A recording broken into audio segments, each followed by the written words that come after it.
Шановні друзі, всім добрий ранок. Слава Україні! Ми вітаємо всіх, просимо займати всіх місця. Ми готові розпочинати наш форум. І не просто так ми обрали цей день. Я думаю, що всі чудово знають, що сьогодні день супротиву окупації Криму. До речі, кожен з гостей, які присутні в нашому форумі, отримали невеличкі презенти на згадку, дуже важливі насправді, з важливою інформацією. І у кожного є ось така жовта стрічка, як символ супротиву окупації Криму. Так що долучайтеся до цього флешмобу і в соціальних мережах своїх обов'язково. Нагадайте своїм підписникам, своїм читачам про те, що відбувається, і про те, який сьогодні день. Шановні друзі, агресія Росії почалася в 2014 року, почалася якраз з Криму. І ви знаєте, досягнення дійсно того самого справедливого миру і нашої безпеки неможливо уявити без деокупації українського півострова Крим. Ми ще раз дякуємо кожному, хто долучився. Дякую, що ви з нами. Ми вітаємо всіх. Thank you very much, our partners, our guests from... Дякую всім партнерам. Народу. Мераба і Крим – це Україна, і інших варіантів бути не може. Ваші оплески всім, хто сьогодні з нами. Дякую величезне. Звичайно ж, ми дякуємо просто зараз силам оборони, завдяки кому ми можемо збиратися, незважаючи на чергову непросту ніч. Просто зараз на величезній лінії фронту відбуваються дуже непрості бої, і величезна кількість українців зараз захищають нашу землю. Тому я прошу поаплодувати всім, хто став на захист нашої країни. Ваші оплески Збройним силам України, добровольцям, силам оборони. Цей захід організовано представництвом президента України в Автономній Республіці Крим, Офісом Кримської платформи спільно з Міністерством закордонних справ України, експертною мережею Кримської платформи та партнерами за підтримки фонду «Партнерство за сильну Україну», який фінансується урядом Великої Британії, Естонії, Канади, Нідерландів, Норвегії, Сполучених Штатів Америки, Фінляндії, Швейцарії і Швеції. І ми ще раз дякуємо нашим міжнародним партнерам за те, що в цей непростий, найскладніший для нашої країни час ви з нами. Thank you very much, we appreciate it. І можна поаплодувати. Дякую. Партнерам і нашим справжнім друзям. Дякуємо. Thank you.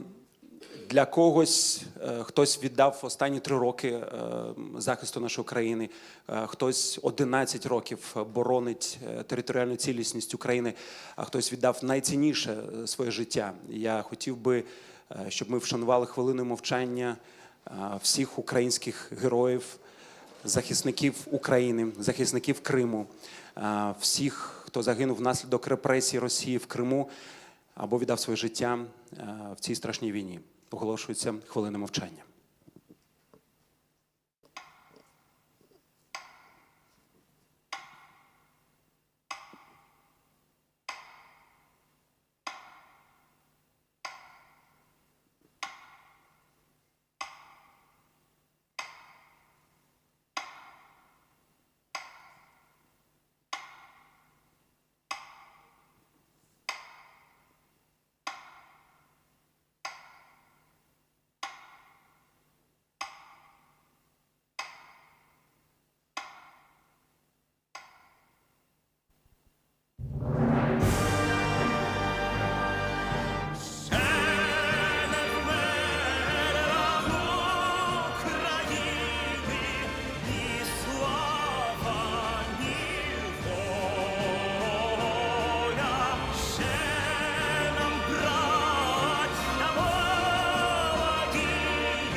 Слава Україні! Отже, шановні друзі, ми готові розпочинати, незважаючи на надзвичайно непросту зараз ситуацію в міжнародній політиці, період такої дійсно турбулентності, але величезне дякую всім, хто долучається. І питання Криму не сходить з порядку денного. І, звичайно, наша задача сьогодні так само зробити, щоб питання Криму продовжувало обговорюватись не тільки в межах нашої країни, а, звичайно, за кордоном, для того, щоб вкотре нагадувати про те, що Крим є частиною нашої чудової країни і звичайно, величезна кількість людей продовжують боротьбу за повернення нашого Криму. Шановні друзі, просто зараз у нас буде відеозвернення, прямий ефір з головою Верховної Ради Руслан Стефанчук, і зараз ми побачимо його на екрані. Пане Руслане, добрий ранок, вам слово. Вітаю вас, шановні пані та панове, дорогі гості, друзі України. Від імені Верховної Ради України вітаю усіх вас на форумі «11 років війни. Точка відліку. Крим». І сьогодні ми знову нагадуємо світу. Війна Росії проти України триває вже 11 років.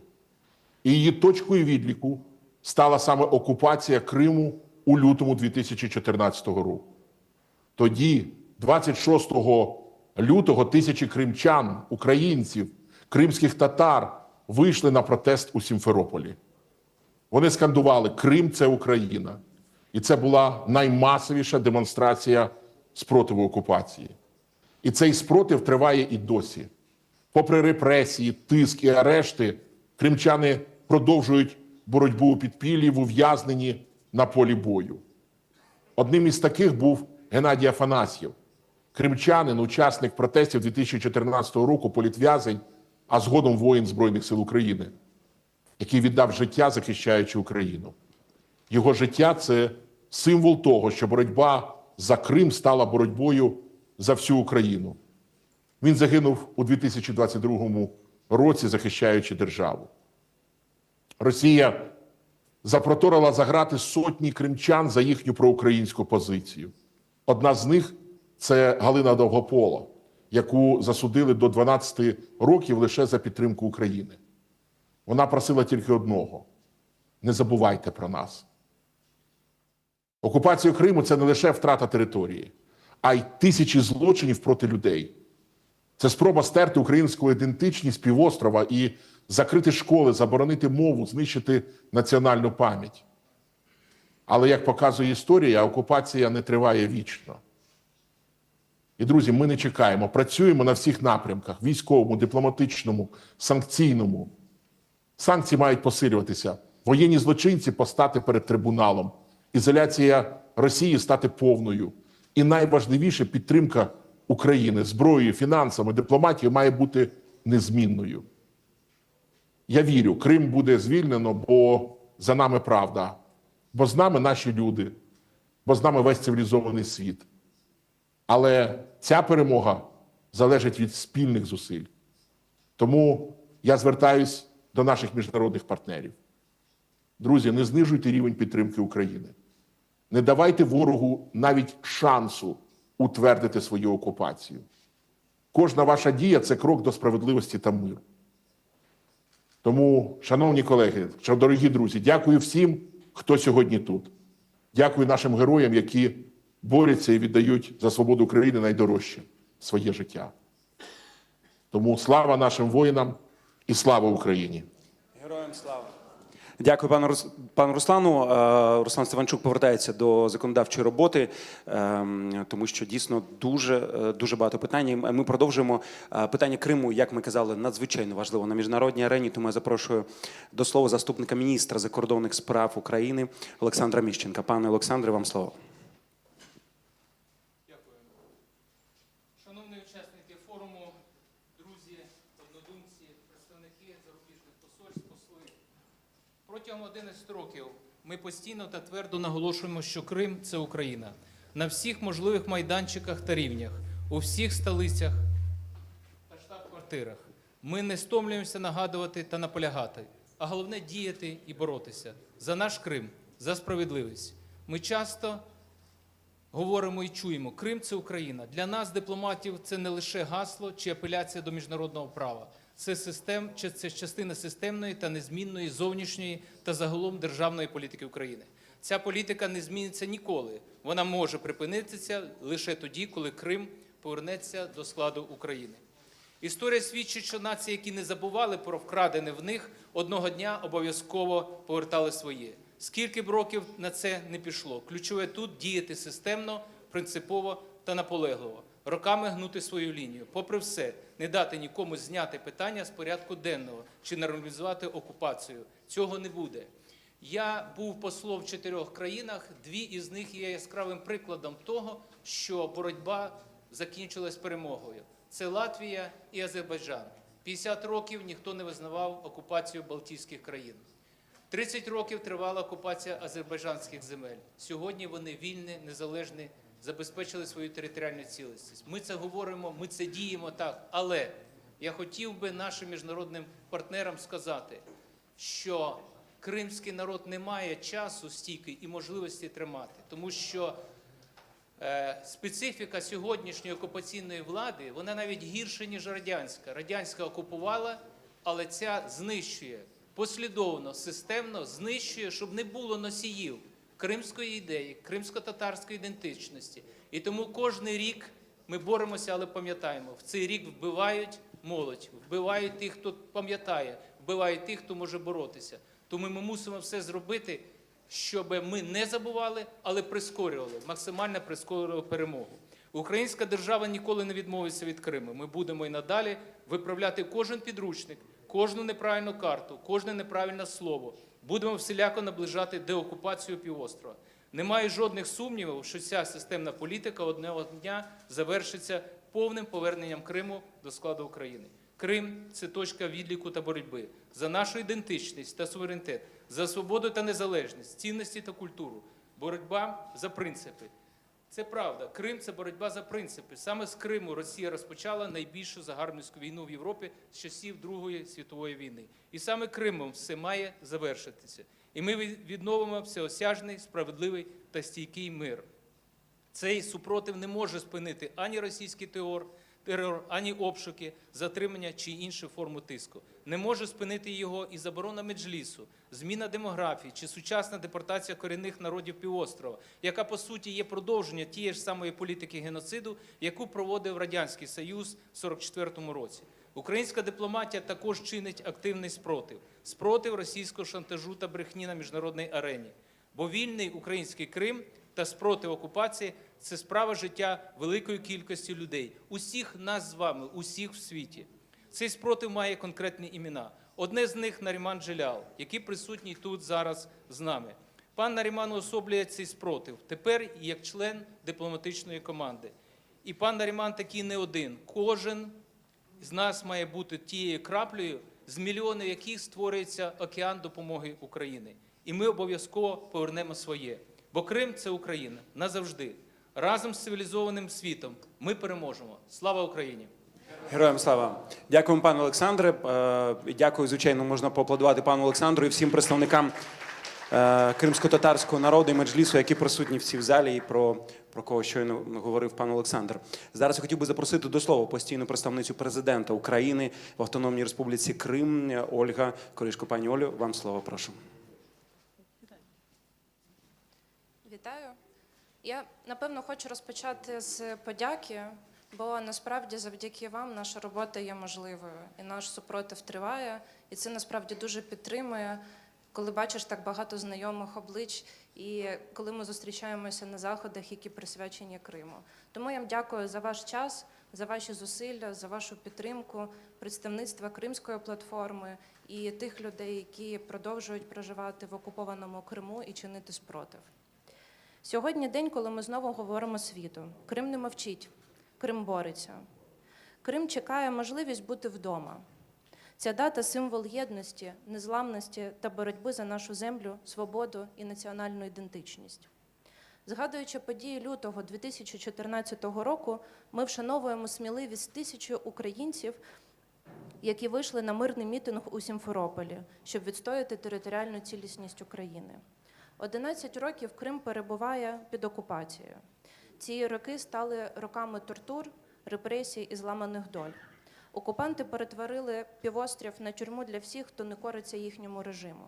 В Криму незаконно ув'язнено щонайменше 221 людина за те, що вони говорять правду і живуть по совісті. Серед них Амет Сулейманов, Богдан Зіза, Ірина Данилович, Олег Приходько, Владислав Єсипенко, брати Асан та Азіз Ахметови та сотні інших позбавлених свободи. Окупанти забороняють українські книжки, вилучають з бібліотек підручники історії і переслідують тих, хто просто вивісив жовто-блакитний прапор на своєму балконі. Але як можна заборонити пам'ять? Ми висловлюємо подяку усім, хто продовжує боротися за Крим всередині окупованого півострова, усім, хто, попри загрози та репресії, не зламався, хто веде інформаційну боротьбу, підтримує сім'ї політв'язнів, викриває злочини окупації. Лише за останній рік окупаційна адміністрація порушила майже 500 справ за так звану дискредитацію армії Російської Федерації, бо вони бояться голосу кримчан, бояться правди, бояться навіть тіні українського прапору. Ми дякуємо всім нашим міжнародним партнерам, які підтримують Україну у боротьбі за деокупацію Криму. Агресор має відповісти за свої злочини. Санкційний тиск, політична і військова підтримка України, рішення міжнародних судів – це важливий крок, який наближить нашу перемогу. Світ бачить злочини агресора і не залишить їх без відповіді. Кожна санкція, кожне рішення, кожен голос на підтримку України – це ще один крок для звільнення Криму. Кримська платформа – це наш спільний міжнародний майданчик боротьби за звільнення півострову. Завдяки цьому формату ми продовжуємо консолідувати світову спільноту навколо питань деокупації Криму. І я хочу звернутися до людей, які в окупації, про те, що ми знаємо, що ви не зламалися. Ми знаємо, що ви чекаєте, і ми повернемося, і ми пишаємося вами. І кожен на своєму місці буде робити те, що він може зробити для звільнення нашої території і для свободи людей, які весь цей час проживають під окупацією. Крим – це Україна. Слава Україні! Дякую величезно. Шановні друзі, на сцені голова меджлісу кримсько-татарського народу Рефат Чубаров. Зустрічайте. Пане Рефате.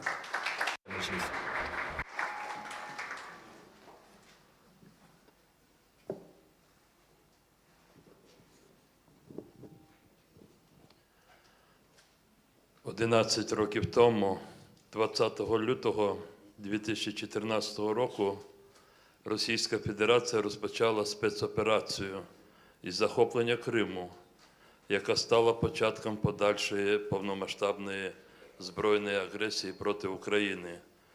В тодішніх умовах, коли владні та правоохоронні органи України на території Автономної Республіки Крим та міста Севастополя виявилися дезорієнтованими та відкрито ухилялися від виконання своїх повноважень щодо захисту суверенітету та територіальної цілісності України, Меджліс кримсько-татарського народу, регіональні та місцеві меджліси, делегати Хорултаю кримсько-татарського народу, громадські активісти робили всі зусилля, щоб запобігти силовому втручанню Росії в ситуацію в Криму.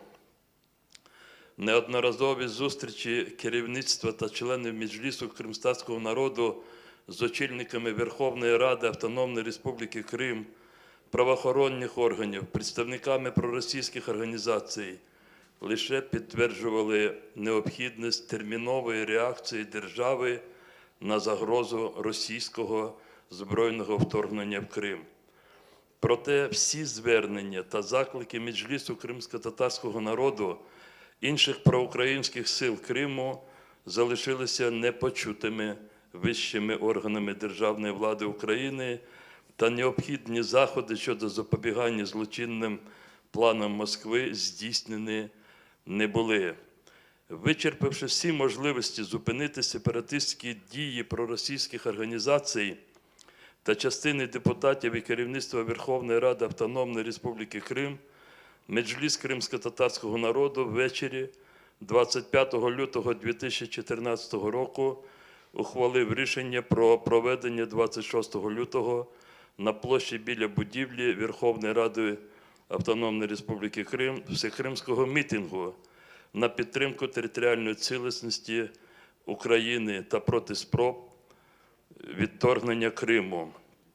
Кримськими медіа, особливе місце серед яких займав перший кримськотатарський канал АТР, який транслювався цілодобово, це рішення Меджлісу кримськотатарського народу миттєво було доведено до всіх жителів Криму.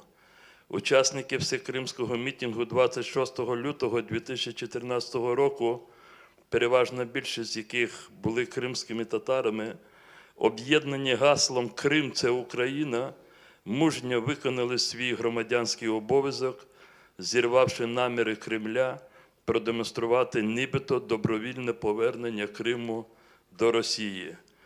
Тому в ніч з 26 на 27 лютого 2014 року російська влада розпочала відкрите збройне захоплення Кримського півострова, яке було оцінено світовою спільнотою як міжнародний злочин. За 11 років російської окупації Крим перетворено у військовий плацдарм, звідки здійснюються ракетні удари та атаки бойовими безпілотниками по критично важливих цивільних об'єктах, житлових домах, школах, лікарнях, які розміщені на материковій частині території України, та внаслідок яких вже загинули десятки тисяч мирних людей. Російська окупаційна влада систематично і цинічно порушує колективні права корінного кримськотатарського народу та права людини, здійснює репресії та злочинну мобілізацію мешканців Криму, проводить політику зміни етнічного складу населення півострова та цілеспрямоване знищення етнічної та громадянської ідентичності українських громадян. Ришат Аметов став одним із перших жертв російських окупантів. Понад 225 громадян України, 2/3 з яких кримські татари, позбавлені волі російськими окупантами. Однак, попри всі зусилля окупантів, кримські татари, українці та всі вірні Україні мешканці Криму продовжують чинити ментальний, культурний, фізичний спротив окупації. Тисячі виходців з Криму боронять країну у складі Сил безпеки та оборони України, наближаючи перемогу над російським ворогом. В день спротиву російської окупації Криму ми знову зазначаємо, питання звільнення та деокупації Криму має залишатися в міжнародному порядку денного, попри всі намагання Росії представити питання окупованого півострова як нібито остаточно вирішене і таким, що не підлягає перегляду. Будь-які пропозиції, з чиєї б сторони вони не виходили, якщо вони передбачатимуть поступку Україною частини своєї території як умову припинення війни, мають бути відхилені українським суспільством і владою України. Без звільнення Криму не може бути досягнутий справедливий і довготривалий мир, який забезпечить захист прав і інтересів всіх громадян України, їх свободу і безпеку. Одночасно ми звертаємося до міжнародної спільноти, зокрема Сполучених Штатів Америки, з закликом здійснювати будь-які спроби досягнення миру для України лише за участі та згоди українського народу і української держави, а будь-які спроби вирішення подальшої долі Криму лише за участі та згоди корінного кримськотатарського народу та української держави. Висловлюємо вдячність цим країнам за надану ними політичну, дипломатичну, військову та економічну підтримку Україні в її боротьбі за відновлення власної територіальної цілісності та суверенітету, захист міжнародного права та забезпечення миру в Європі. Висловлюємо подяку та підтримку всім військовослужбовцям Сил безпеки та оборони України, мешканцям окупованого Криму, що зберігають вірність України, всім громадянам України, які небайдужістю, працею, активністю сприяють збереженню нашої держави та звільненню окупованих територій та їх мешканців. В ці дні, коли зачастили різні пропозиції щодо завершення російсько-української війни, ми наполегливо радимо, якщо хочете, наполягаємо, аби президент України, світові лідери, всі, хто залучатиметься до майбутніх переговорів, виходили з того, що Крим є колискою кримськотатарського народу, його рідною землею та невіддільною частиною української держави. Звідси Крим – це Україна, нічого про Україну без України, нічого про Крим без України та кримськотатарського народу. Слава Україні! Героям слава! Дякуємо, Рефат Чубаров.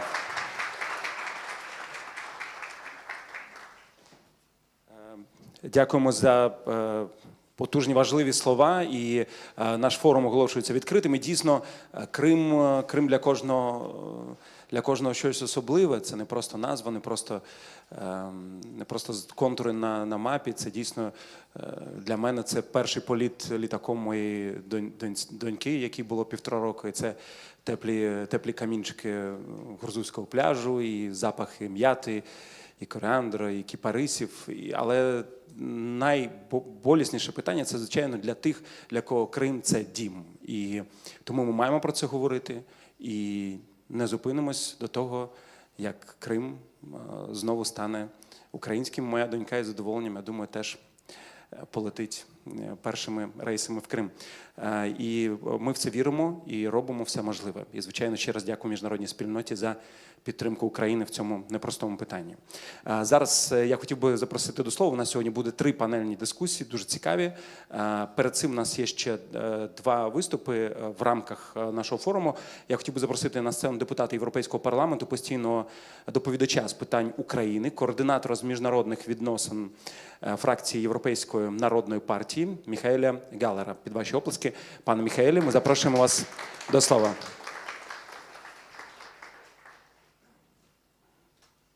Прошу.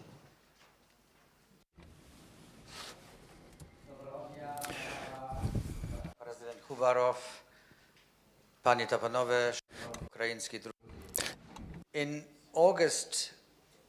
У серпні 21-го року я відвідав відкриття Кримської платформи у Києві. На жаль, все ще нам доводиться збиратись тут, тому що з 2014 року Крим нелегально окупований Росією, була незаконна спроба анексувати територію Криму, і це не визнано міжнародною спільнотою. Вже 11 років українські громадяни героїчно опираються російській агресії. Люди Криму, в них та сама мета, що і в інших людей в Україні – перемога і звільнення всіх територій, які були окуповані. Ті, хто виїхали з Криму, або ті, хто живуть в окупації, всі вони сприяють і наближають цю мету. Вся нація згуртована навколо цієї мети. Деякі живуть в окупації в умовах порушень їхніх прав і свобод в своїй домівці в Криму. Інші знаходяться у в'язницях, такі як Ірина Данилович, Амет Сулейманов та інші політичні в'язні. Це найкращі представники нації, які борються і опираються, воюють на лінії фронту і ведуть боротьбу на дипломатичному фронті. Представники громадянського суспільства намагаються відновити правосуддя і справедливість. І ми повинні пам'ятати всі злочини, всі незаконні мобілізації до російської армії, вимушену паспортизацію, русифікацію, ув'язнення, звинувачення в тероризмі та екстремізмі і спротив за спротив російській політиці, за те, що ці люди є українцями, а також катування, позасудові вбивства, а також інші злочини. Це все частина життя людей в Криму. Ми засуджуємо ув'язнення політичних активістів і журналістів, правозахисників, а також депортацію цивільного населення, в тому числі політичних в'язнів з Криму в в'язниці по всій території Росії. Ми засуджуємо те, що Росія продовжує переслідувати кримських татар, кримчаків, караїмів через контроль ЗМІ, через залякування та дискримінацію в різних аспектах їхнього життя, зокрема в освіті, працевлаштуванні, доступі до публічних послуг. І до 800 тисяч росіян були переселені на Кримський півострів, щоб змінити його демографічний склад. Це колоніальна політика. І як і в 1944 році Росія намагається стерти ідентичність кримських татар, їхню спадщину з їхньої батьківщини. І нам потрібно тримати увагу прикутою до Кримського півострову. Ми, як Європейський парламент, заявляємо, що Крим залишається пріоритетом на міжнародній повістці, і нам потрібно це робити, тому що зараз дуже багато змін в геополітичній ситуації, є дуже значна турбулентність, але ми тут для того, щоб підтримувати світову підтримку звільнення Криму. В Європейському парламенті ми продовжуємо засуджувати окупацію Криму, незаконну окупацію Криму та Севастополю. І в грудні ми прийняли останню резолюцію. Ми закликали Росію припинити порушення прав кримчан, українських мешканців та інших меншинств і випустити політичних в'язнів без усяких умов. І ми чинимо тиск на міжнародну спільноту для того, щоб ця незаконна спроба анексії Криму не була визнана. І також були посилені санкції за ці злочини. Нам варто пам'ятати, що звільнення окупованих територій після цієї деокупації, всі заходи, які ми вживаємо, вони всі наближують цю мету деокупації Криму. І тому нам потрібно документувати всі злочини, і ми солідарні з народом Криму. Слава Україні! Could you stay for one second on the stage, because we got a small present for you for your position and for your work. Я прошу, у нас невеличкий. Шановна громада, до сьогоднішньої події студентка Національного педагогічного університету імені Михайла Драгоманова і акторка театру «Вавилон» спеціально намалювала картину, яка називається «Кримський дім». Ми хочемо подарувати її вам. І просимо, щоб об'єднана Європа пам'ятала, що десятки тисяч людей мріють повернутися у свій Кримський дім.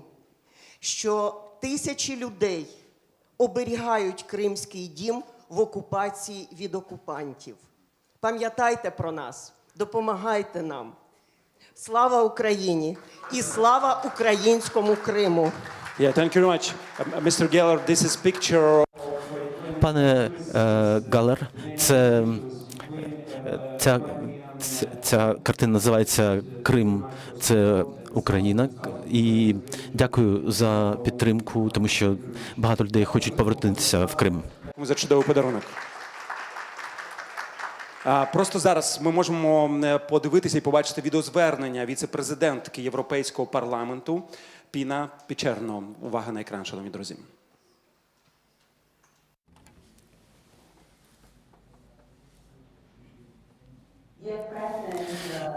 Шановний президенте, шановні люди, я перепрошую, що не змогла приїхати до вас, і я сподіваюся, що ви ці слова підтримують вас. І я хочу заявити від імені Європейського парламенту стосовно незаконної російської окупації Криму та міста Севастополя. Вона є незаконною.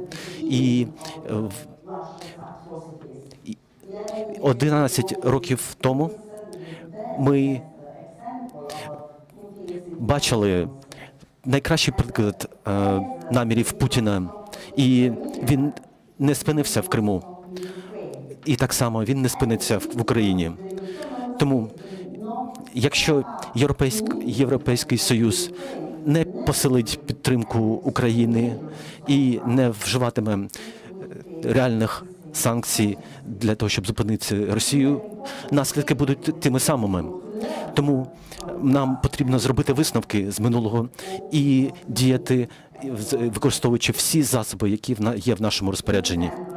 В грудні у мене була зустріч, і я зустрічалась з Рафаелем Умєровим у Європейському парламенті для обговорення ситуації в Криму. І це демонструє, наскільки важливо підтримувати увагу до Криму світової спільноти як символу українського спротиву.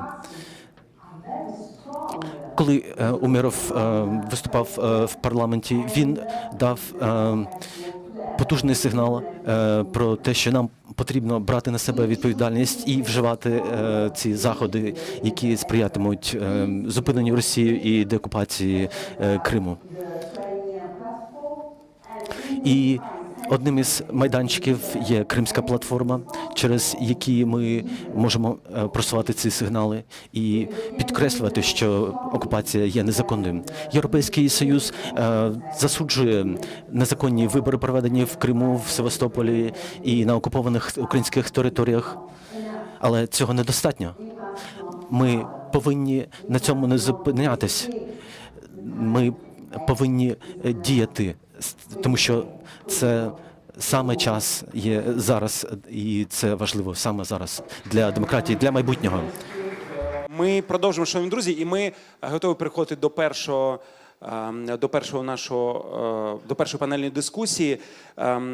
Як ніколи маємо бути єдними в боротьбі за нашу країну. І зараз важливо розуміти, що відбувається в Криму, як відбувається супротив. Зрозуміти це через історії людей, історії мешканців Криму. І зараз ми про це і поговоримо. Я запрошую на сцену модератора нашої першої панельної дискусії Руслан Халіков, керівник проєкту «Релігія у вогні», військовослужбовець 12-ї бригади Національної гвардії «Азов». Зустрічайте вашими оплесками. Раді вас бачити, пане Руслане.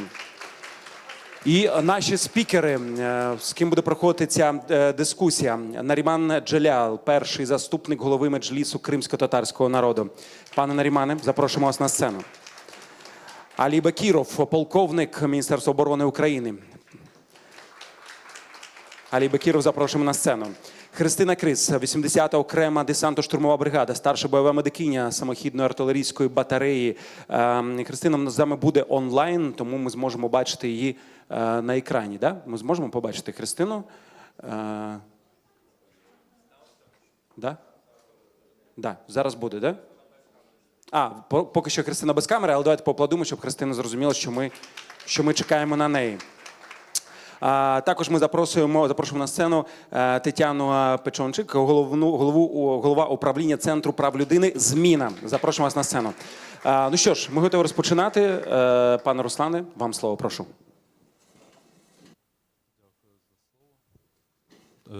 Працює.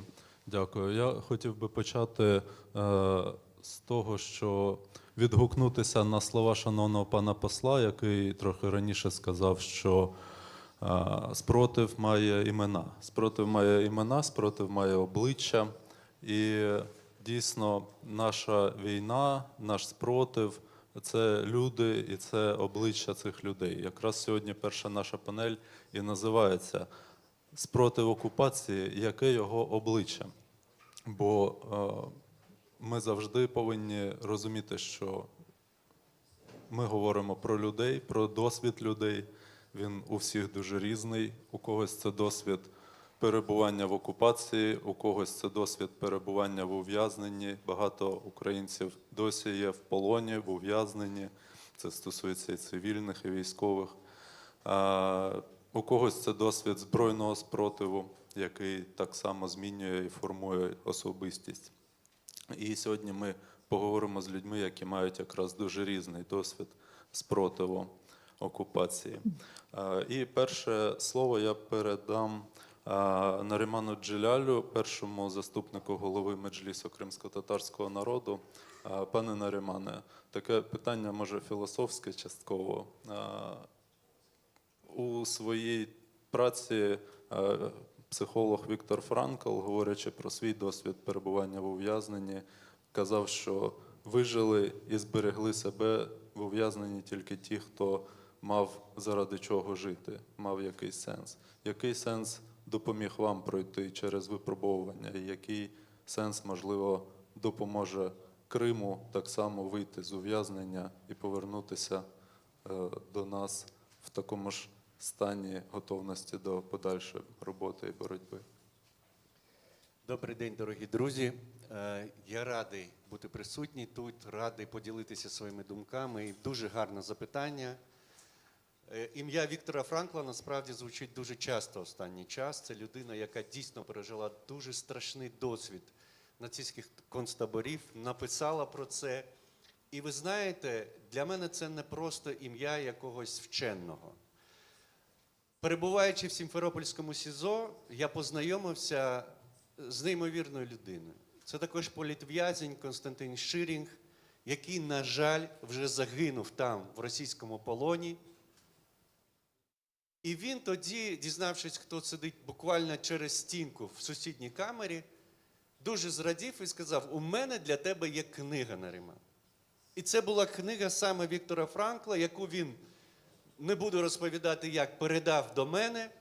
Я прочитав її і потім сам написав невеличке есе на тему того, що Крим сьогодні, на жаль, сам перетворився на в'язницю, стіни якої, на жаль, багато хто не бачить, перебуваючи безпосередньо під окупацією. Але це дуже важливо – побачити ті стіни, побачити ті умови, в яких насправді перебувають сьогодні наші співгромадяни на окупованих територіях. І сенс задля того, щоб пережити всі ці випробування, він дуже важливий. Я на власні очі бачив людей, які не мали такого сенсу. І вони дуже погано себе почували. Вони дуже важко переносили все те, з чим стикалися. Це могли бути просто якісь звичайні повсякденні образи, які лунали в сторону будь-якого в'язня. З боку наглядачів, чи якісь серйозні виклики, коли людину психологічно чи фізично ламали, плануючи досягти якогось результату. Але для мене, і я це, не знаю, як сказати, мені було в цьому питанні простіше.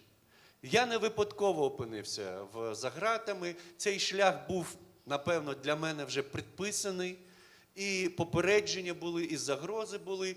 І тому я потрапив за ґрати в стані боротьби. Мені потрібно було перетрансформуватися, пристосуватися до нових умов і продовжувати це робити.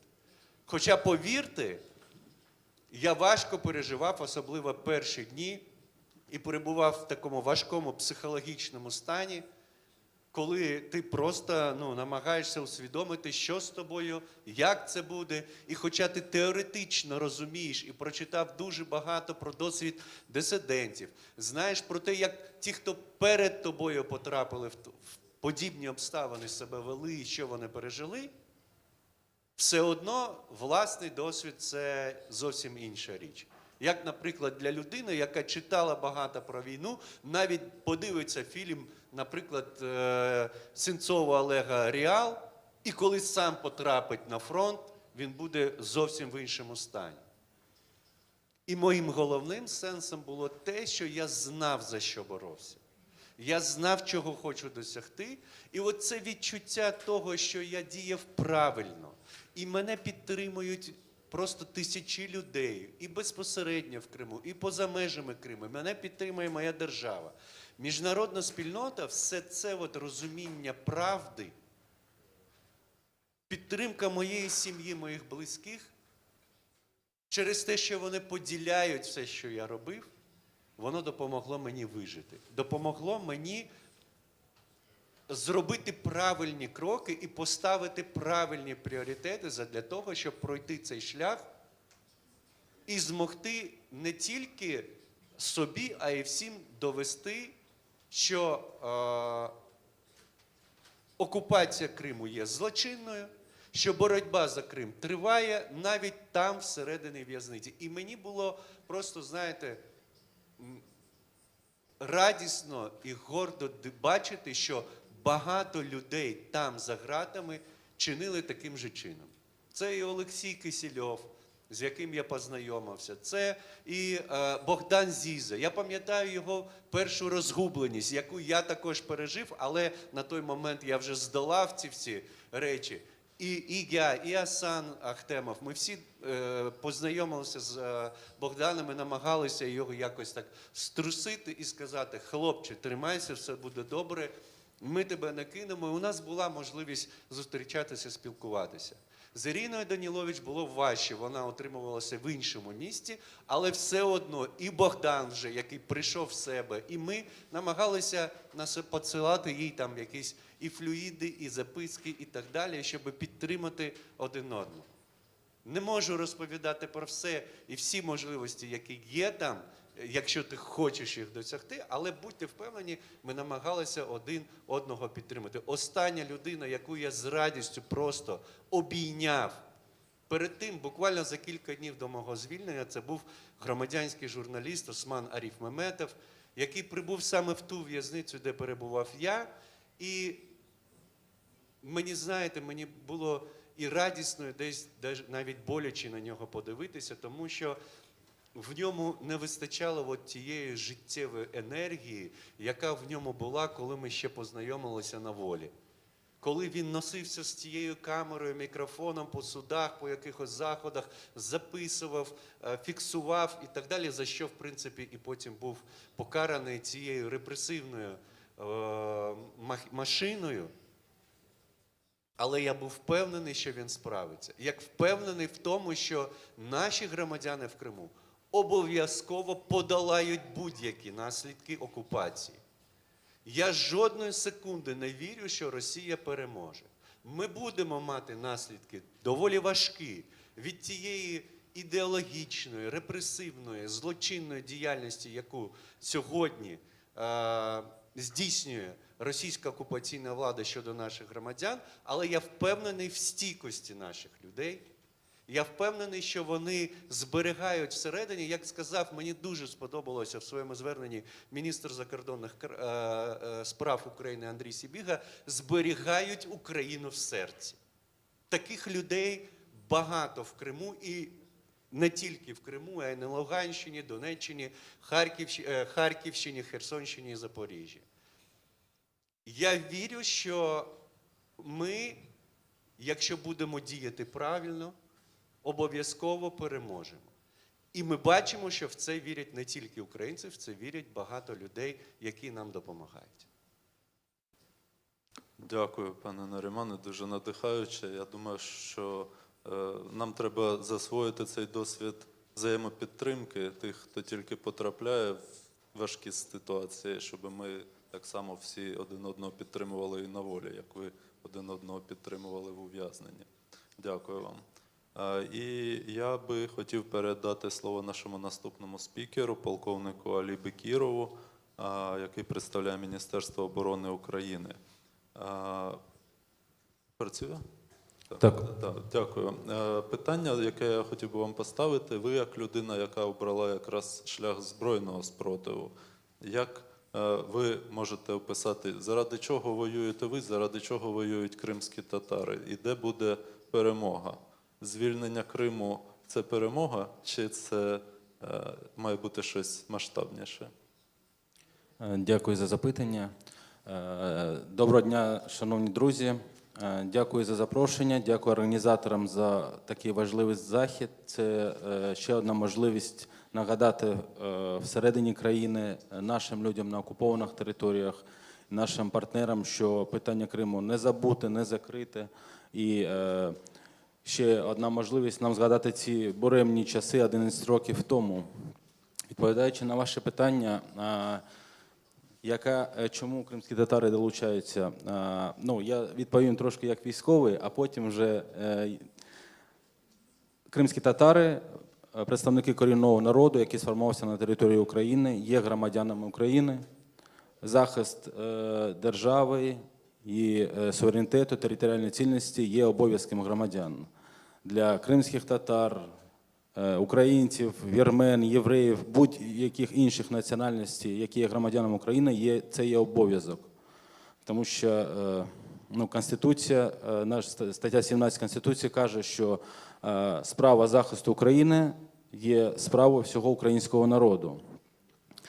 Звичайно, для кримчан питання Криму воно більш болісне.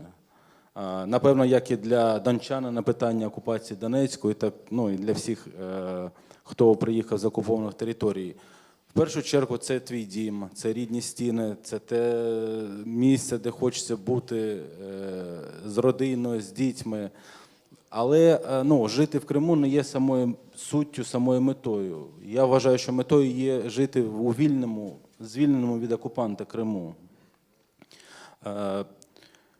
Якщо згадати, наприклад, 11 років тому, на той час я проходив службу в Криму, і ні для кого не секрет, у військовослужбовців, які проходили службу в Криму, була можливість, окупант запрошував до лав своїх, запрошував, розповідав про деякі переваги. Є ті, хто залишились там, пішли на службу окупанту, але ті, хто залишив вільні присязі України і виїхали на материкову частину, вони, напевно, теж були кримчанами і, напевно, вони теж хотіли жити в Криму. Але на той момент ніхто собі не міг уявити, що життя в Криму під окупантом можливо. Всі виїхали і продовжили службу на території України. Серед них були і кримські татари, українці, представники різних національностей. Наприклад, з початком АТО, це теж 14 рік, кримські татари долучились до лав Збройних сил, воювали під Мар'їнкою, Дебальцево, там і Маріуполь, Саур-Могила. Тобто на той момент, якщо бути відвертим, питання Криму взагалі ще не стояло в цілому. Там тільки розгорався конфлікт на території окремих районів Донецької та Луганської області. Але всі долучились і всі розуміли, що питання звільнення територій, всіх територій від окупантів – це питання безпеки, питання незалежності, питання свободи. З початком повномасштабного вторгнення в 22-му року ще більше долучилось до лав Збройних сил.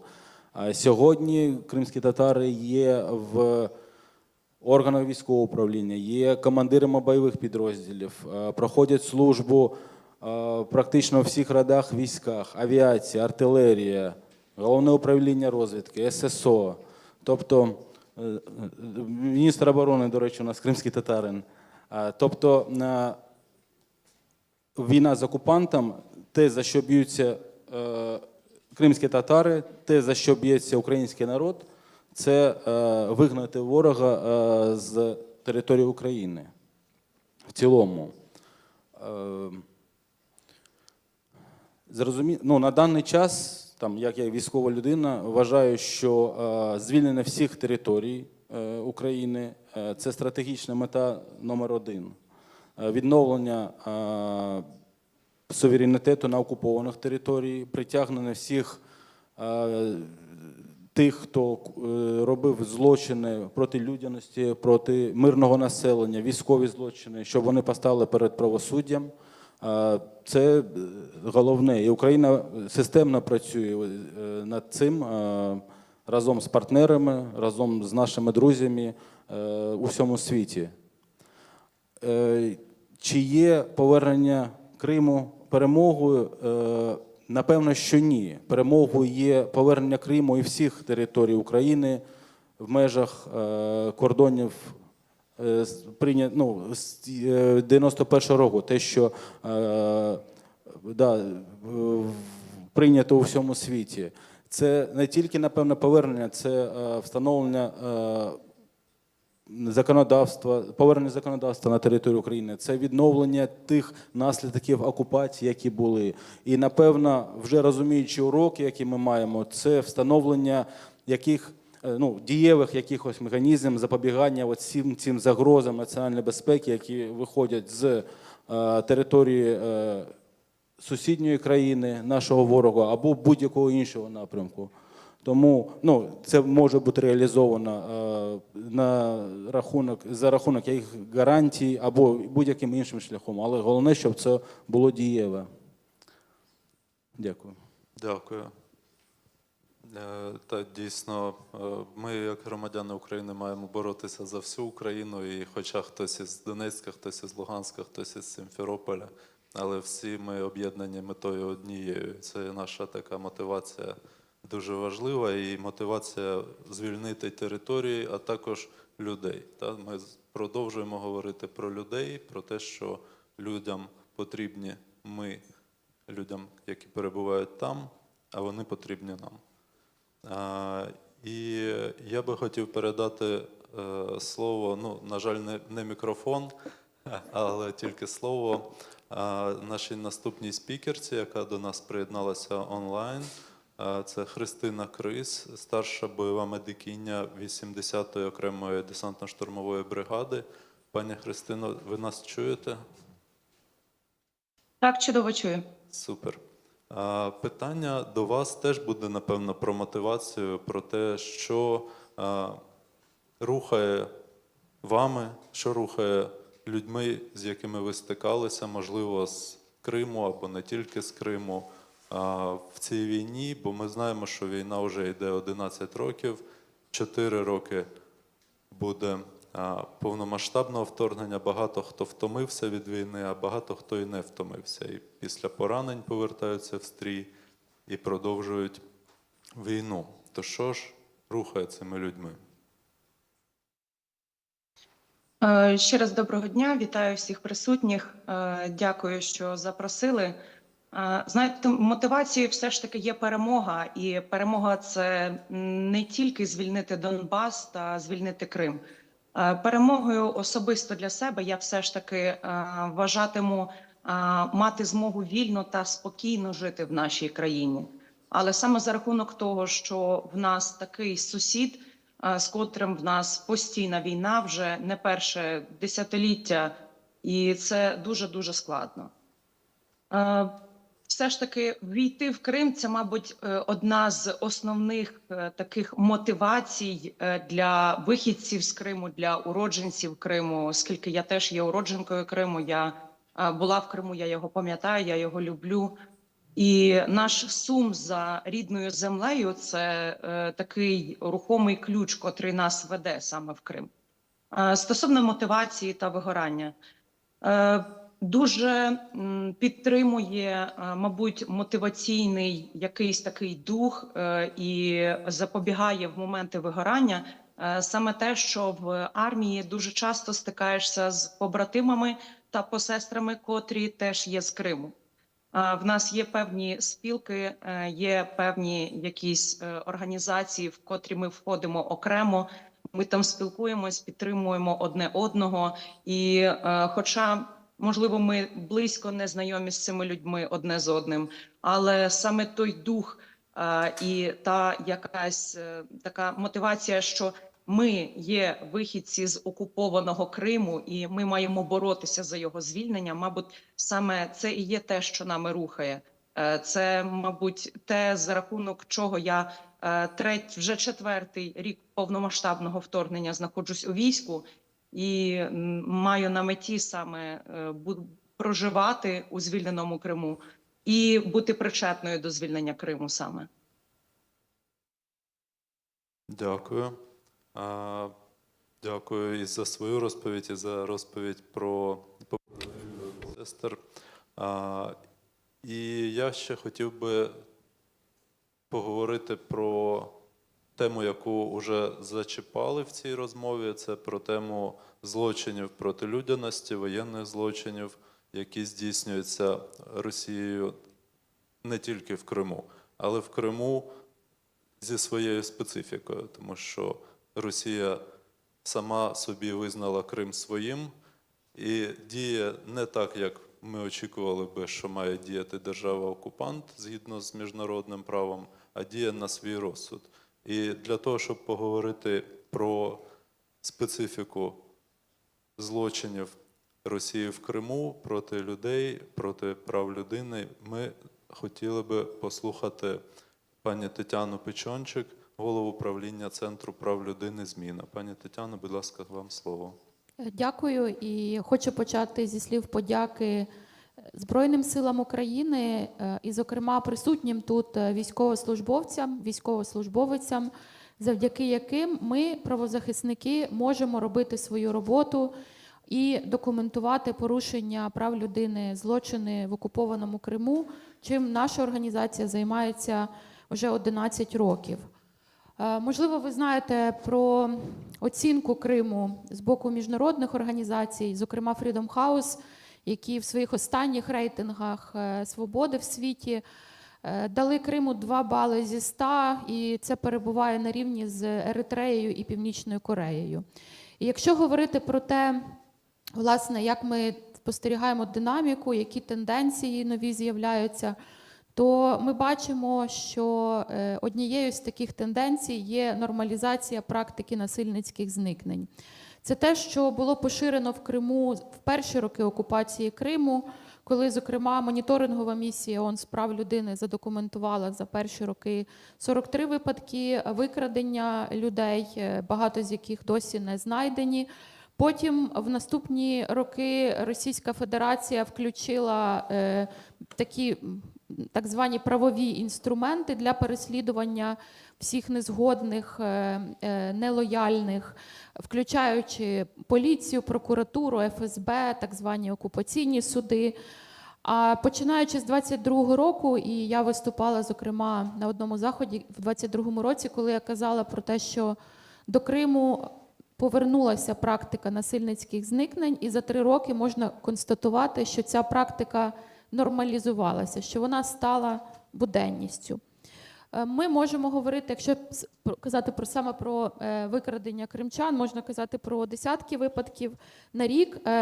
Іноді це закінчується лише важкими багатогодинними допитами, і людина знаходиться, як це було, наприклад, з редакторкою кримсько-татарського дитячого журналу «Арманчик», 61-річною Едіє Муслімовою, яку 36 годин викрали і 36 годин допитували в підвалах ФСБ. На даний момент нам відомо, що найменше 14 кримчан, які зникли після повномасштабного вторгнення, і де встановлено причетність російських силовиків, доля яких залишається невідомою, серед них 8 жінок. Але значно більша частина тих людей, які стали жертвами насильницьких зникнень, були переміщені в Крим з новоокупованих територій, зокрема з Херсонщини і Запоріжжя. І більшість із них були переміщені до СІЗО номер 2 в Сімферополі, так званої «двійки». Поіменно вдалося встановити 150 таких людей, зокрема волонтерів, журналістів, активістів, представників органів місцевого самоврядування, які було ув'язнено в СІЗО номер 2 Сімферополя без будь-якого зв'язку з зовнішнім світом, перебуваючи весь час під вартою, без звинувачень висунутих, в умовах нелюдського поводження, побиттів, тортур, моральних, психологічних знущань для того, щоб психологічно зламати арештантів і підготувати їх до співпраці з ФСБ і до визнання вини у тих злочинах, які їм потім накидали. За оцінками місцевої правозахисної ініціативи «Кримпошук», станом на зараз не менше 105 осіб вже третій рік знаходяться в неволі без жодних звинувачень в Криму. Наприклад, голова Голої пристані Херсонської області Олександр Бабич. Друга тенденція, яку ми спостерігаємо, це повальна шпигуноманія. Зараз дуже зросла кількість кримінальних справ, сфабрикованих російськими силовиками за звинуваченнями в шпигунстві, державній зраді і тероризмі. І тут я хочу згадати ось недавню, буквально 2 тижні тому, окупаційний суд в Криму виніс вирок студентці з Херсону Анні Єльцовій, яку викрали в кінці 22-го року, і про яку 2 роки взагалі не було ніякої інформації. Її визнали винною в шпигунстві і позбавили волі на 10 років. І це лише один такий приклад. За даними правозахисної ініціативи ІРАДЕ, за 23 і 24 рік тільки в публічному просторі було зафіксовано 74 повідомлення про затримання в Криму чергових шпигунів, диверсантів, екстремістів і так далі. І це, на нашу думку, тільки верхівка айсберга, адже не всі затримання стають публічними і про них повідомляють пропагандистські ЗМІ, а в деяких випадках йде мова про затримання цілої групи осіб, наприклад, як це було в справі сімферопольця Кирила Баранника, фігурантами якої стало 8 людей. За час повномасштабного вторгнення нам відомо про 52 справи про шпигунство і державну зраду, які розглядають окупаційні суди Криму. В порівнянні до повномасштабного вторгнення з 2014 року таких справ за всі роки було лише 7. І треба розуміти, що не всі справи розглядаються в кримських судах. Сюди ще можна додавати значну кількість справ, які направляються, наприклад, в російський воєнний суд в Ростові-на-Дону, як, наприклад, справа Володимира Ананьєва, 75-річного чоловіка, якого судять за участь у підготовці замаху на представника окупаційної адміністрації Сергія Аксьонова. І тут, говорячи також про вік цих людей, треба згадати, що вже йшлося про те, що деякі з них просто не доживають до звільнення, як уже сталося з Джемілем Гафаровим, Костянтином Ширінгом. І за даними нашої правозахисної організації, щонайменше 60 людей потребують медичної допомоги з кримських політичних в'язнів, тому що це люди з інвалідністю, люди похилого віку, люди, які мають складні захворювання, які потребують термінового лікування. І третя тенденція, про яку можна сказати, це інші переслідування за будь-які прояви проукраїнської позиції.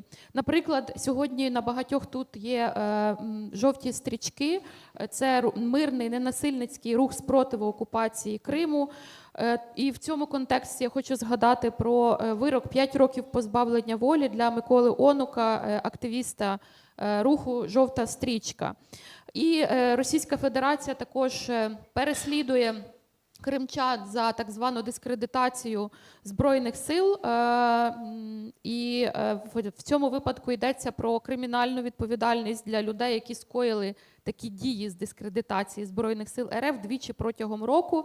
Зараз нам відомо про 9 кримінальних справ, по яких 4 звинувачених позбавлені свободи, наприклад, за неповагу до російських символів воїнської слави. Наприклад, можна згадати Євгена Шведа, який мав проукраїнські переконання і отримав 2 роки позбавлення волі. Загалом, характеризуючи систему придушення проявів нелояльності до окупантів, можна виділити 3 рівні цієї системи. На верхньому рівні це згадане мною вже кримінальне переслідування найбільш активних громадян, які дуже часто не приховують свого ставлення до окупаційної влади. На середньому рівні можна сказати про масову систему репресій за окремі прояви симпатії до України чи того, що може трактуватися як така симпатія, включаючи прослуховування українських пісень або використання кольорів українського прапора в побуті або десь в одязі. І якщо казати про цей середній рівень, такий найбільш масовий, то тут можна казати і про побиття, обшуки оселі, вилучення гаджетів цих нелояльних громадян, їх затримання, складання протоколів, адміністративні штрафи, адміністративні арешти, принизливі записи відео з вибаченнями, поширення цих відео через соціальні мережі з персональними даними цих людей, звільнення з роботи, перевірки бізнесу. І тут можна говорити про щонайменше 1200-1300 таких випадків, і кожного дня їх кількість зростає. І нарешті на нижній ланці формується загальна суспільна ворожнеча та модель агресивної поведінки до будь-яких дій, які можуть трактуватися як проукраїнські.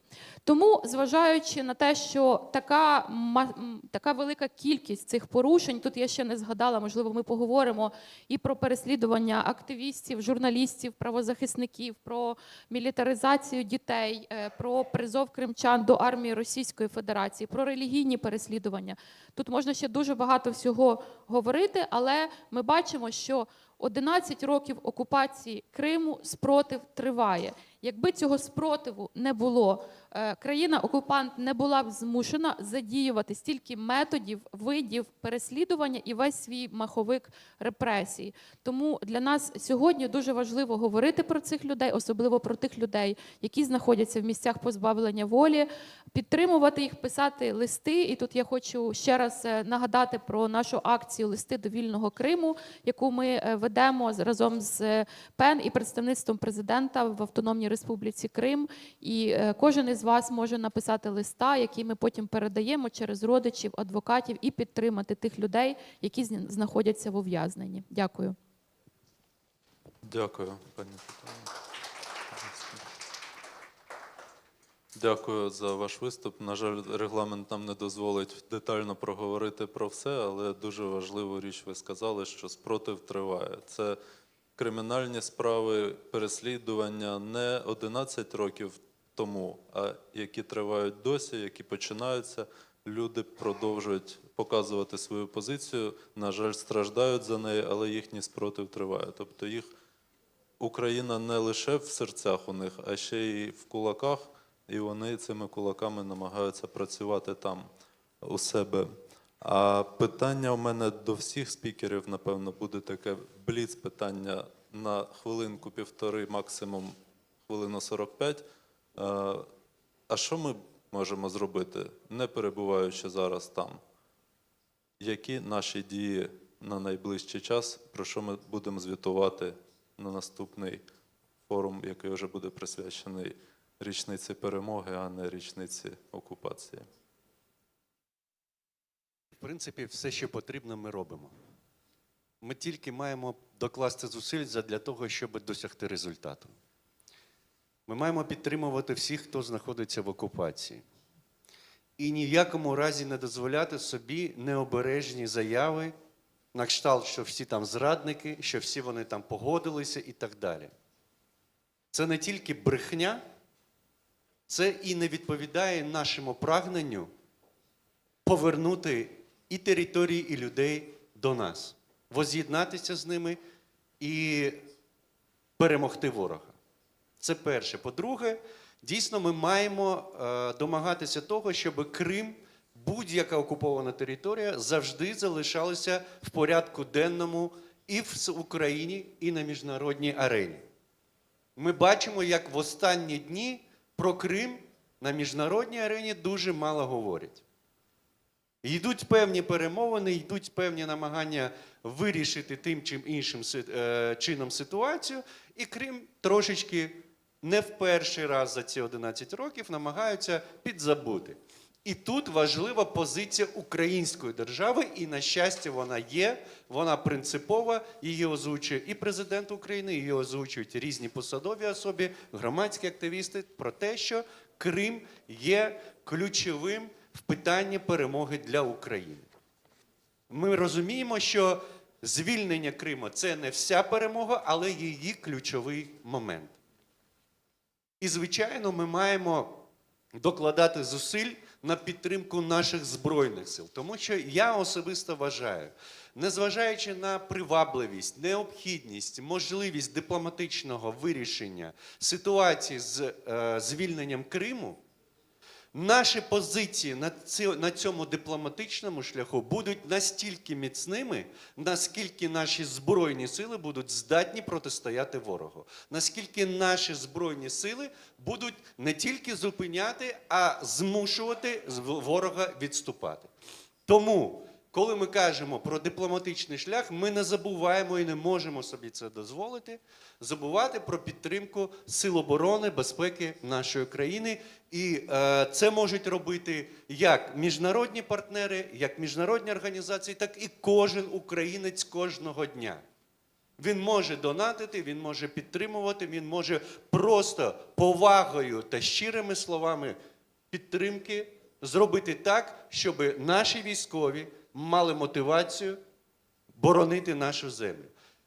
Безліч речей, які ми можемо сьогодні робити, це в наших руках, це те, що ми повинні зробити кожен на своєму місці. І, звичайно, маємо діяти таким чином, щоб оці наші люди в окупації ні в якому разі не втрачали надії, ні в якому разі не впускали в своє серце цю огидну, цинічну пропаганду, через яку намагаються просто зламати їх свідомість, позбути їхньої ідентичності, і громадянської, і етнічної, культурної ідентичності, і спотворити їх світоогляд.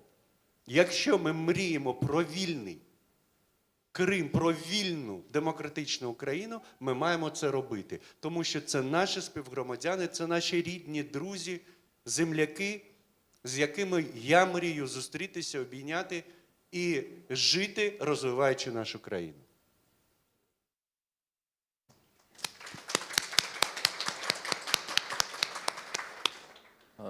Я хотів би погодитись з Наріман Ага. Дійсно, який би не був можливий шлях дипломатичний або будь-який інший, ворог поважає силу.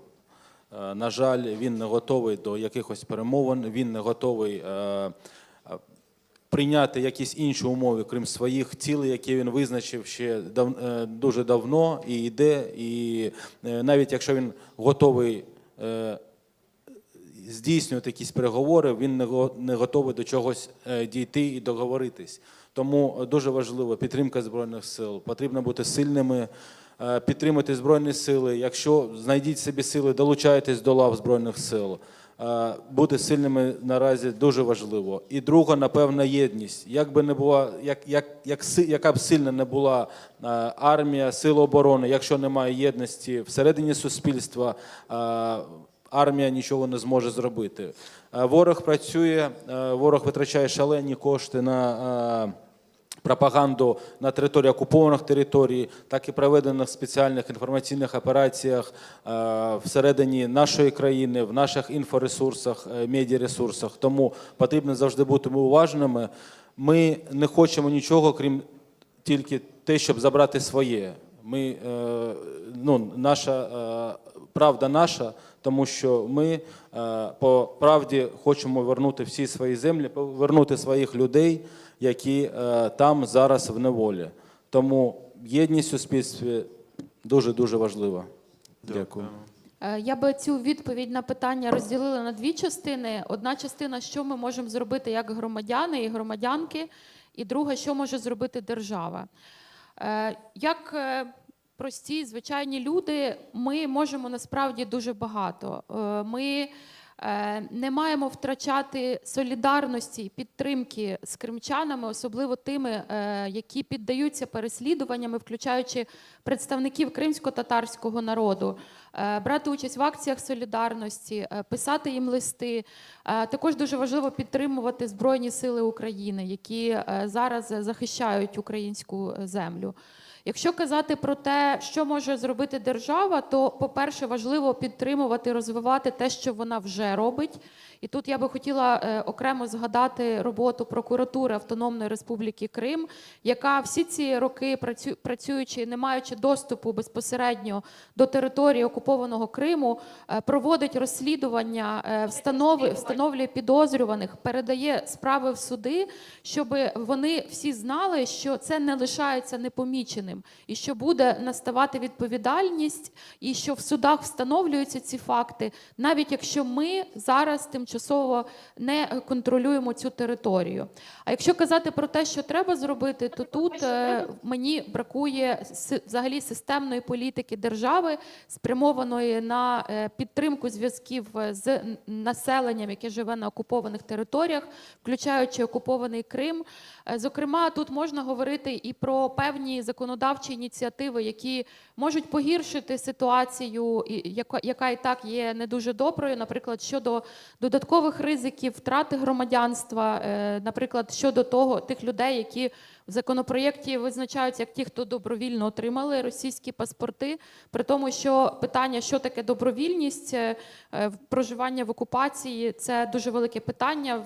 В законопроєкті йдеться про написання заяви на отримання такого паспорту, і це вважається добровільністю. Мені здається, дуже небезпечно приймати такі законопроєкти. А по-друге, зважаючи, що Кримський півострів вже 11 років є окупованим, там відбулося велика кількість народження нових дітей, також інші люди померли, є велика кількість укладання шлюбів, розірвання шлюбів. Україна не визнає документи, видані в окупації, однак можна визнавати інформацію з документів, якщо йдеться про акти цивільного стану.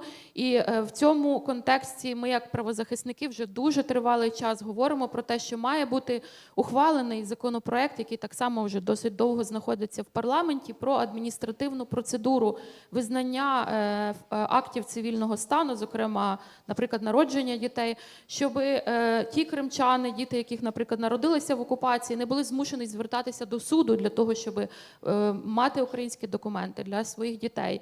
Нам потрібно думати, яким чином зберігати зв'язки з людьми в окупованих територіях і посилати їм сигнал, що держава про них пам'ятає. Дякую. Дякую. Пані Христино. Так, я б дуже хотіла б доєднатися таким невеликим коментарем. За 3 роки війни, в якій я була медиком, доки побратими знищували ворога, я саме рятувала життя. І були певні операції, в котрих ми заходили в щойно звільнені, попередньо окуповані населені пункти. І я мала можливість неоднократно спілкуватися з людьми, котрі були в окупації. Але, звісно, окупація в місяць чи декілька місяців не зрівняється з тією окупацією, в котрій на даний момент і досі по сьогоднішній день знаходяться українці на території Криму окупованого. І я дуже їм співчуваю, оскільки вони такими стали заручниками саме цього становища. І, по-друге, вони знаходяться саме під цим режимом, під цими совєтами жахливими, і там дійсно відбуваються жахливі речі. Так, хотіла б підсумувати маленькою мрією, що я веду до того, що при звільненні Криму, я надіюсь, я матиму можливість теж бути причетною до цього і присутньою, і мати можливість поспілкуватися з людьми у щойно звільненому Криму і дати їм розуміння, що ми чекали всі ці роки моменту та шансу і планування, щоб звільнити Крим і щоб прийти до них і дійсно їм пояснити, що ми дуже сумували і ми їх будемо підтримувати. Цим людям, я впевнена, буде потрібна і медична допомога, котру я їм зможу надавати одразу, і якась психологічна, емоційна, фізична, будь-яка. Тому я маю дуже велику надію, що в найближчому майбутньому вже буду на території Криму і зможу їм пояснити, що в нас є така річниця, це не святкування, але ми пам'ятаємо про саме спротив окупації Криму, і він досі є. І щоб вони розуміли, що ми вшановуємо саме цих людей, і ми горюємо саме по цим подіям. Дякую. Дякую, пані Христино.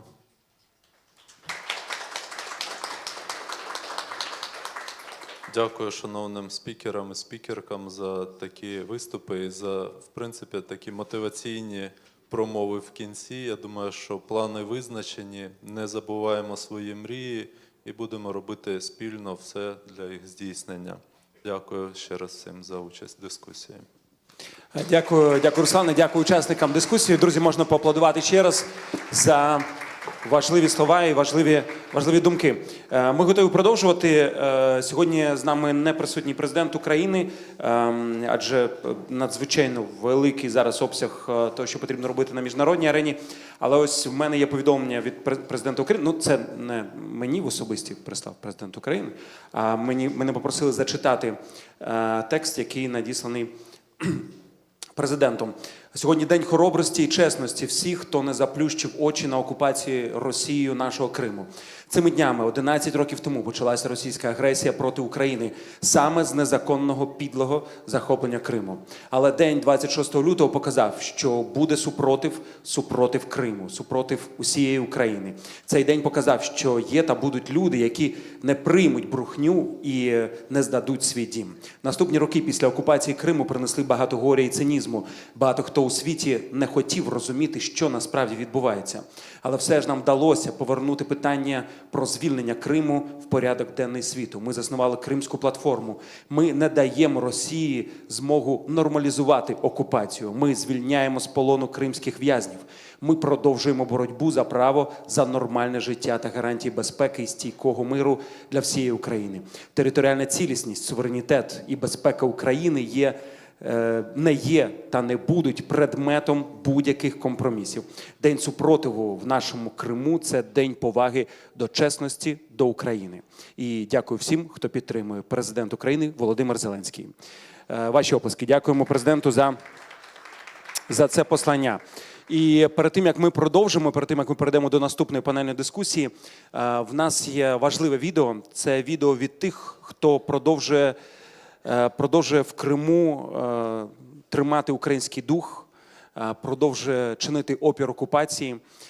Ми зараз маємо честь почути голоси тих, хто є символом незламності, тих, хто щодня доводить, що Крим – це Україна. Тож дозвольте зараз разом з вами подивитися відеозвернення представників руху супротиву окупації Криму. Увага на екран.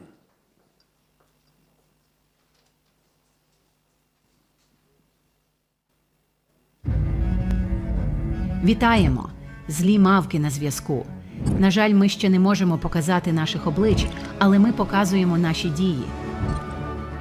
Попри весь тиск та небезпеку, наші кримські мавки продовжують чинити спротив і не збираються зупинятися, допоки Крим не повернеться додому. Поки є спротив, окупанти не перемогли. Крим – це Україна. Дякуємо і, звичайно ж, я прошу поаплодувати. Увага. Які в повсякденному житті займаються звичними цивільними справами в Криму. Вони ходять до університетів, працюють в магазинах, в банках. Нас неможливо викрити, оскільки з-поміж усіх мешканців Криму ми не відрізняємося нічим особливим. Ми зливаємось з ландшафтом пересічних людей так, аби ворог нічого не запідозрив. Акції бувають різні, більш ситуативні зараз, адже сплановані акції ми не можемо висвітлювати з міркувань безпеки. Що постійно відбувається, це написи, плакати в публічних місцях. Вони всі нагадують, що Крим – це Україна, що окупанти мають тікати і Україна обов'язково повернеться. Окремо ми знаходимо і систематизуємо інформацію про поплічників окупаційного режиму. Це стане в нагоді тоді, коли будуть відбуватися майбутні судові процеси. Наша діяльність включає в себе також підпал їхніх автівок, розповсюдження плакатів задля психологічного тиску на окупантів. Дій багато і не про всі ми можемо зараз говорити, повірте. Так, для нас критично важливим є відслідковування, викриття і передача Україні знаходження потенційних військових цілей, розташування російських кораблів і об'єктів інфраструктури. Наші фантоми – це справжні професіонали у вчасному самоприховуванні. Вони завжди дбають про безпеку. І з міркувань безпеки і подальших наших дій ми не можемо зараз сказати більше. Основна сила протистояння пропаганді – це комунікація з людьми. І Росії не вдалося підкорити населення Криму. Люди ненавидять Росію і чекають повернення української влади. Всі, попри пропаганду, знають правду. Іноді люди вимушені мовчати, бо це стосується їхньої безпеки. Багато хто в будь-який спосіб уникає участі в масових ура-патріотичних безглуздих подіях. І люди чекають звільнення, а ми маємо робити все можливе, аби це сталося якнайшвидше.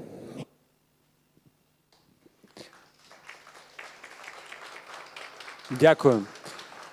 Дякую сміливим людям, які продовжують опір в окупованому Криму. І зараз ми перейдемо до другої панельної дискусії. Тема не менш важлива, тема реінтеграції деокупованих територій, яка нас точно очікує із Кримом, тема документів для людей з Криму, тема освіти для дітей, які хочуть отримати українську освіту. Про все це зараз будемо говорити. І я хотів би запросити на цю сцену модераторку нашої другої панельної дискусії Крістину Бердинських, українську журналістку. Пані Крістино, чекаємо вас на сцені. Ваші оплески, шановні друзі. Також ми запрошуємо на цю сцену спікерів нашої другої панельної дискусії. Ольга Курішко, постійна представниця президента України в Автономній Республіці Крим. Пані Олю. Олексій Рябикін, заступник міністра розвитку громад та територій України. Пане Олексію. Мачей Янчак, голова Офісу Ради Європи в Україні. Пане Мачеє. І Марія Суляліна, голова Центру громадської просвіти Альменда. Пані Марія, запрошуємо вас на сцену. Так, нікого не забув, так? Да? Забули. Хто в нас ще? І звичайно, вибачте, да, дякую. Ну, ви на те ви і модераторка. Ігор Поночовних, керівник прокуратури Автономної Республіки Крим та міста Севастополь. Да. Це було небезпечно забути керівника прокуратури, але ну да, тепер все. Вам слово, прошу. Вітаю всіх. І мене звати Крістина Бердинських, я українська журналістка. І оскільки я журналістка, то я можу дозволити собі таку розкіш, як бути максимально недипломатичною. І я хочу нагадати вам, в якому моменті ми знаходимося прямо в цей день. В моменті, коли ми щодня і щоночі слідкуємо за новинами з Америки, ми перебуваємо в такому стресовому, я б так сказала, стані, м'яко кажучи. І всі ці дискусії про те, як, коли, чим і в яких кордонах має закінчуватися війна, звучать дуже конкретні, прагматичні речі і, на жаль, інколи дуже неприємні, коли ми маємо нашим найбільшим друзям пояснювати взагалі, хто напав на Україну. І це просто страшне, я б так сказала. І тому в цих дискусіях нема теми окупації, що відбувається на окупованих територіях. І я думаю, що ось тому ми сьогодні зібралися тут, щоб нагадувати конкретними цифрами, конкретними прикладами, що вчиняє Росія вже не 3 роки, а вже 11 років, так? І що про це треба говорити голосно і рішуче, і в жодному разі не забувати про це під час будь-яких перемовинах. І тому я хочу розпочати нашу дискусію з розмови з пані Ольгою Куришко. Вона постійна представниця президента України в Автономній Республіці Крим. Пані Олю, Крим окупований вже 11 років, і, власне, Росія почала свої ці всі жахливі речі, експериментувала з людьми і всі ці 11 років. Потім, що вона вчинила повномасштабне вторгнення, у неї вже був прописаний і перевірений сценарій, бо у неї був Крим і були окуповані східні території багато.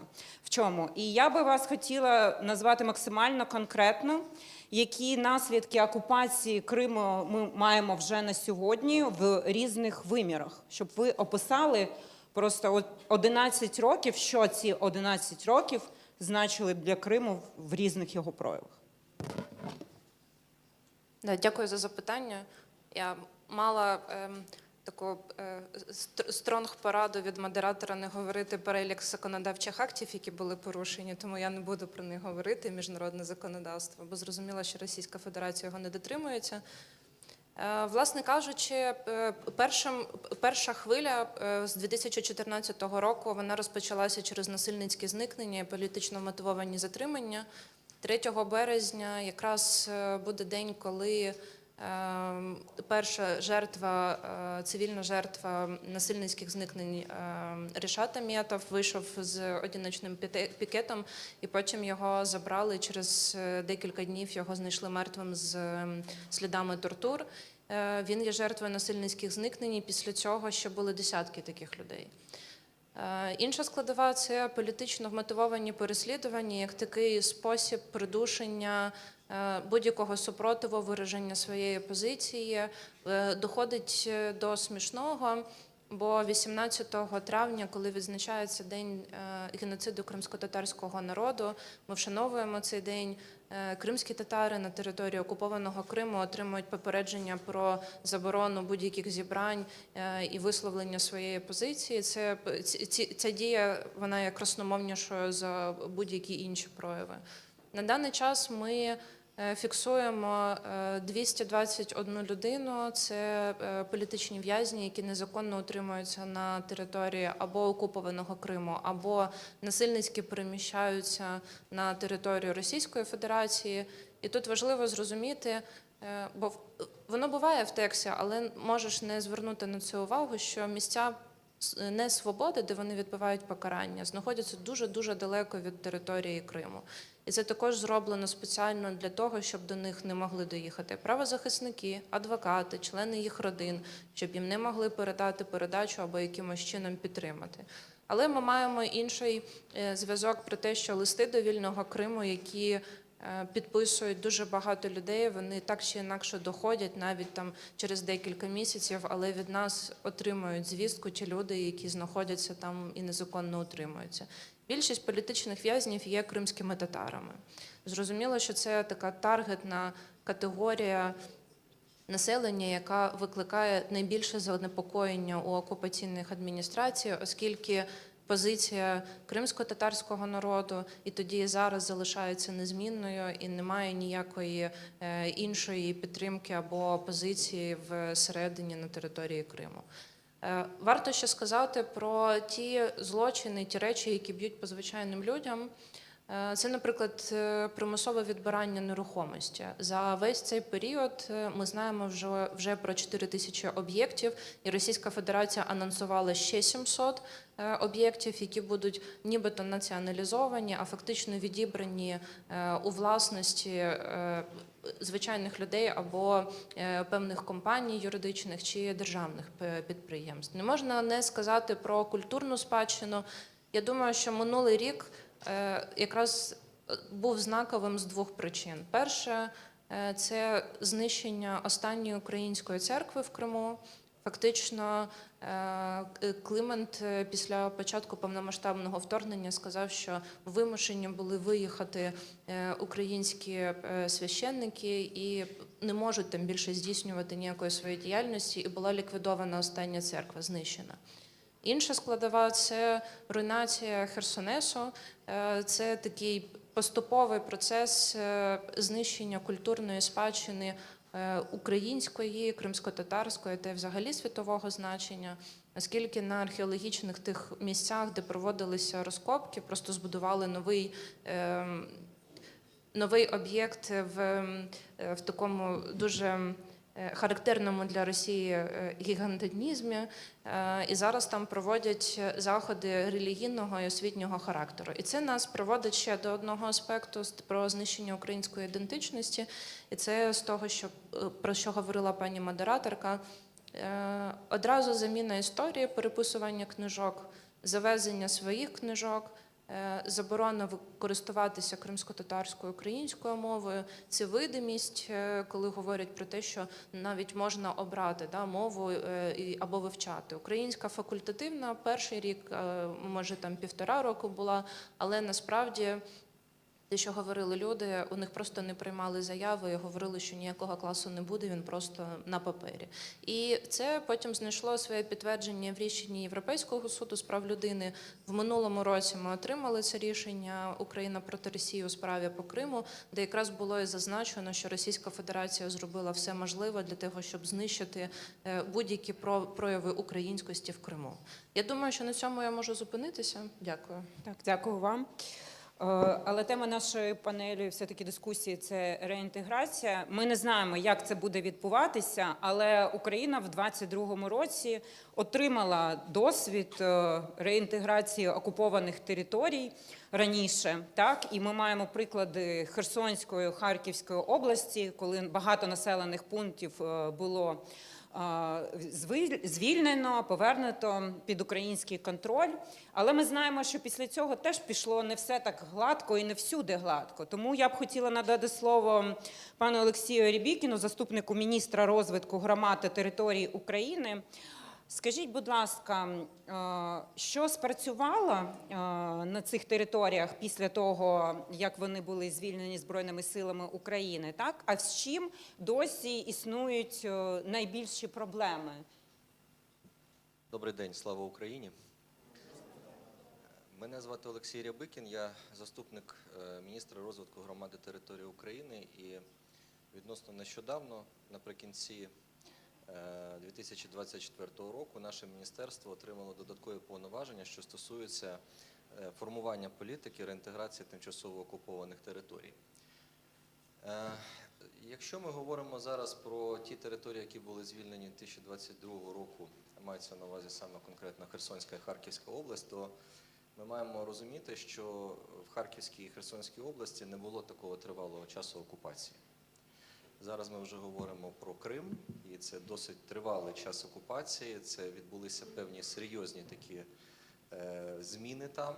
І коли ми зараз починаємо аналізувати дані, аналізувати ситуацію по тимчасово окупованих територій, то точно ми ці території поділяємо як мінімум на кілька частин. Ті, які були окуповані вже давно, 2014 року, і ті, які почали окуповуватися після 24 лютого 2022 року. Якщо ми говоримо конкретно про Крим, то тут у нас виникає одразу кілька важливих аспектів. По-перше, у держави наразі дуже мало об'єктивних даних, об'єктивної інформації, яка, власне, і має стати основою для напрацювання цих політик. Ця інформація стосується і демографічного стану, і соціально-економічного розвитку, і дуже багатьох інших показників, які мають стати якраз базою для формування цієї політики. По-друге, якщо ми говоримо про Крим, то там не відбулися ті процеси, зокрема і процеси децентралізації влади, формування спроможних громад, тому що ця реформа, яка була реалізована по всій території України, Криму минула. І зараз ми точно маємо думати, я думаю, з усіма стейкхолдерами і з громадянським суспільством, інституціями громадянського суспільства, яким чином нам там вже зараз починати організовувати певну систему влади, як місцевого самоврядування, так і державної влади, тому що це одне з питань, яке точно одразу виникне під час деокупації Криму. Якщо ми говоримо знову ж таки про Харків і Херсон, то там були утворені військові адміністрації, був ухвалений урядом відповідний порядок дій. Це кілька десятків послідовних дій, починаючи з безпеки, розмінування територій, фільтраційних заходів і закінчуючи наданнями різних сервісів людям, які там на цій території є. Щодо Криму, це аналогічні дії, і вже зараз ми маємо, в тому числі ухвалені нормативних документів, законодавчої бази, вирішувати питання устрою, питання організації державної влади, публічної влади і, власне кажучи, напрацювання тих першочергових заходів, які там мають відбутися, тому що вони, ми розуміємо, будуть дещо інакші, ніж ті, які, наприклад, були реалізовані у 2022 році. Власне кажучи, питання дуже складне. І мушу визнати, що якоїсь такої цільної системної політики, тут, до речі, на попередній панелі говорили про те, що і недостатня комунікація з людьми, які залишилися на тимчасово окупованих територіях, недостатнє розуміння ними, що яку політику, власне, формує держава, як вона її буде реалізовувати. Це все треба зараз безпосередньо виправляти, і ми цим насправді зараз дуже активно займаємося. Є великий пласт проблем, їх не можна вирішити, на жаль, за тиждень або за місяць, але їх почати треба вирішувати, і держава точно має запропонувати струнку, логічну і зрозумілу послідовну політику щодо реінтеграції тимчасово окупованих територій. Що важливо? Важливо, що навіть під час перегляду державної стратегії регіонального розвитку ми нарешті говоримо про те, що є 4 макрорегіони, які сформувалися залежно від впливу факторів війни. Це території тимчасово окуповані, які мають особливу мати політику, це території, які прифронтові, де безпосередньо точаться активні бойові дії, це центральний макрорегіон і західний. І от залежно від того, залежно від особливостей кожного з цих макрорегіонів буде своя особлива політика, вона наразі вже формується. Ми заходимо зараз в формування функціональних типів територій, власне, вони матимуть певні юридичні, фінансові, інші механізми для того, щоб держава була зрозумілою, держава була послідовною, а люди, які зараз перебувають, в тому числі на тимчасово окупованих територіях, не втрачали зв'язок з державою. Це надзвичайно важливо. Крім того, важливо також, щоб ті люди, які зараз перемістилися з тимчасово окупованих територій, знаходяться на території України, також мали всі можливості зберігати свою ідентичність. Всі можливості далі жити, далі розвиватися, далі будувати майбутнє.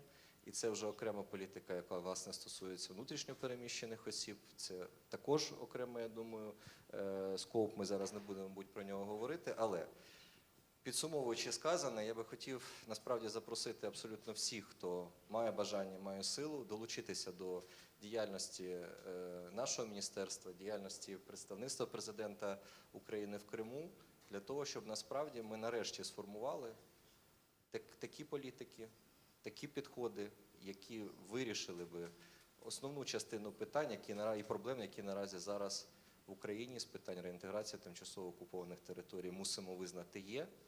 Але я думаю, що в наших силах цілком швидко почати цю проблематику вирішувати. Дякую за увагу.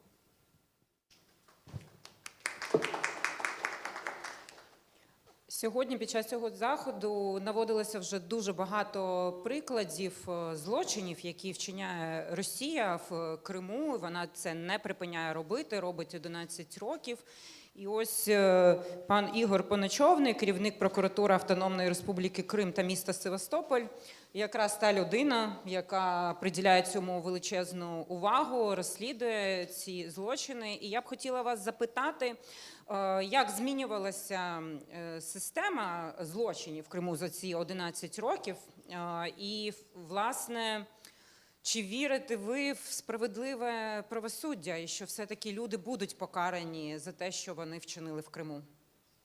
Дякую, Кристина. Доброго дня всім. Відповідаючи одразу на друге питання, звісно, вірю. Якби не вірив би, не працював би вже 8-й рік в Криму, не документував би злочини.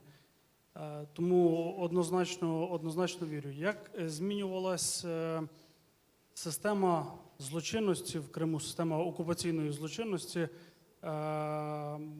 ми спостерігали це досить яскраво 14-й, мабуть, 19-й рік, коли злочини, які вчиняли окупанти, вони були найбільш масовими, найбільш жорстокими, оскільки саме в цей період Російська Федерація робила максимум для того, щоб викорінити абсолютно все проукраїнське і кримськотатарське з Криму, всіх, хто не згоден з окупацією, будь-якими способами. Чи створенням неналежних умов для проживання, паспортизації, необхідністю отримувати окупаційні паспорти і так далі. Всі, хто проявляв будь-який супротив, зазнавали затримувань, катувань, ув'язнень на тривалі терміни. Тобто основна така найбільш критична ситуація була якраз в ці роки. Після повномасштабного вторгнення досить часто всі запитують, як змінилася ситуація після повномасштабного вторгнення, чи стало більше злочинів. їх не стало більше, оскільки до повномасштабного вторгнення таке враження, що Російська Федерація ще з 2014 року, готуючись до нього, в Криму майже зачистила той публічний спротив. І після 22-го року ми спостерігаємо тільки злочини, які вчиняються відносно цивільного населення. Це ті злочини, які стосуються нових статей в Кримінальному кодексі Російської Федерації. Це дискредитація російської армії і дискредитація російської армії. Там 2 статті, схожі за назвою. Основна маса людей притягається до адміністративної відповідальності. Також є і близько 10 вже вироків за цими статтями. Тобто після 2022 року, після повномасштабного вторгнення, такої інтенсивності і кількості злочинів, які були до повномасштабного вторгнення, ми не спостерігаємо. Але це не означає те, що Російська Федерація стала більш гуманною або трошки збавила свої оберти відносно цивільного населення в Криму. Питання в тому, що просто до повномасштабного вторгнення репресивна машина російських правоохоронних органів, російських судових органів працювала наскільки потужно і наскільки безвибірково, що коли дивишся відеозвернення, які були перед нашою панеллю, просто відчуваєш неабияку гордість і страх, в тому числі за тих людей, які залишились в Криму. Чесно, для мене був величезний подив, коли після повномасштабного вторгнення ми зрозуміли, що в Криму ще залишився опір, навіть залишились ті рухи, про які до повномасштабного вторгнення ми не чули, ми ніколи з ними не контактували. Тому це абсолютно захоплює і дає надію в те, що ще не все втрачено, оскільки попередні 11 років ми, скоріш за все, втрачали. Тому що я вже один раз на одному із форумів говорив, що про Крим ми згадуємо декілька разів в рік, 26 лютого, 18 травня, і ще, можливо, коли в Криму щось стається таке, що цікаво українським медіа. Говорити зараз про те, що ми там повинні розбудовувати, починати щось робити, щось думати,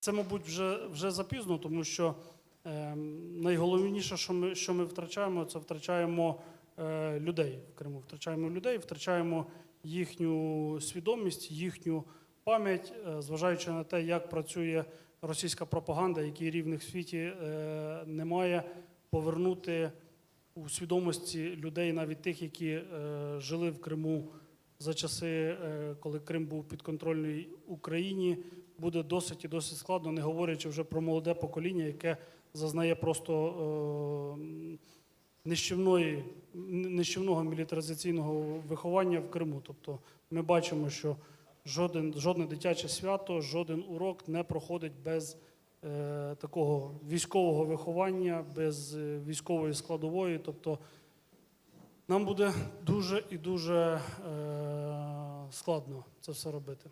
Так, одне уточнення.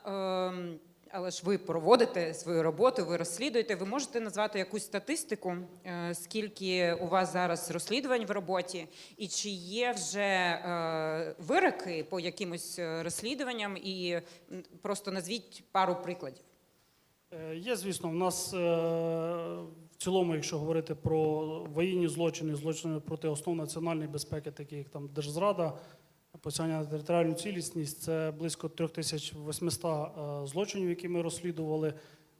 З них ми маємо вже близько 200 вироків саме за цю категорію злочинів.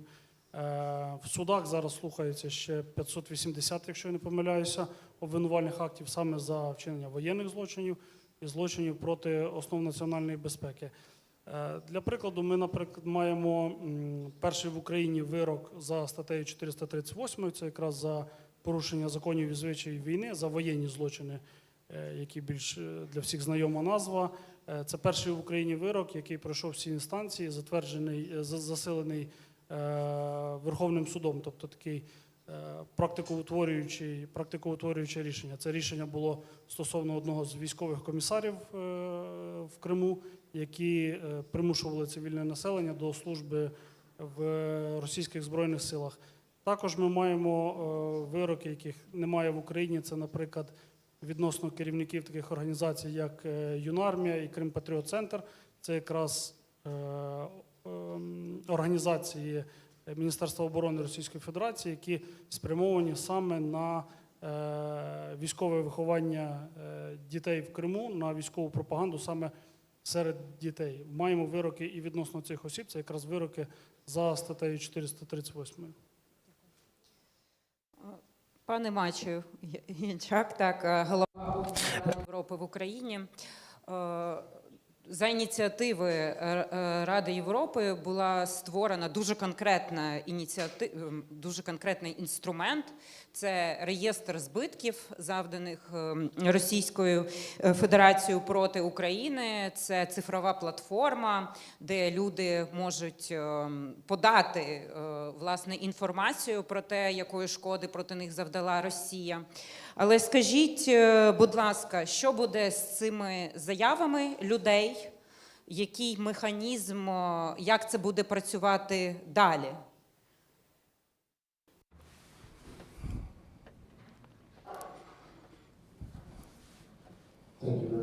Дякую. Дякую, пані Кристине. Дякую паналістам. Дякую за запрошення мене на цей захід. І я представляю організацію, яка по суті працює на трьох і фокусується на трьох елементах: права людини, демократія і верховенство права.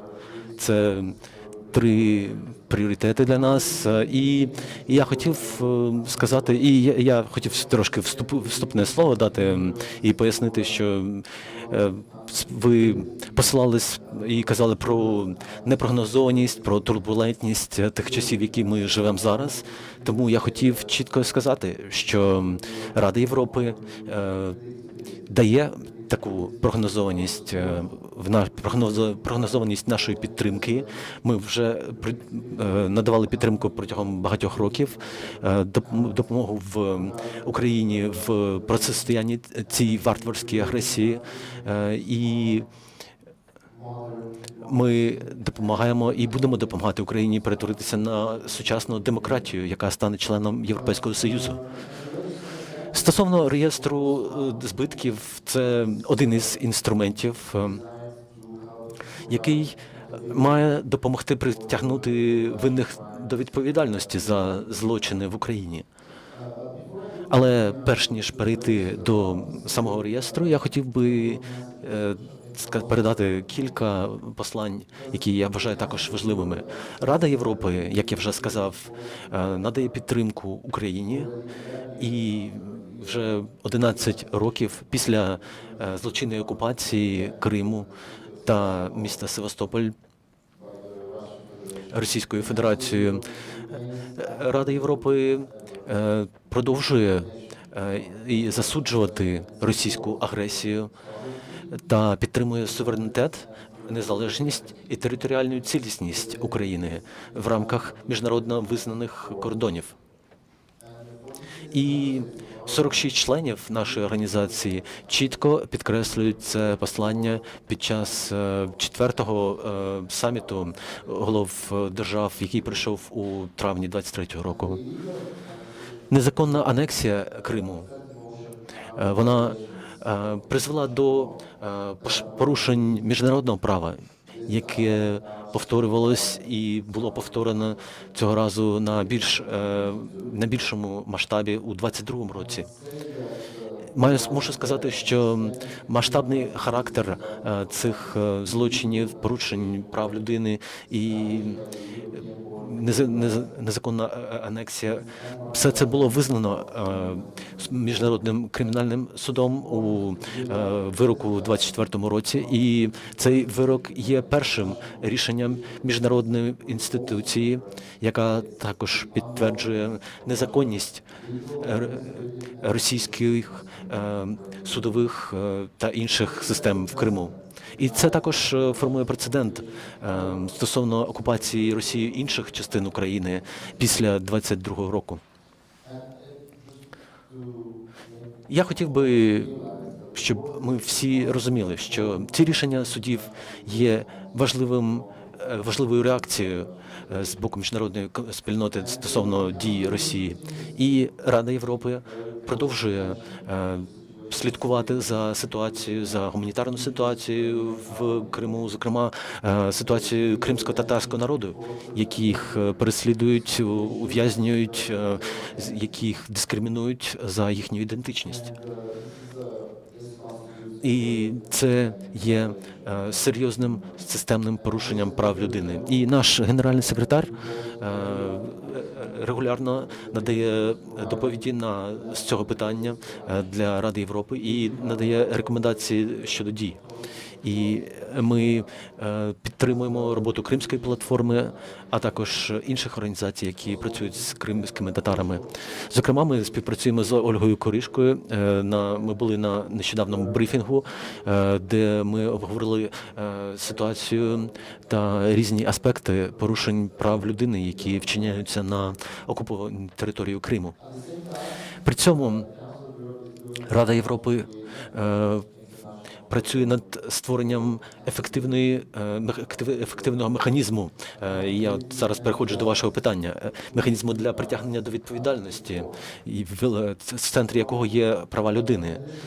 І крім Страсбурзького суду, цей реєстр збитків, заданих Російською Федерацією, це механізм, який був створений в рамках рішення Ради ООН, Генеральної асамблеї ООН за злочини проти України. І він є важливим елементом цієї діяльності.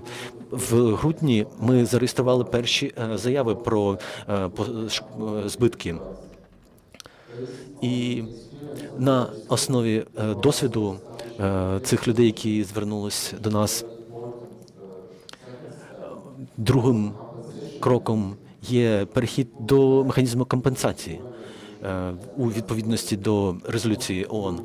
І я хочу підкреслити ще раз, що притягнення до відповідальності є одною з пріоритетів нашої організації, нашого поточного генерального секретаря та попереднього. І пріоритет для Ради Європи. Тому ми докладаємо максимальних зусиль для реалізації цього. На цьому етапі, якщо я не помиляюсь, понад 30 тисяч заяв вже були подані в реєстр збитків з боку України. І основний елемент, цей реєстр, він знаходиться в Гаазі, але в нас також є невеличкий офіс у Києві. І цей офіс співпрацює з українською владою, з громадянським суспільством, з органами самоврядування та просуває і пояснює про можливість подання заяв і важливість цього для майбутніх можливих кроків, які можна буде реалізувати на цій основі. Також я хотів би згадати, і я ще ближче підходжу до закінчення мого виступу.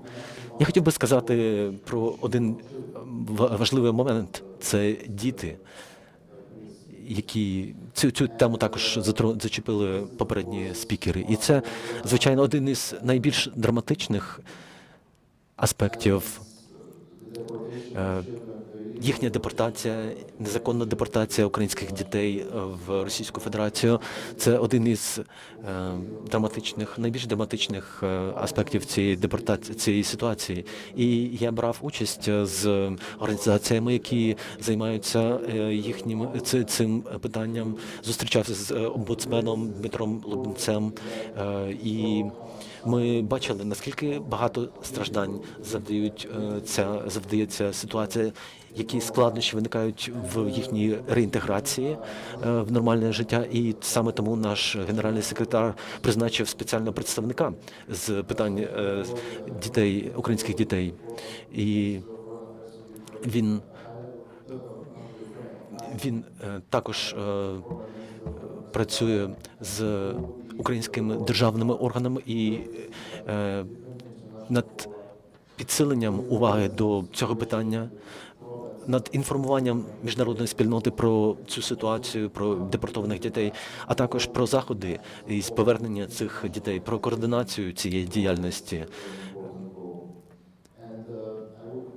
І я хотів би сказати, що Рада Європи працюватиме над досягненням сталого миру, справедливості, над відновленням справедливості та відбудовою України. І ми опікуємося питанням прав людини. Заспокоїли трохи усіх, що можна мати прогнозованого стабільного партнера. І якраз ми вже зачепили тему дітей, і я хочу надати слово пані Марії Суляліній, голові Центру громадського просвіту Альменда. Коли Росія окупувала Крим, то дітям, які пішли в перший клас, їм було 7 років. Да? Зараз цим дітям 18. Вони не знали української освіти, вони закінчили школи, вони навчалися по російським підручникам історії. Розкажіть, будь ласка, що зробила Росія з освітою дітей і що робить Україна, щоб дати цим дітям шанс на українську освіту? Дякую за питання. Я, напевно, почну з того, про яку ми взагалі говоримо. За даними окупаційної влади, на жаль, у нас немає української статистики, тому ми мусимо дивитися на статистику, яку надає окупаційна влада. На окупованому півострові наразі проживає 500 060 дітей. Серед них 283 тисячі приблизно – це діти шкільного віку. Колеги вже говорили про систему освіти, що з 2014 року Російська Федерація перше, що зробила, це повністю перевела систему освіти на російські стандарти. Що це по факту означає? Це повне вилучення українських підручників, це вилучення українознавчого компоненту. Тобто це немає такого предмету, як історія України, немає предмету, як українська мова, немає предмету, як громадянська освіта.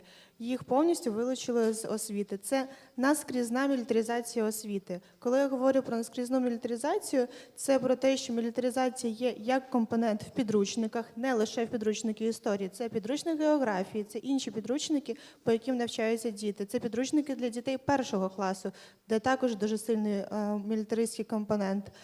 Це спеціальні предмети, такі як предмет безпеки, життєдіяльності та захисту вітчизни, на яких дітей відкрито мілітаризують. В 2024 році були прийняті зміни в закон про освіту Російської Федерації, згідно з яким дітей на уроках трудової діяльності можуть долучати до підтримки Збройних сил Російської Федерації. І ми вже бачимо випадки, як дітей на уроках в Криму долучають до виготовлення або деталей, або пошиття форми. Це вже те, що відбувається в Криму.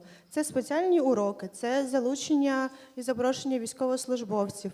І ми говоримо про те, що за 11 років Російська Федерація, по суті, створила систему, яка спрямована на політичну індоктринацію наших дітей, на повне заміщення української громадянської ідентичності російською ідентичністю та на мілітаризацію дітей для того, щоб підготувати солдатів, яких вона відправить на війну проти їх власної країни.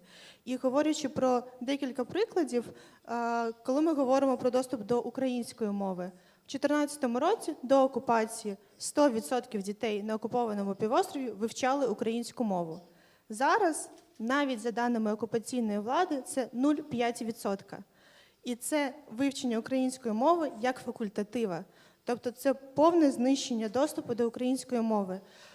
Так само дуже негативна ситуація з доступом до кримськотатарської мови.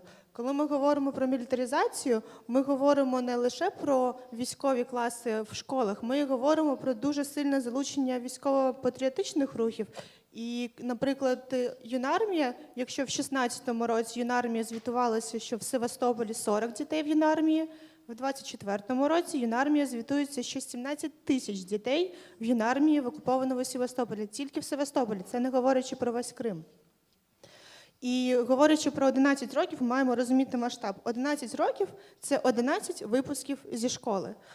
Це, за даними, які публікувала Російська Федерація про випускників, це 131 тисяча дітей, які за цей період випустилися зі шкіл.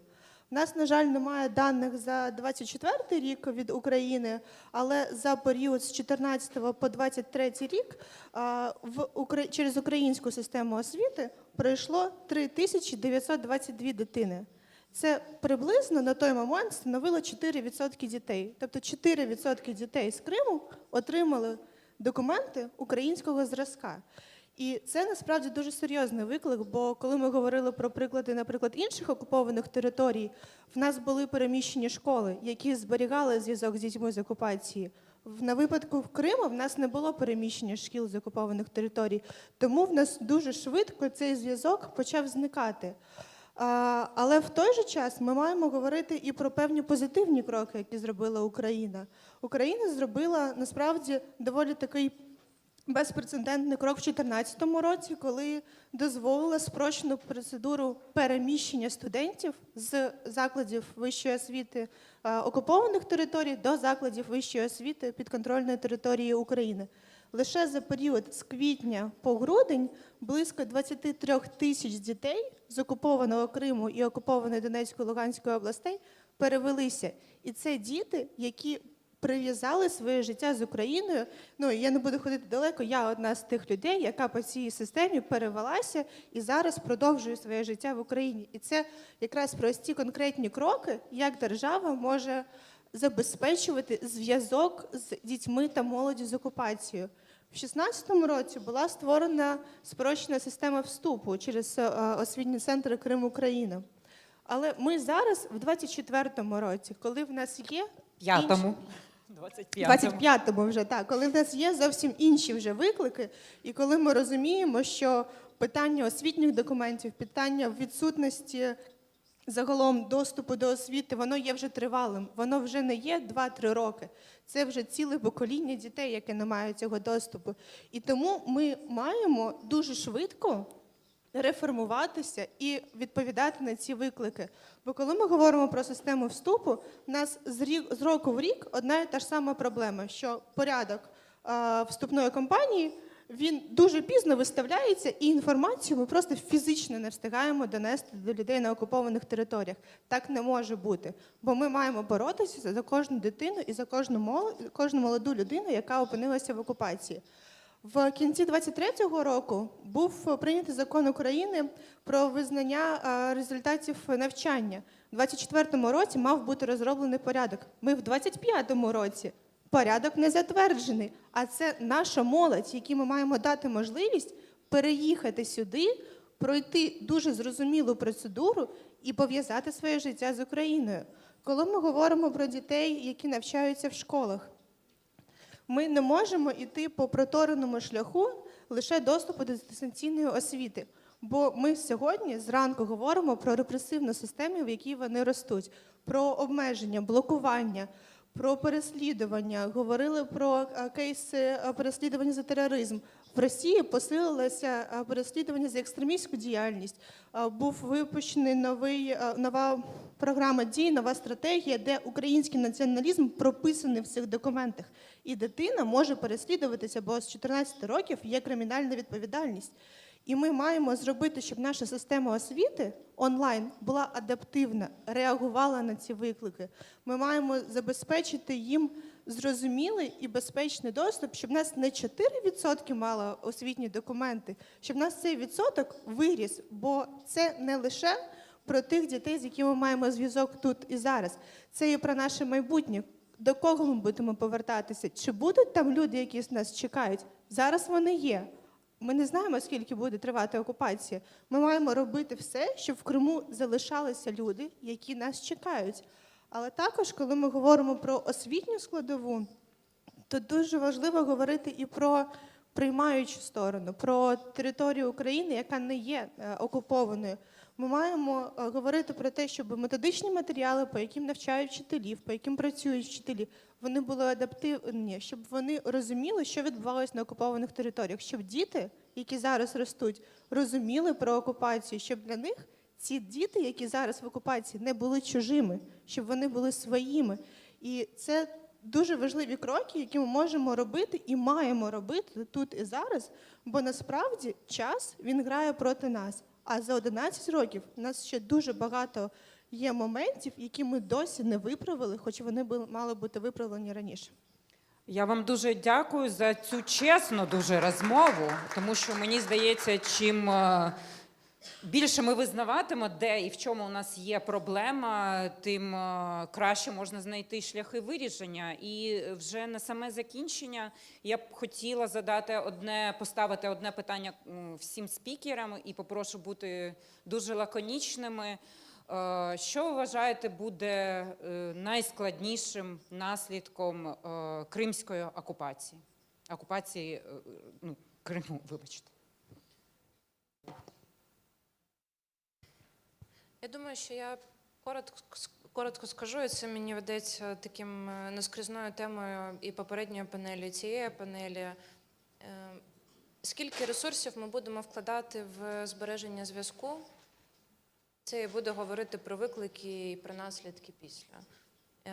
Якщо держава готова вкладати багато ресурсів, і ми особисто, і не тільки державні органи, громадські організації, експерти, будувати цю політику, будувати містки, підтримувати їх і говорити відверто, запастися терпінням, тоді нам все вдасться. І це якраз про те, коли ти живеш в іншій реальності, нав'язаній, і навіть ти розумієш, що це неправда. Бо під час особистих прийомів люди розказують багато різних речей, і коли там жінка каже, в мене лежить прапор в шухляді, і я чекаю, я знаю, що вона говорить це щиро.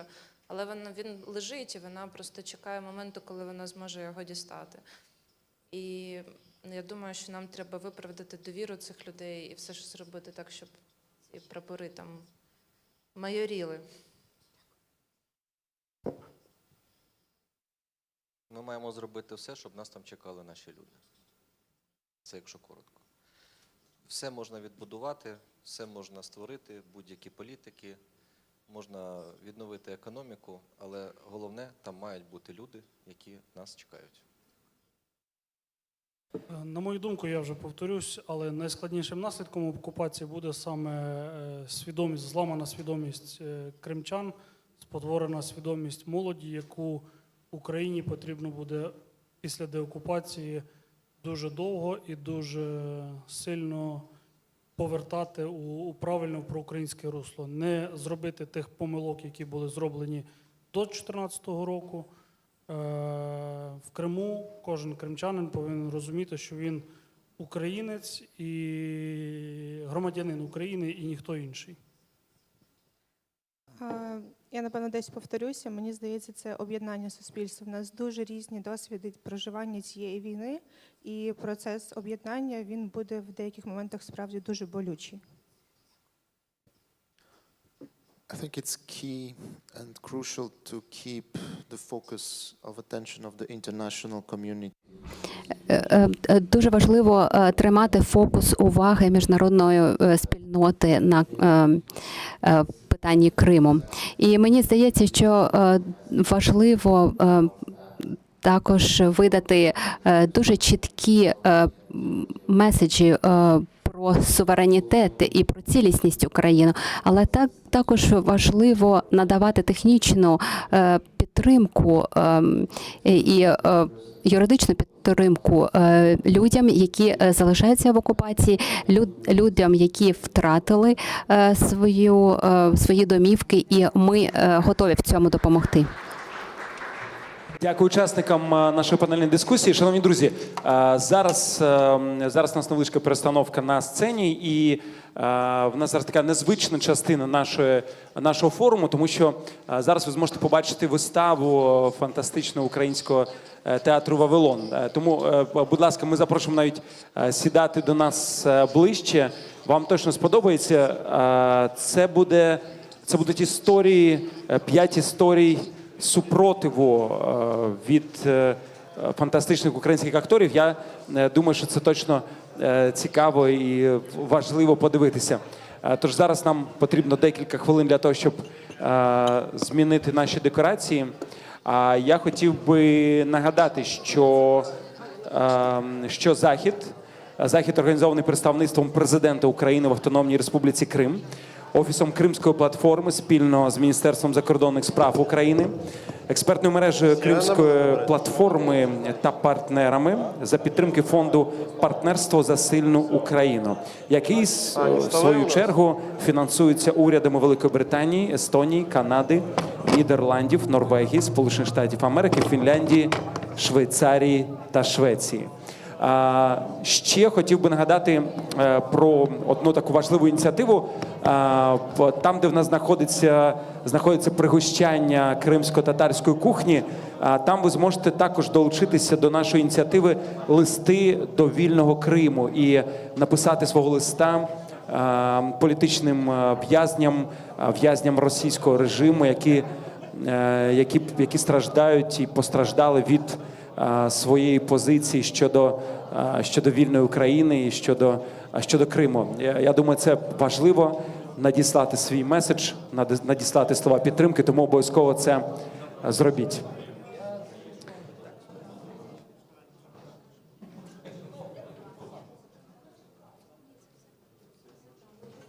Тож, шановні друзі, просто зараз я хотів би віддати цю сцену театру «Вавилон» Українського державного університету імені Драгоманова, художня керівниця Ірина Савченко, і це 5 історій супротиву. Шановні друзі, прошу поаплодувати. Ми починаємо. Ваші оплески.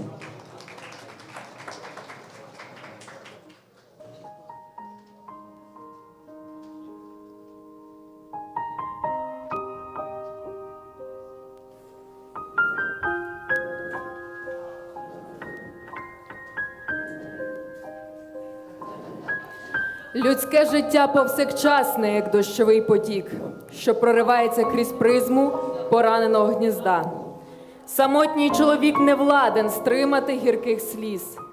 Так хвора кров обіруч щосили хапається за поріз. Та в його очах шмат убогого неба, де лине птах. В його горлі крик, а в душі відчуження й війна. Так незагойною раною на відліг кривавить Крим, та розранена південна земля, немов вода кам'яна, де простір старих сосен ущерть пропах, і гурт диких кіз блукають у мареві крижанім.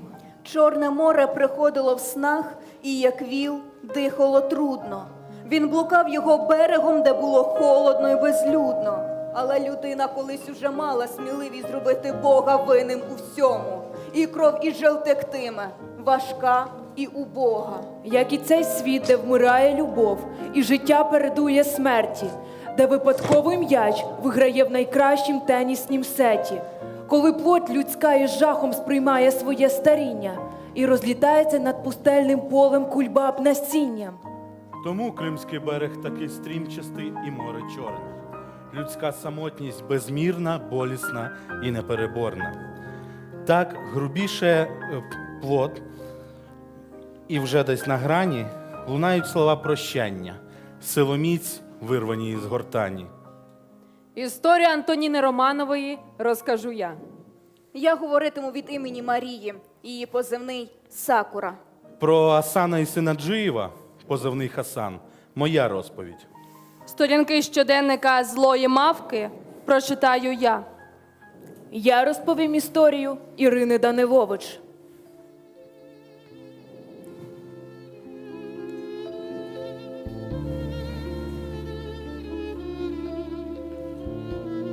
– 18 травня – це день, який двічі пройшов морозом по моїй долі. 18 травня 44-го року радянська влада позбавила дому мою родину, депортувавши їх, як і інших кримських татар. А 18 травня 22-го року я разом із побратимами виходив з Азовсталі. Далі була колонія у Донецькій області, Оленівка. Проходять десятиліття, а ворог залишається один і той самий. і робить все, щоб знищити нас. У нас з вами багато спільного. Спільний Крим, спільна професія. Ви парамедик, я медсестра.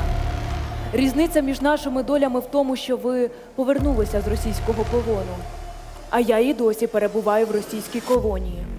В 22-му році мене засудили до 7 років позбавлення волі.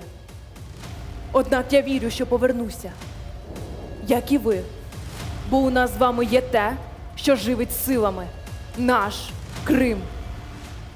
Я народилася та виросла в Феодосії. Коли мені було 13, я переїхала до мами в Київ, але все одно багато часу проводила в Криму, у бабусі з дідусем. Мені було 17, коли росіяни зі зброєю в руках прийшли на українські землі і розпочали війну. Тоді, у 14-му, я разом зі своїми друзями виходила на протести в Росії і вірила, що світ не допустить подібної несправедливості. Згадую протести біля посольства РФ, будівлю якого ми з однокласниками закидали яйцями. Або ось тоді був популярний додаток Zello. Ми спілкувалися в ньому, кооперувались там. У багатьох були скутери, і ми їздили спостерігати за переміщенням Збройних сил РФ по місту, а інформацію передавали відповідні органи. Їздили на аеродром Бельбек до наших військових у заблокованих військових частинах. Привозили їм їжу, цигарки, воду. Ми знали, що це небезпечно. Я не впевнена, чи варто про це писати, але треба. Ходила сьогодні, вішала плакати, вийшло непомітно дістатися до нових цікавих місць. Іноді нападає параноя, хочеться тупо бігти, тікати звідти, але внутрішній голос каже: ти потрібна тут. Знову думаю про чергові затримання наших. Якщо брати особисто мою ситуацію, то в мінус і загроза – це камера. А плюс в тому, що мало хто, а скоріш за все ніхто не дивиться на дівчину як на партизанку.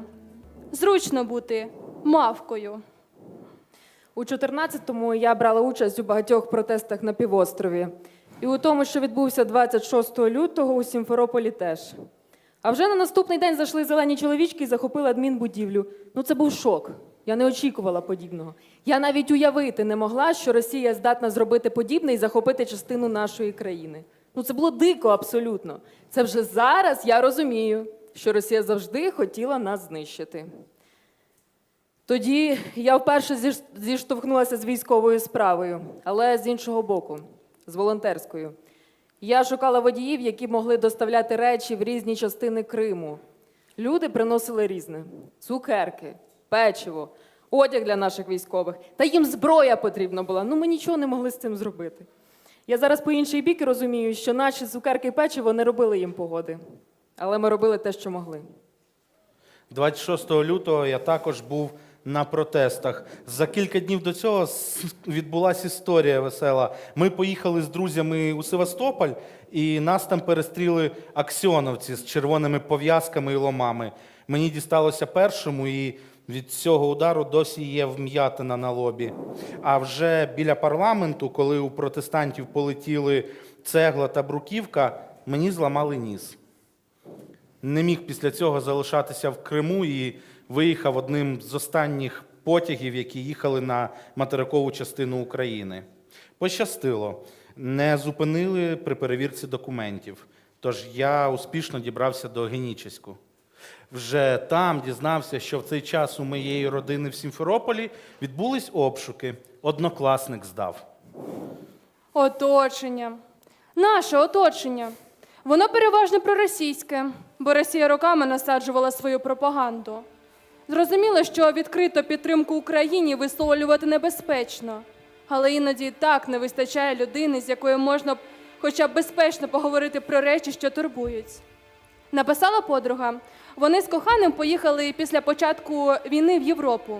Написали, щоб замовити картину. На картині буде сільський будиночок у Кримських горах. У цьому будиночку вони прожили щасливий рік перед війною.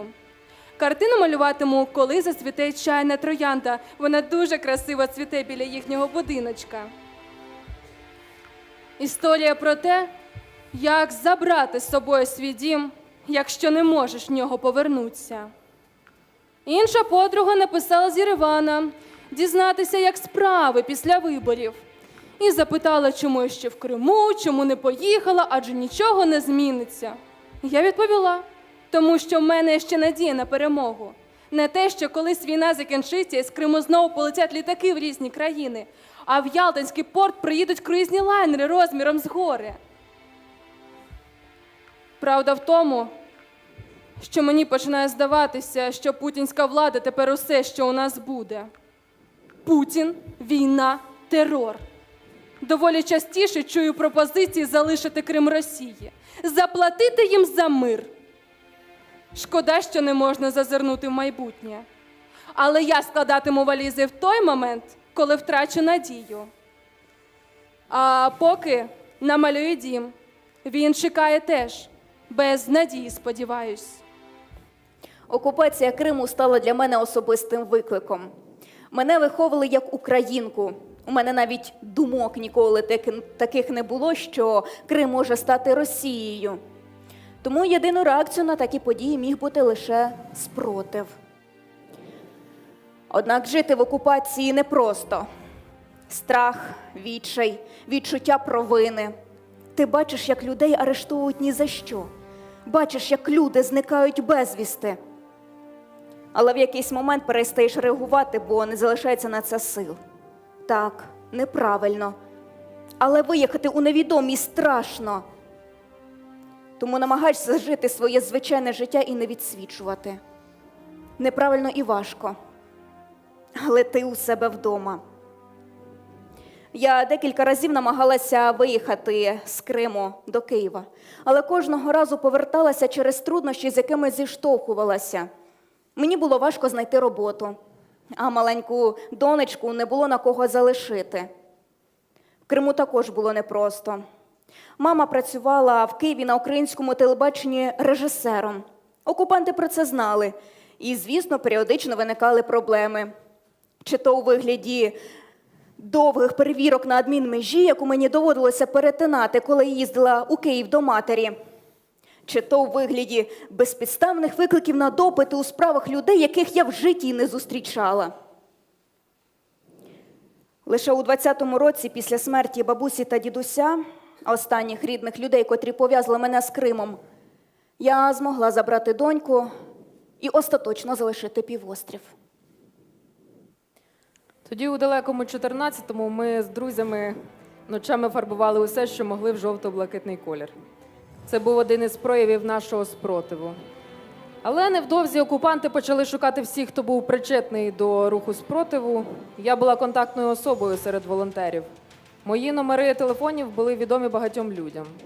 Почали надходити погрози. На той момент мені вже небезпечно було перебувати на півострові. Тоді ще ходили останні потяги до материкової частини України. Я взяла квиток і поїхала. Я залишилася в Коктебелі. Працювала медсестрою в центрі «Малахіт», вела сторінку в соцмережах, опікувалася правами медпрацівників. Коли почалися масові переслідування, я стала однією із кореспонденток кримського процесу, підтримувала в так званих судах кримсько-татарських активістів. 29 квітня 22-го року я поверталася із нічної зміни, як завжди сама. Мене схопили люди в формі. Фактично, це було викрадення. Під час обшуку в моєму будинку було вилучено всю техніку, деякі книжки і документи. Понад тиждень я не могла зв'язатися зі своїми рідними і близькими. Моє незаконне утримання – це психологічний тиск, побиття, погрози вивезти в ліс, до Маріуполя, їжа 1 раз на добу, обмеження користування вбиральнею. Лише за місяць мій адвокат зміг з'ясувати, що я знаходжуся в окупаційному СІЗО Сімферополя.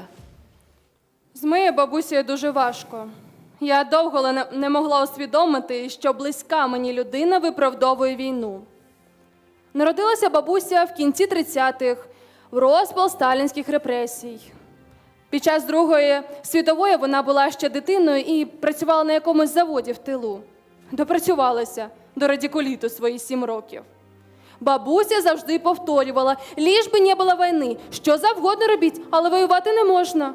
І ось, виявляється, якщо пояснює важливий дядько в телевізорі дуже детально і дохідливо, то можна. Виявляється, що війна це дуже правильно. Я дуже злилася, коли ми намагалися обговорити цю тему. Це неправильно. Бабусі 87 років. І її не змінити. Але я закипаю.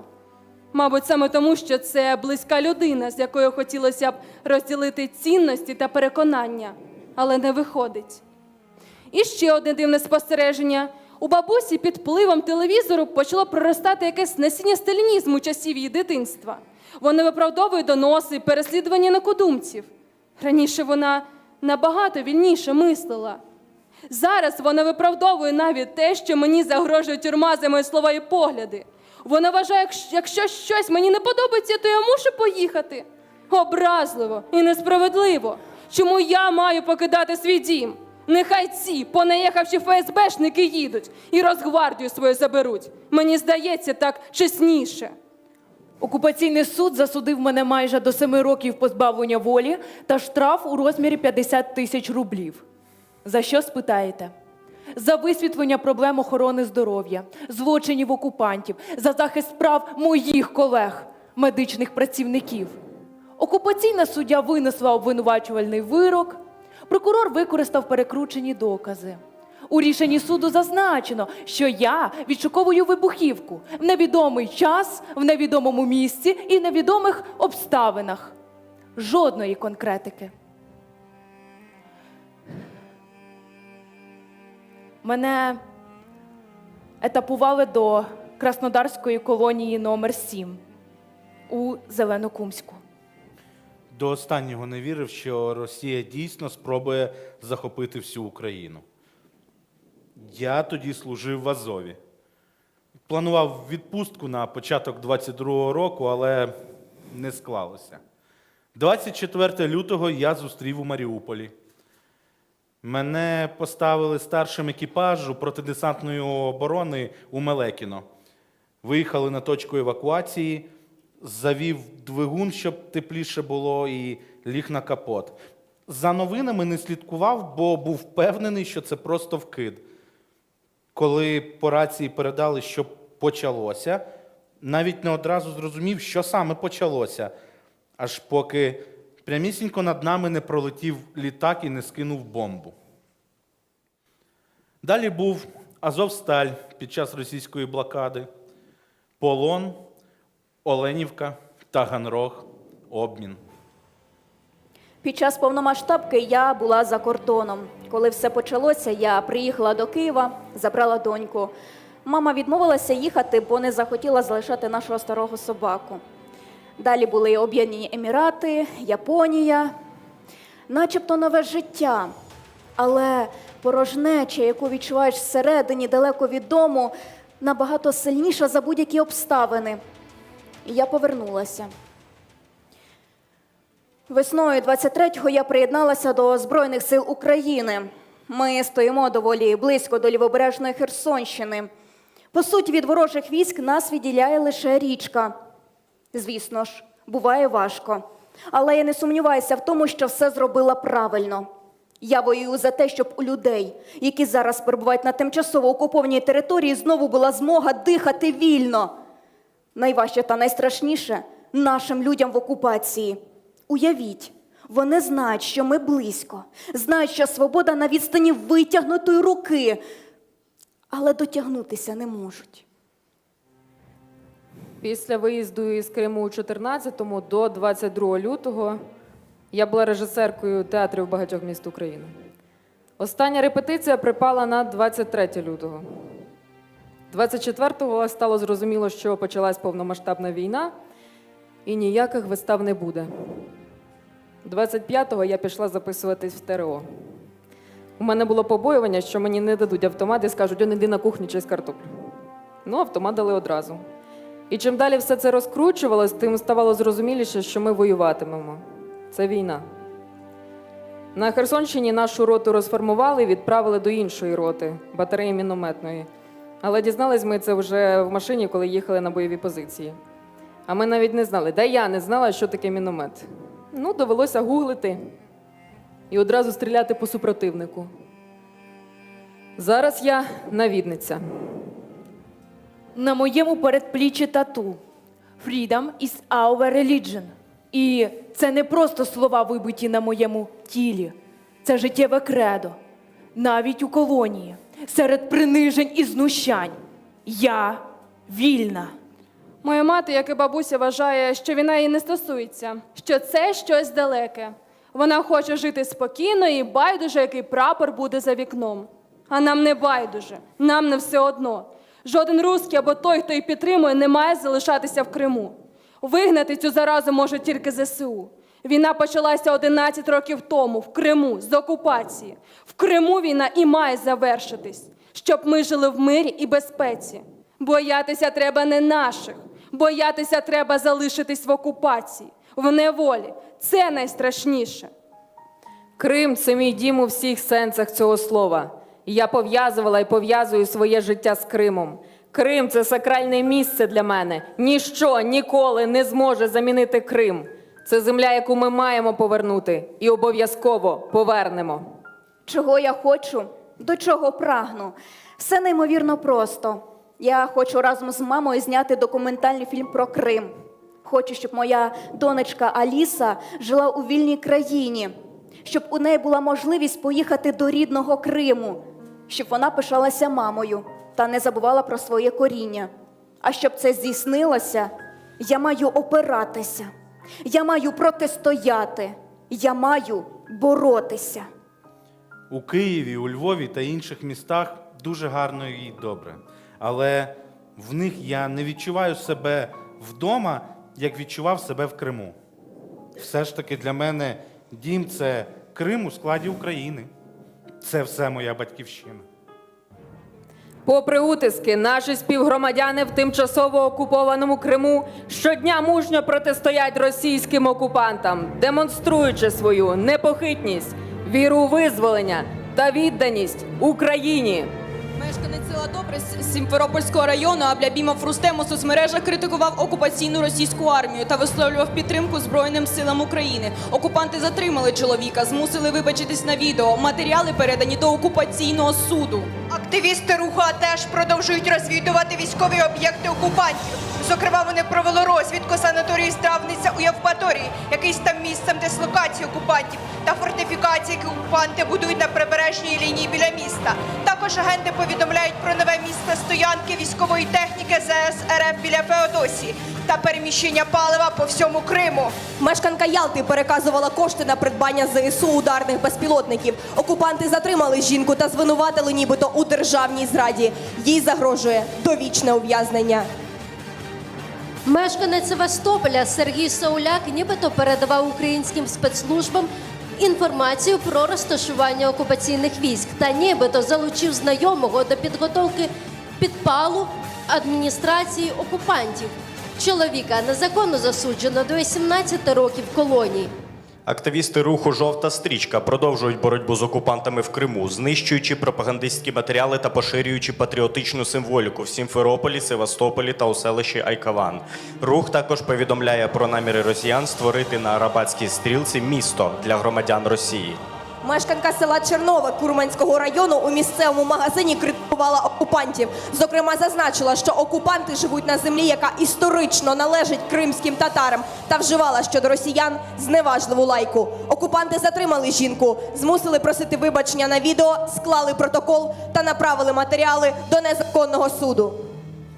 Мешканка Сімферополя стала об'єктом переслідування окупантів через її фото з українським прапором з Майдану Незалежності в Києві. Окупанти затримали жінку, провели обшук. Окупаційний суд виніс рішення про нібито дискредитацію армії РФ. У тимчасово окупованому Джанкої окупанти затримали та побили незрячого Ігоря Нікітенка за відео на Ютубі зі словами про ватну публіку, яка розповідає про прогрес, та загалом критику адміністрації.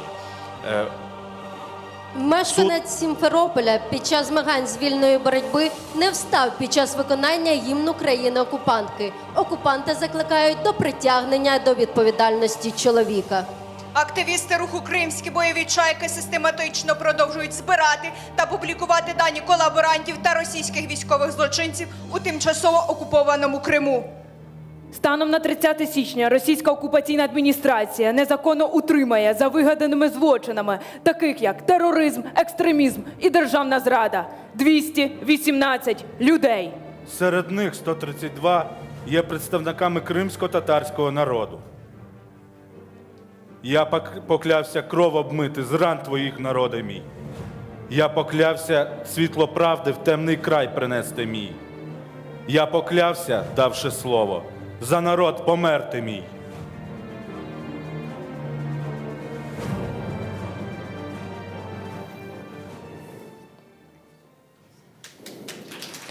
Ваші оплески, дякую. Це був виступ театру «Вавилон». Можна поаплодувати гучніше.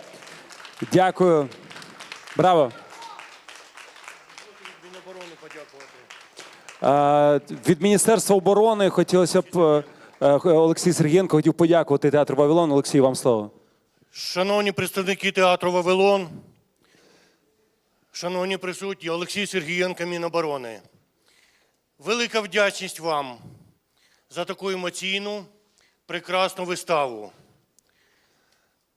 Практично під час цієї вистави, як я її дивився, сльози навертаються на очі, емоційно, чутливо, влучно.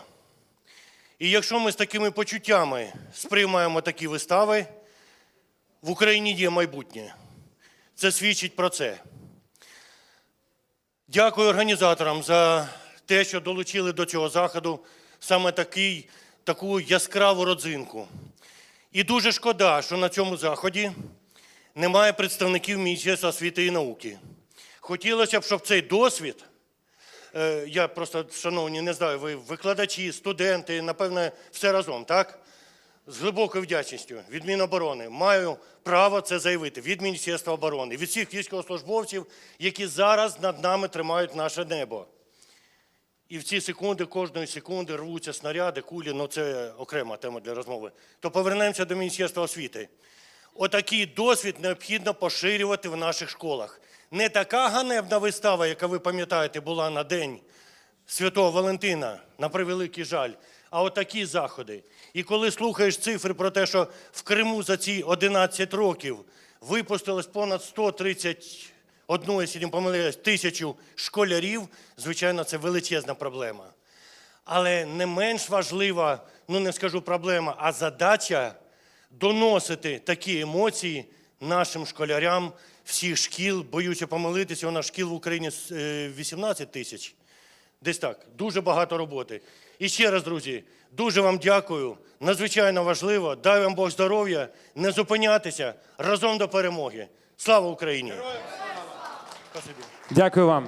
Дякую ще раз акторам театру «Вавилон» за дійсно дуже емоційну виставу. Ми продовжуємо. У нас лишилося 2 панельні дискусії. Зараз ми поговоримо про Крим на міжнародній арені. Ми сьогодні багато говоримо про наших партнерів, про наших закордонних друзів, про наших колег, які також підтримують і продовжують говорити про Крим у світі. Тож зараз я запрошую до 3-ї панельної дискусії модератора Андрій Куликов, український журналіст. Пане Андрію, запрошуємо вас на сцену. Ми запрошуємо на сцену Тамілу Ташеву, народну депутатку України. Ми запрошуємо на сцену Євген Перебійніс, заступник міністра закордонних справ України. Пане Євгене, запрошуємо вас. Також запрошується на сцену Шарлотта Сюрен, тимчасово повірена в справах Великої Британії в Україні. Ольга Скрипник, голова правління Кримської правозахисної групи. Тож учасники нашої панельної дискусії вже на сцені. Модератор Андрій Куликов. Пане Андрію, будь ласка, вам слово, прошу. Так, справді емоції. І тому почну з емоцій. З математичного погляду число 11 – це просте число, бо воно без останку ділиться лише на себе, на 11, і ще на одиницю. А от множиться число 11 на біль, іноді на розпач, на взаємну підтримку, на спротив і зрештою множиться на перемогу. Це усвідомлюємо ми, це відчуваємо ми, Ми боліємо і радіємо. А в світі наскільки знають про наш біль, про ці 11, 12, хто його знає, скільки ще доведеться рахувати.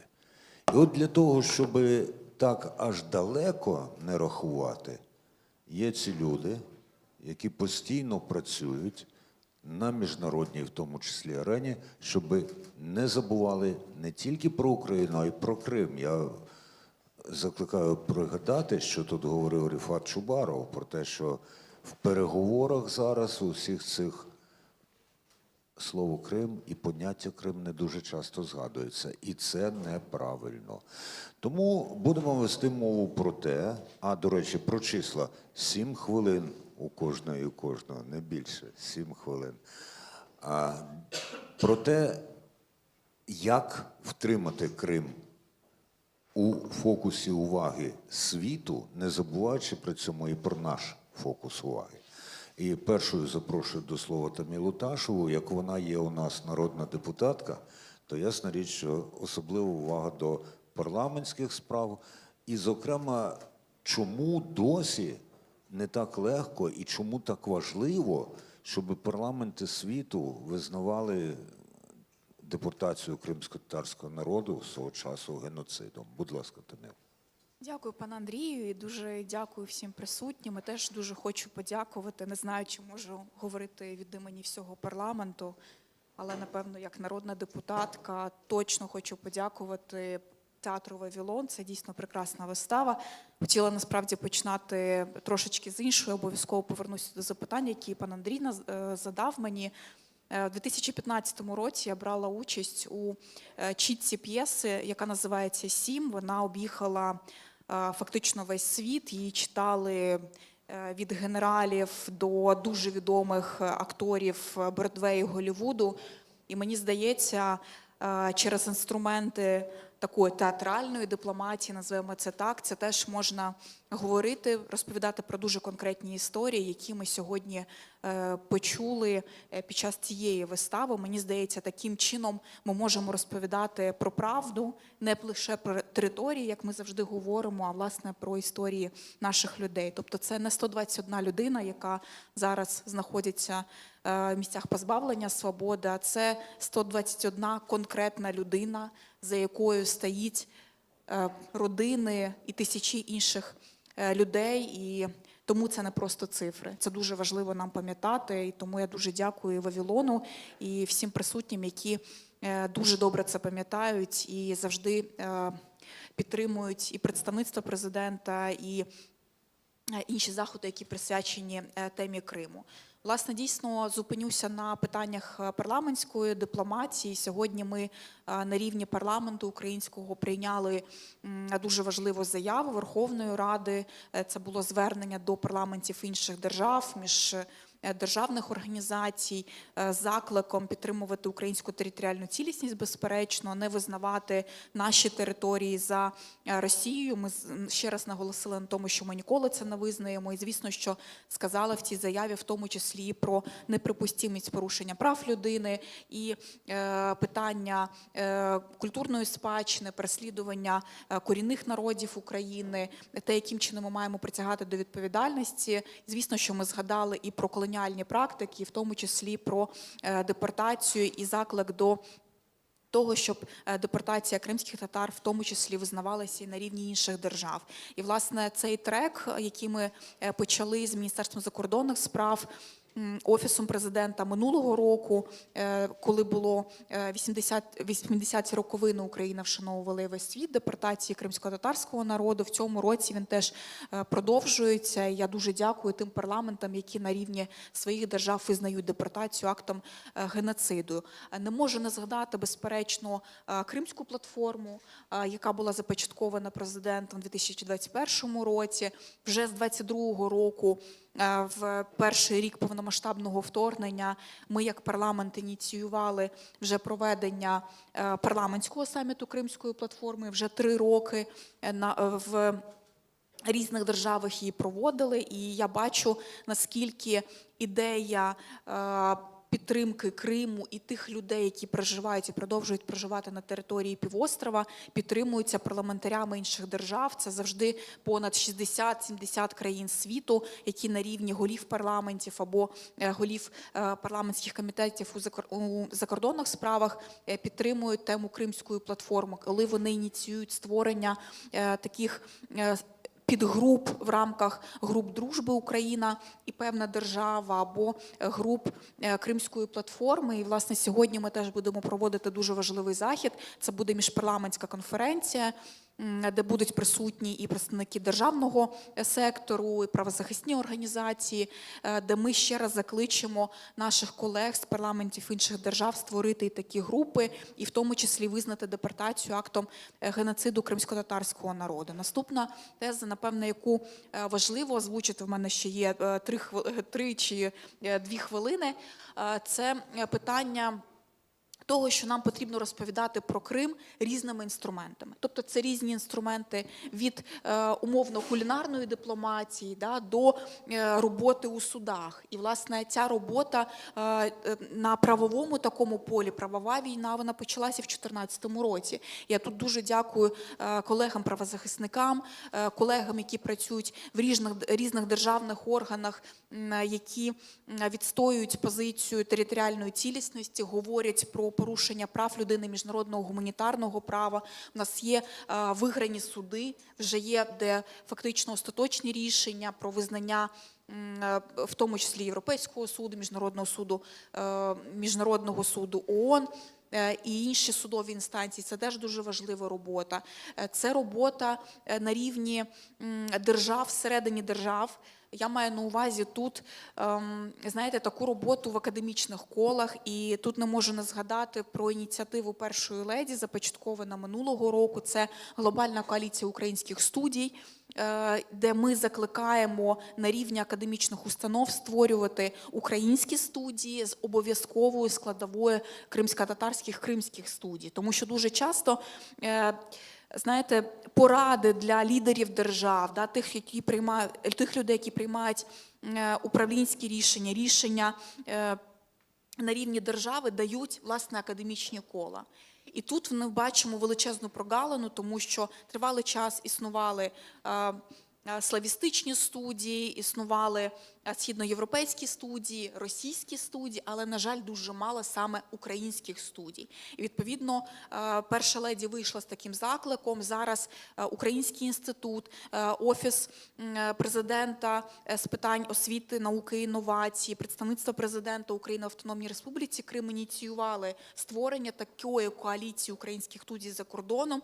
До цього вже доєднуються десятки різних установ по всьому світу. Я дуже підтримую, власне, такі ініціативи. Напевно, що буду завершувати тим, що обов'язково нам потрібно робити великі інформаційні кампанії, тому що коли ми бачимо всі ці розмови щодо надр, щодо якихось там ділз і так далі, ми завжди маємо пам'ятати, що це наша територія і це наші люди.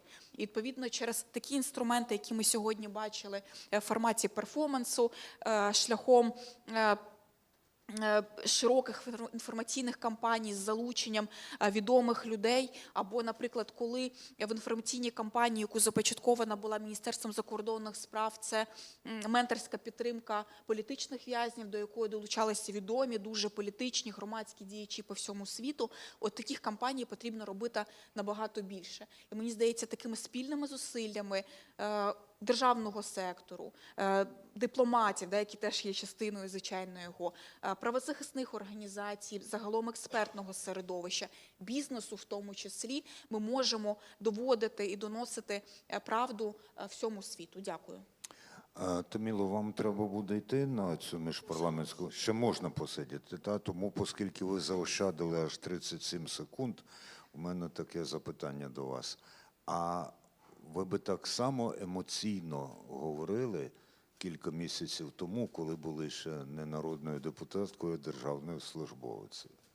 Безперечно, мені здається, я завжди на посаді постійної представниці говорила відкрито максимально, і те, що продовжується робота в представництві, те, що проводяться великі форуми, інформаційні кампанії по всій Україні. Я дуже дякую своїм колегам, які продовжують дуже потужну свою роботу. Тому в стінах парламенту я це теж роблю. Сьогодні так само емоційно говорила, представляючи заяву, але з трибуни українського парламенту. Вашим колегам є на що спиратися і що розвивати. Дякую, Таміло. І тепер слово заступнику міністра закордонних справ.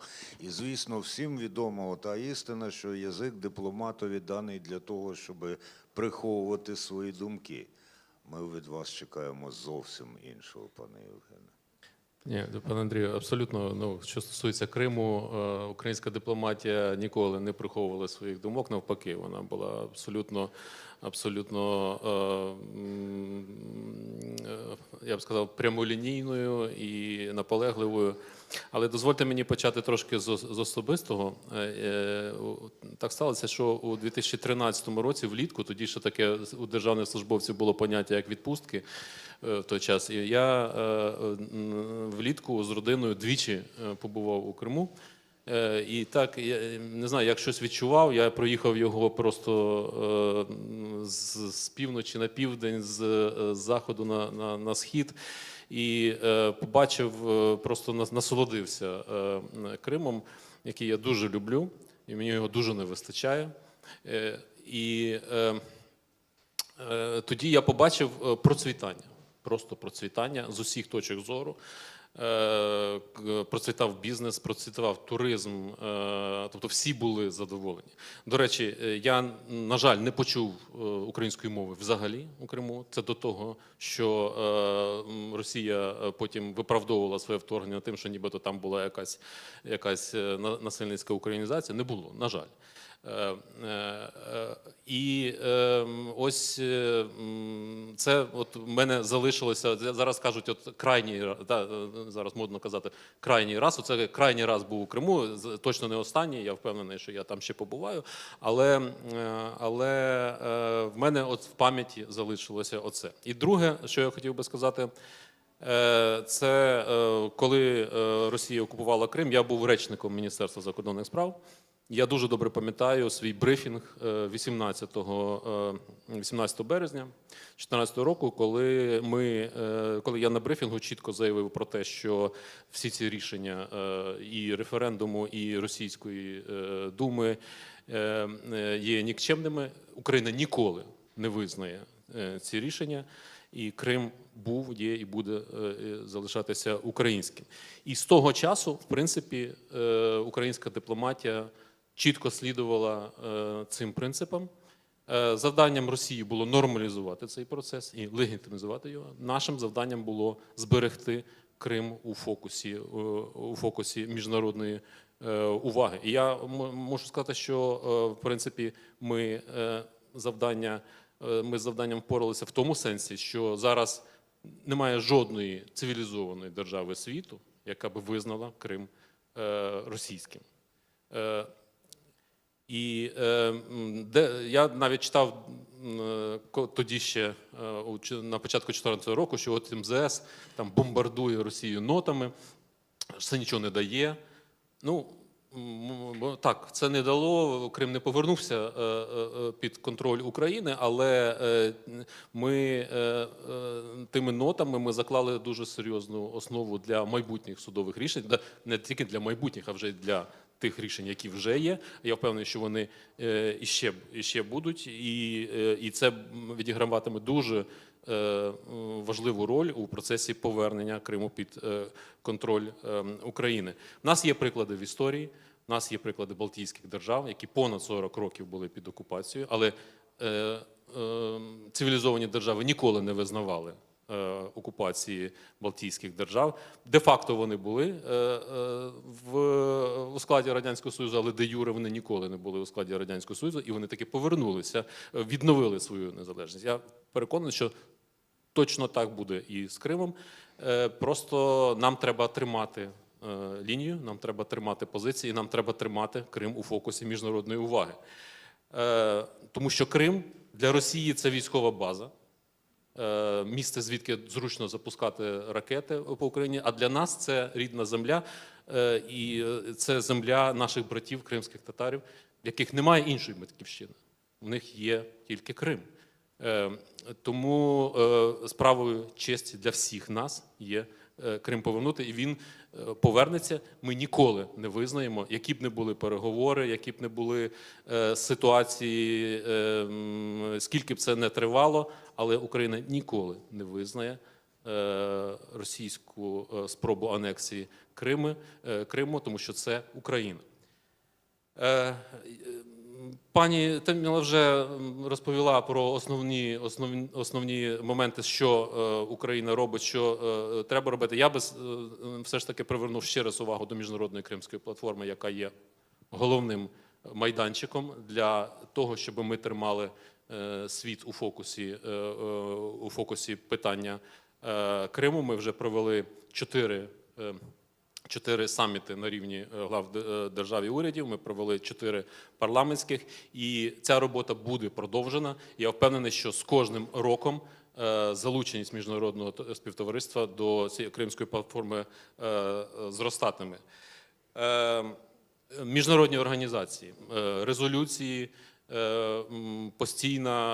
постійна присутність теми Криму в ООН, ОБСЄ, Раді Європи. Це ми робимо, і воно буде тільки посилюватися. Судовий трек. Вже є кілька рішень міжнародних судів, і вони будуть продовжуватися. І ми заклали для цього основу, як я вже сказав, тими своїми послідовними діями на початку окупації. Хотів би нагадати про санкції. Санкції – це тому, що Росія, як я вже сказав, хоче легітимізувати цей процес. Ми повинні переслідувати всіх тих, зокрема і міжнародних різних представників, які намагаються легітимізувати Крим. Ми повинні щодо них послідовно запроваджувати санкції. І, звісно, правда про Крим, правда про депортацію кримських татарів. Вже 6, якщо я не помиляюся, країн визнали це, і я впевнений, що зараз іде робота всіх наших дипломатів над тим, щоб якомога більше країн визнали депортацію кримсько-татарського народу геноцидом. Ну і, власне, наша єдність в цьому питанні. Це також те, що нам дозволить повернути Крим під наш контроль. Дякую. Пане Євгене, вчеплюся за слова всіх наших дипломатів. Згоден з вами, але ж дипломатів в Україні не так і багато, а посольству в багатьох країнах і досі немає. Дуже стисло, на які регіони треба особливо підсилити увагу? Ну, тут абсолютно все прозоро. В нас країни Заходу, загалом країни Європи, більшість займає тут чітку позицію. Тому, звісно, нам треба більше уваги приділити питанням країнам так званого глобального півдня, це Африка, Азія, Латинська Америка. Там роз'яснювальну роботу треба більш чітко, більш точково проводити, бо там інколи бракує інформації про правду щодо Криму. Дуже дякую. Свого часу Англія брала участь у сторічній війні.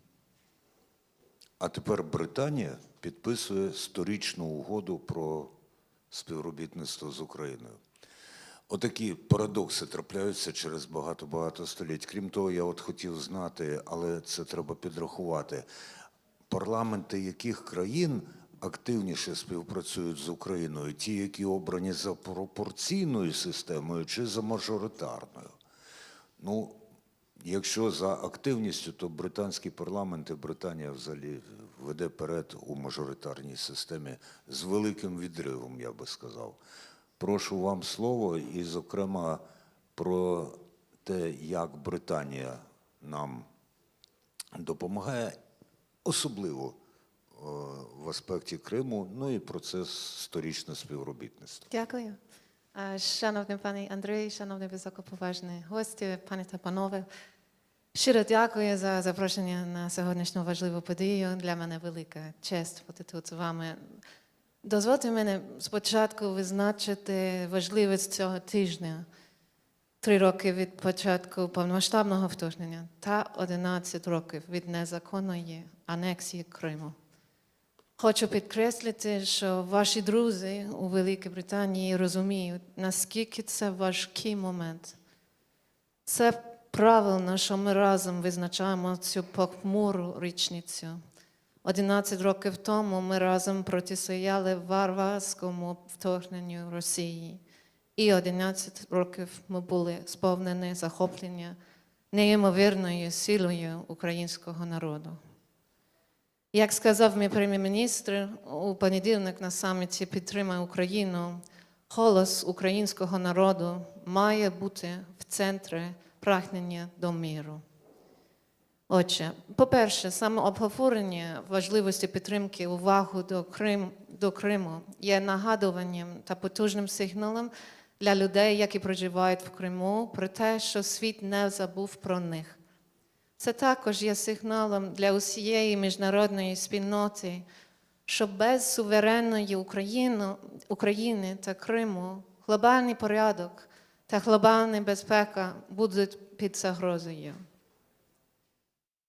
Ми ніколи не забудемо дії Росії в Криму, так як і не маємо забувати про супротив російській окупації, які українці показали 11 років тому.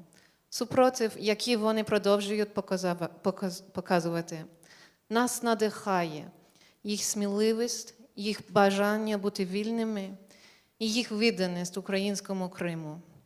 Ми високо оцінюємо всі зусилля України промотувати тему Криму глобально через Кримську платформу, через ініціювання та лобіювання відповідних резолюцій ООН щодо Криму та територіальної цілісності України, через зусилля уряду України та громадянського суспільства, направлені на те, щоб світ знав більше та пам'ятав про Крим.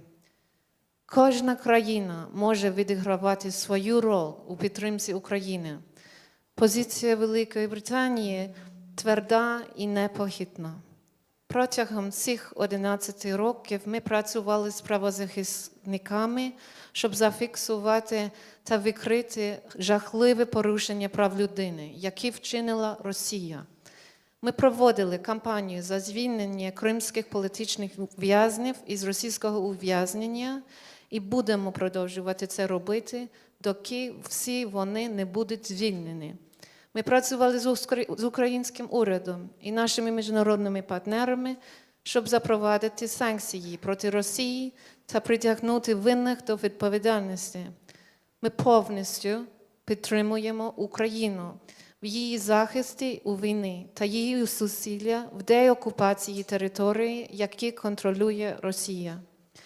Декілька тижнів тому наш прем'єр-міністр відвідав Київ і підписав з президентом Зеленським унікальну угоду про 100-річне партнерство між нашими країнами. Цей документ передбачає багато сфер, в яких ми будемо працювати разом, від оборони до торгівлі, спорту та культури. Це сигнал, що Велика Британія вірить у майбутнє України як незалежної та вільної країни. Один із пунктів цієї угоди фокусується на побудові партнерства у сфері морської безпеки, як у Чорному, так і в Азовському морях. Безпека Чорноморського регіону життєво важлива не лише для України, але і для всього світу.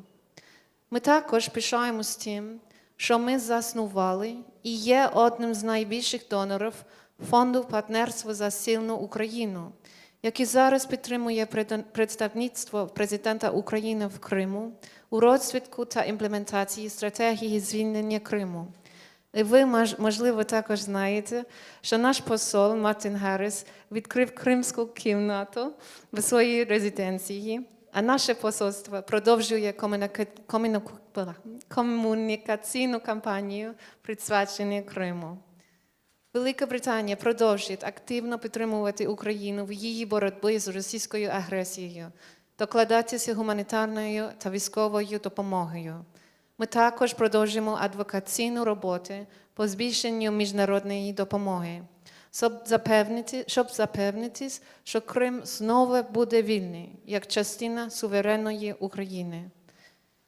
Щоб завершити, позиція Великої Британії залишається чіткою та незмінною. Крим – це Україна. Крим – Українадир.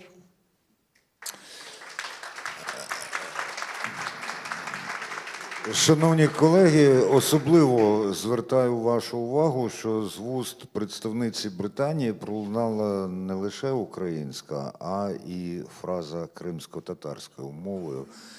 Я про це потім ще скажу. По нинішньому, як кажуть, відрефлексую. Але тут не про рефлекси йдеться. Йдеться про те, що не тільки на обличчі у пані Шарлоти, а в голосі є усмішка, коли вона каже, і ми відкрили Крим, чи посол, відкрив Кримську кімнату і так далі. А це означає, от вона сказала, Британія вірить у те, що Крим знову буде українським. Я думаю, що вони не просто вірять, вони щось знають про це. Дякую. Пані Ольго, громадськість, тут у нас офіційні такі були канали, підписання сторічних партнерських угод і так далі, що може і повинна зробити громадськість. І ще, от я нещодавно був в одній частково визнаній республіці, так там називається Міністерство закордонних справ і діаспори. Як нам діаспора може допомогти? А ми їй, будь ласка. Дякую, пане Андрію. Доброго дня всім. Рада всіх вітати тут, в цей важливий день для нас всіх, особисто для кримчан. Я так само з Криму, з Ялти. Мої дуже теплі слова подяки театру Вавилону за це відчуття дому і за те, що пролунала Ялта. В першу чергу дякую Збройним силам України за те, що ми тут. Дякую нашим дипломатам за невтомну роботу. І дякую нашим журналістам і нашим колегам, іноземним журналістам, які попри всі ризики висвітлюють правду для всього світу. Це дійсно важливо і це так само дотично до теми сьогоднішньої панелі. Але я, напевно, спочну з того, що дійсно відбувається. Ви сьогодні якраз згадали і питали на початку, чи знають там, за кордоном, про той біль і про ті трагедії, які переживає український народ, зокрема і наші громадяни в окупованому Криму. І, власне, я попрошу запустити пару слайдів, щоб коротко проілюструвати, чи знають про це. Власне, в тому році ми представили коротко результати дослідження, це медіа-моніторинг деяких країн. І якраз ми намагалися зрозуміти, чи знають дійсно в цих країнах про те, що відбувається в Криму. Власне, ми моніторили декілька країн. Перша група країн – це європейські країни, ви бачите, це і Німеччина, і Польща, і Італія, і там багато тих якраз наших потужних партнерів, за що ми їм вдячні. Але водночас важливо, що ми моніторили саме країни і медіа місцевими мовами. Тобто це не англомовні топові медіа, а, власне, те, що дійсно читає в цих країнах. І, власне, коротко про результати. Я не буду вдаватися усі деталі нашого дослідження, якраз просто повернуся до питання про біль і трагедії, про які в тому числі ми чули сьогодні в виставі. І, власне, ви бачите, що за результатами більшість взагалі згадок Криму – це тільки в контексті певних військових дій. Атаки по Криму, Кримський міст, наші успішні операції на Чорному морі і так далі. Це більшість публікацій. І буквально до 5% максимум від всіх згадок Криму – це згадки, які пов'язані, власне, з порушенням прав людини, з переслідуванням кримсько-татарського народу, про політичних в'язнів і цивільних заручників. Власне, це максимум 5% від тих публікацій, де взагалі згадується Крим. Наступний регіон, з яким ми працювали, це Близький Схід. Ви також бачите країни, які ми проаналізували. В цілому історія не краще. Ви бачите також, в принципі, що там ще більший відсоток згадування Криму в контексті військових дій. Тобто ви бачите, що якраз атаки по Криму – це майже 70% всіх згадок Криму в цих медіа. А от що стосується, знову ж таки, тих тем, про які ми сьогодні з вами говоримо, це і переслідування кримсько-татарського народу, це спротив, який в Криму, це якраз, наприклад, порушення права власності і так далі. Це все теж не перевищує навіть 3%. Тобто це максимум 3%, які там пишуться. І ще важливо, що до Близького Сходу додається ще загальний контекст згадок, де дуже часто ви, в принципі, можете прочитати, що, на жаль, загальний наратив проросійський. Ось. І інша група країн, яку ми аналізували, це якраз англомовні вже медіа, це країни Сполучених Штатів, Великобританія, Канада. Нагадаю, що це ще до змін, які відбулися в Сполучених Штатах, тобто це минулий рік.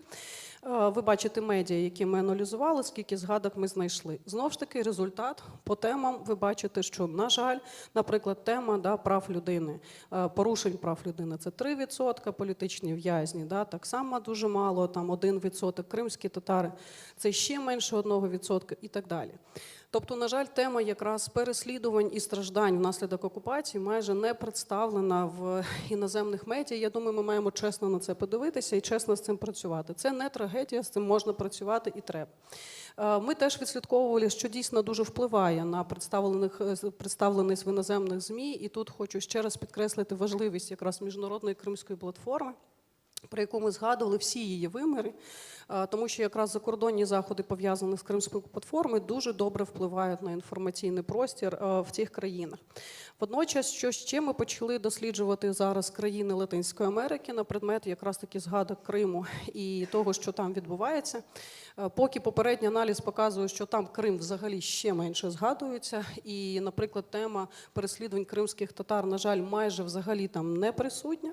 І тут теж, я думаю, що важливо нам думати про те, що ми можемо робити як громадянське суспільство і як держава. І ми теж почали досліджувати, наприклад, наші посольства. Ми вдячні дипломатам, розуміємо, що їх робота дуже важка, але водночас, наприклад, ситуація з дописами наших посольств в Аргентині і в Бразилії показує за 24 рік, ми проаналізували всі дописи. В цілому згадки Криму на цих сторінках Facebook від 3 до 5% від всіх дописів, які є на сторінках нашого посольства. Я думаю, це дуже важливо, особливо в контексті Бразилії. Бразилія входить в 5 споживачів, точніше, користувачів Фейсбуку. Власне, це каже про те, наскільки важливо, як би це важко не було, працювати з соціальними мережами. Водночас підкреслю, наприклад, дуже успішну ініціативу Міністерства закордонних справ, це, власне, менторська програма, особливо підтримки кримських журналістів. Це дуже ефективна платформа, дуже ефективна ініціатива, особливо коли ці ментори пишуть свої особисті дописи в різних соціальних мережах. Вони дуже швидко розповсюджуються і підкреслюють якраз тему Крим, і дуже таргетно кажуть про ці проблеми, про які ми хочемо достучатися, про наших політичних в'язнів і так далі.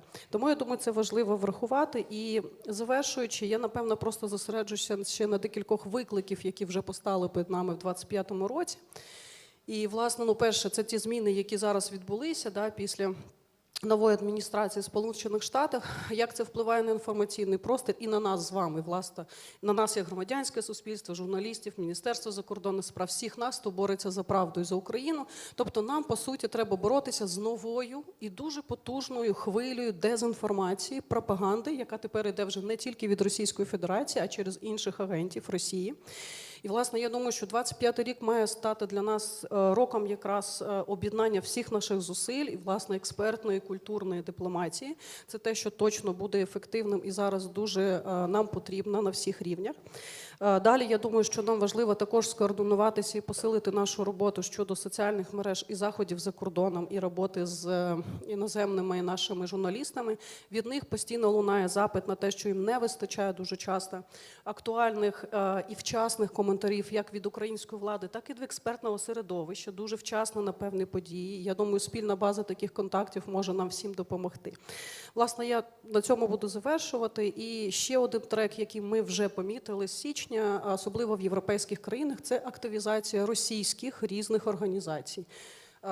Так званого громадянського суспільства, які теж вже займають дуже активно інформаційний простір саме щодо України, в тому числі щодо Криму, і нам теж ми маємо бути до цього готові, що зараз їхня робота теж буде дуже активна на цьому інформаційному рівні. Дякую. Пані Ольго, дуже цінно те, що ви дослідили публікації саме мовами тих країн, які ви досліджували. І у мене в зв'язку з цим є запитання. І, зокрема, тому що ви згадали про Латинську Америку, а, до речі, і в Бразилії, і в Аргентині велике число українців, це давня діаспора і так далі. Але ж переважно вони вже якою? Або португальською, або іспанською, а ми на закордон все англійською та англійською та англійською. І це дуже добре, але З людьми в Габоні або в частині Камеруну варто говорити французькою, як, власне, і з людьми у Франції, правда? Що в цьому, яких зусиль ми можемо докласти? Однозначно. Так само проблема мови є, наприклад, для країн Африки, тому що там теж французька дуже часто якраз домінує, а не англійська. І дійсно питання в тому, що дуже не вистачає матеріалів якісних, аналітичних і інформаційних, власне, мовами якраз для цих країн, зокрема і Бразилії. Ми вже мали перемовини з діаспорою нашої в Бразилії, вони готові. І ми, думаю, точно знайдемо якраз можливості співпраці з Міністерством закордонних справ. І дякую пану Євгену, він теж підкреслив необхідність поширення інформації. І, власне, експертна мережа Кримської платформи, яку я теж представляю, готова до співпраці і перекладу, тому що дійсно дуже часто проблема виникає, власне, на рівні того, що ми максимум орієнтуємося на англійську мову. Так само зі спікерами, які готові включатися, наприклад, в прямі ефіри, в прайм-тайм, що дуже важливо. І я дякую, до речі, багатьом нашим депутатам народним, які дуже часто теж включаються. Здебільшого це теж англійська мова, але це дає дуже гарний результат інформаційний. І, власне, нам треба, я згадувала базу, власне, база таких контактів з вказівкою, хто якою мовою і які теми може коментувати, щоб ця база була спільною для МЗС, для експертного середовища, для Офісу президента, однозначно посилить наші можливості якраз на міжнародному рівні. Дуже дякую, пані Таміл. Дякую, пане Андрію. Власне, хочу ще згадати те, що не згадала, власне, про конференцію, яку представництво ініціювало спочатку в 23-му році, 24-му продовжила. Це Crimea Global конференція Understanding Ukraine through the South. Це, власне, конференція, яка направлена на роботу з так званими країнами глобального півдня, тобто це Африканський континент, це Південно-Східна Азія, це Близький Схід, Перська затока, це Індія. Це дуже важлива робота. І, власне, я тут дуже теж дякую і своїм колегам народним депутатам, які активно таку роботу проводять. Тут в залі присутні і високоважності посли, і посол Індонезії присутні. Наша делегація, представництво президента відвідувала цю країну 2 рази. І насправді це має бути системна, постійна робота. Я думаю, що пан Євген ще зі свого боку додасть кілька слів. Дуже важливою була робота наших моїх колег, власне, депутатів, які минулого року спільно з Міністерством закордонних справ, керівництвом Верховної Ради, Офісом президента провели першу конференцію Латинської Америки і Карибського басейну, тобто приїхали з усіх цих країн депутати, парламентарі, і проводили великий дуже захід. Ми окремий захід для них робили в рамках Кримської платформи, тобто фактично їх брифували і давали інформацію про реальні події війни, яка почалась 11 років тому. Тобто це має бути системна робота, і вона, власне, ведеться. Інколи не все може бути видним, безперечно. Наприклад, нещодавно у Франції була велика делегація депутатів-франкофонів, і, власне, які говорили депутати французькою мовою, які володіють цією мовою, тому що, безперечно, комунікація, вона є зовсім інакша. І, напевно, що ще дуже важливо сказати, я на початку про це говорила, це культурна дипломатія. Вона дійсно дуже працює. Тут у залі десь я бачила Ісмаїла Куртумєра, військовослужбовця, він соліст ансамблю Збройних сил України, і він на дуже важливі великі події, які пов'язані або з Кримом, або загалом якби Україною, він робить такі музичні кліпи, де співають солісти Збройних сил, грають на музичних інструментах. І один з кліпів, який він зробив, він був фактично направлений на ісламський світ. Коли він заспівав «Іляхі», це такий пісноспів мусульманський, і це відео подивилися без перебільшення мільйони людей, які для себе Україну відкрили таким чином. І наостанок, пане Андрію, розумію, що зловживаю. Ні, ви навпаки, ви добро вживаєте. Я просто хотів всім порекомендувати знайти в Ютубі такі записи, як «Бойсун Маган», це означає «нескорені», і це співає хор Збройних сил, і Ісмаїл Куртумер як соліст там, і Азан. Так. І наостанок хочу розповісти теж про ініціативу, яка робиться всередині держави, але яка має величезний вплив на країни глобального півдня або країни, де є превалюючою релігією іслам.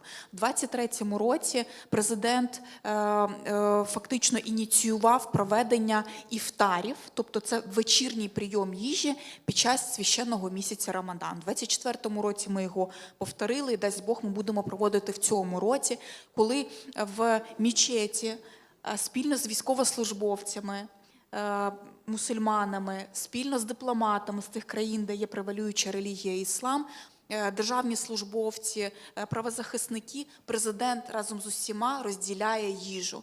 Це дуже символічний і дуже важливий крок. Я пам'ятаю, коли ми це робили у 2023 році, ну просто шпальти великих світових видань про це розповідали різними мовами світу. Це була дуже важлива ініціатива, і мені здається, от такого роду ініціативи потрібно продовжувати і навіть посилювати.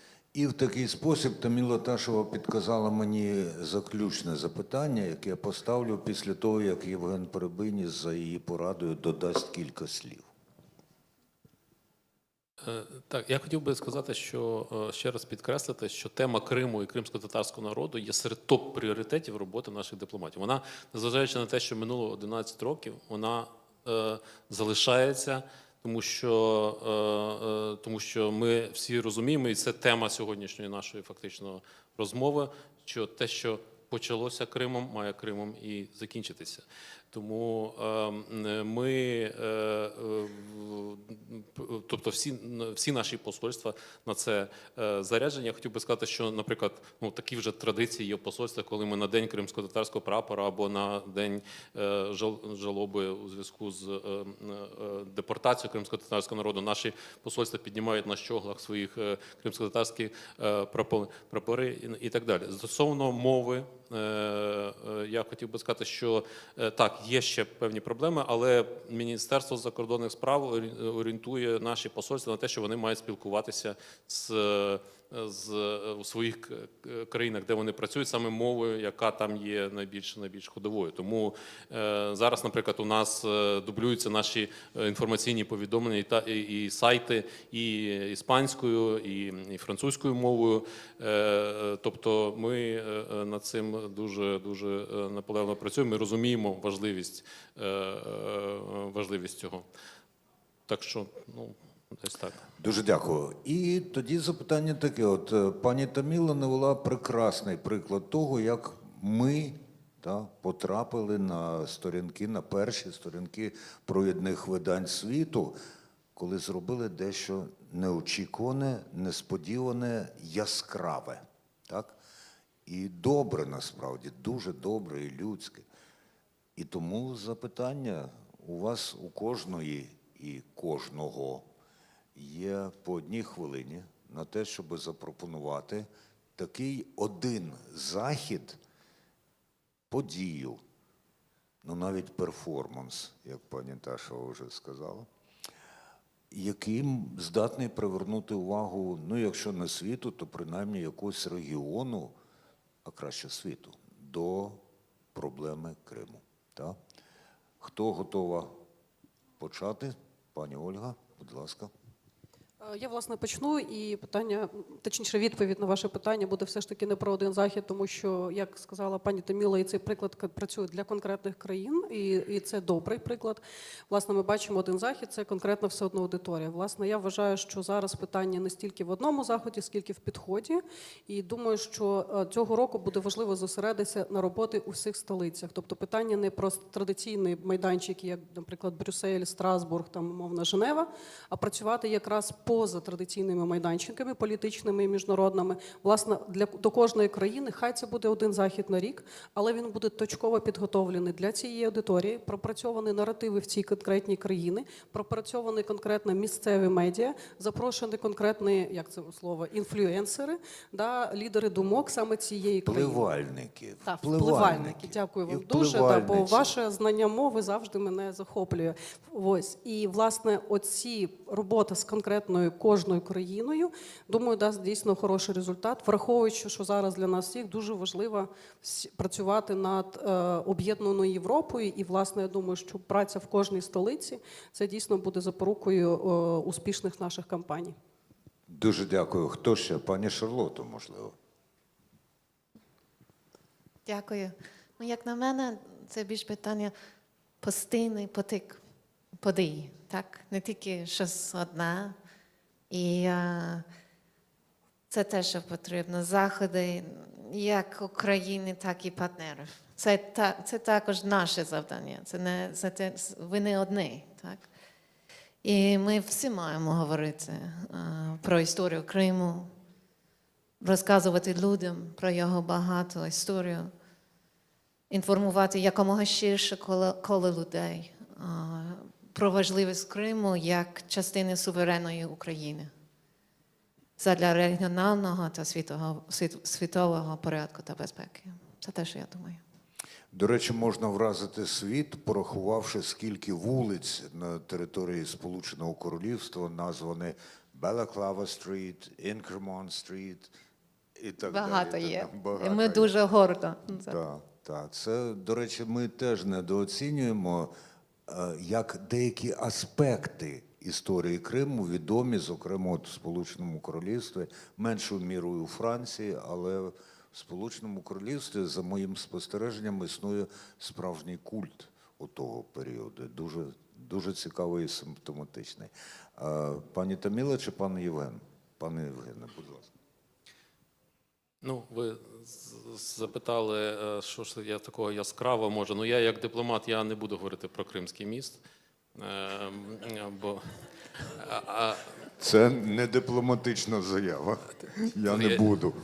Ви мали сказати, я розгляну можливість не говорити про Кримський міст. Я ж сказав, я не буду говорити про Кримське місто, дипломат. Ну, гаразд, так. Але, якщо серйозно, то навряд чи можна знайти зараз, визначити якусь одну подію, яка призведе до деокупації Криму. Скоріше, це все має бути системна робота. На жаль, вона, мабуть, буде тривати якийсь час, але я би все ж таки, мабуть, хотів би, щоб відбулося засідання Міжнародної Кримської платформи, де б взяли б участь практично всі держави світу, і де би ми побачили підтримку всіх цивілізованих держав, і не тільки підтримку, але і якщо б вони домовилися про конкретні кроки правові, інформаційні, політичні, економічні, які так чи інакше призведуть до повернення Криму під контроль України. Дякую. Я, як не дипломат, можу безперечно сказати, що Кримський, або правильніше, Керченський міст буде дійсно гарно палати, і це буде найкращим перформансом або виставою, або, я не знаю, знову ж таки, якщо буде гарний приліт по військово-морському флоту РФ у Севастополі, теж буде дуже прекрасно. Але, власне, я підтримую своїх колег щодо того, що нам потрібно проводити системну роботу, безперечно, нам потрібно продовжувати роботу в рамках ініціативи президента Кримська платформа. І тут ми дуже дякуємо колегам, які продовжують її підтримувати. Нам потрібно продовжувати системну роботу на рівні міждержавних організацій з прийняттям важливих заяв, в тому числі на рівні парламентів, прийняття заяви щодо визнання депортації актом геноциду. А напевно, що завершу, якщо говорити про яскраві події, в нас була ідея, з одною з наших неперевершених співачок Джамалою. В неї є прекрасний проєкт, який називається «Крим». І мені здається, його дуже важливо було б показати, власне, в країнах глобального півдня. Мені здається, це буде зрозуміло взагалі без слів, бо і музика, і образ, який несе Джамала, він буде зрозумілий всім цим державам і їх громадянам. І дуже крута, мені здається, була виставка, яка була ініційована минулого року мною і представництвом президента. Це виставка, яка називається «Ломи камень». Вона фактично живе своє життя вже протягом більше ніж рік. І її можна масштабувати і показувати. Тобто це про той спротив, який ми сьогодні бачили від злих мавок, і про них багато говорила. Це про Ірину Данилович і інших дуже відважних жінок, тому що я впевнена, і ми маємо про це говорити, що в Криму обличчя протесту, воно є жіночим. Якщо подивитися на тих не військовополонених, а цивільних заручників, які там знаходяться, якщо подивитися на жінок полонених, тобто політичних в'язнів, їх доньок, які чекають їх вдома або борються на різних майданчиках, можна називати Муміне Селієву, можна називати адвокатку Лілі Гюміджі, і про ці історії варто говорити. Тому що дуже часто, знаєте, сприймається, що боротьба – це такий участь чоловіка, це не так. У нас дуже багато військових, які знаходяться на полі бою, на фронті. У нас багато людей, які знаходяться в окупаційному тилу. І про це варто розповідати. І мені здається, виставка «Ломи камень» може бути гарним таким інструментом для розповсюдження цієї інформації. Дякую. Як модератору мені не часто дозволено або доводиться висловлювати власну думку, але мої учасниці і учасник такі люб'язні, що у нас залишається аж 1,5 хвилини, і я хочу трохи, я позловживаю, не Таміла Ташева, а я позловживаю. І я вважаю, так, можна зробити щось яскраве, швидкоплинне і все одно важливе. Як, наприклад, нарешті повернути історичну назву Севастополю Актяр, Симферополю Акмезджит, про це напишуть. І це треба буде зробити. Але посутньо важливо, хоч воно, може, так і не приверне увагу широкої публіки, Україна має оприлюднити чіткий дороговказ до того, що у нас буде кримсько-татарська національно-територіальна автономія. Це дуже серйозно. Затвердити і сказати, ми від цього ніколи не відступимо. Це потрібно. Це буде ще одним доказом, про що тут говорили, що Україна є демократичною державою. А на нашому низовому рівні я хочу подякувати Віктору і Юлії, майстрині і майстру синхронного перекладу, які забезпечують тут наше взаєморозуміння, і сказати, я не мрію, але я думаю, що було б дуже корисно, якби там стояло 2 будки для синхронного перекладу, чи 2 кабіни, кабіна так офіційно, а на нашому жаргоні будка, і щоб з кримсько-татарської мови теж тут перекладали. Так? Принаймні деякі програмні промови, тому що ми самі маємо в це поле входити і до нього звикати. Всім дякую, далі буде. Дякую за чудову дискусію, дякую учасникам, дякую пане Андрію. В мене єдине питання стосовно закінчення цієї панельної дискусії. Чому Головне управління розвідки не запрошують на форум? Мені здається, вони теж могли б багато чого цікавого розказати. Друзі, в нас на черзі остання панельна дискусія на сьогодні. Ми дуже багато говоримо про Крим в міжнародному правовому полі, в інформаційному полі. Тож зараз ми цю тему і продовжимо. Я хотів би запросити на цю сцену модератора нашої останньої панельної дискусії. Це Валерій Широков, молодший сержант Збройних сил України, прес-аташе культурного десанту, працівник місій ООН, ЄС і ОБСЄ. Пане Валерій, запрошуємо вас на сцену. Друзі, поаплодуйте, будь ласка. Учасники нашої дискусії. Джон Гербст, директор Центру Євразії Атлантичної Ради, надзвичайний і повноважний посол Сполучених Штатів Америки в Україні, ваші оплески, з 2003 по 2006 роки. Містер Гербст, please. Стефан Сіон, старший кореспондент в Україні французького видання «Ліберасьйон» та експерт з розвитку медіа. Пан Сіон, раді вас бачити. Glad to see you here. Джейд Маклін, авторка та науковиця Королівський коледж Лондона. Пані, запрошуємо вас на сцену. Ваші оплески, друзі, поаплодуйте. А також онлайн до нас долучається Окабе Йошіхіко, професор університету Кобе Гакуїн, почесний консул України в Кобе, Японія. Ми раді вас бачити, друзі, поаплодуйте, щоб пан Окабе Йошіхіко нас також побачив і почув, що ми з ним. Ну що ж, будь ласка, Валерію, вам слово. Дякую. I'll speak English. Отже, я буду говорити українською, я буду говорити англійською, у нас і трошки французькою, бо у нас Стефан.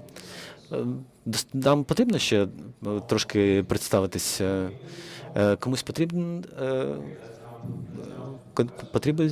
переклад? Добре, давайте перейдемо відразу до питань. І розпочнемо з такого питання. Коли я приїхав і ми спілкувалися про того, кого ми можемо проінтерв'ювати. І я зустрівся з журналістом, вона спитала мене, звідки ви, і я сказав, що я з Бердичева. Журналіст хотіла, щоб це був саме кримчанин, але я сказав, що Крим – це Україна, отже, Бердичев – це теж Україна і теж Крим. Отже, перше питання, яке я хотів би задати пану послу Хербсту.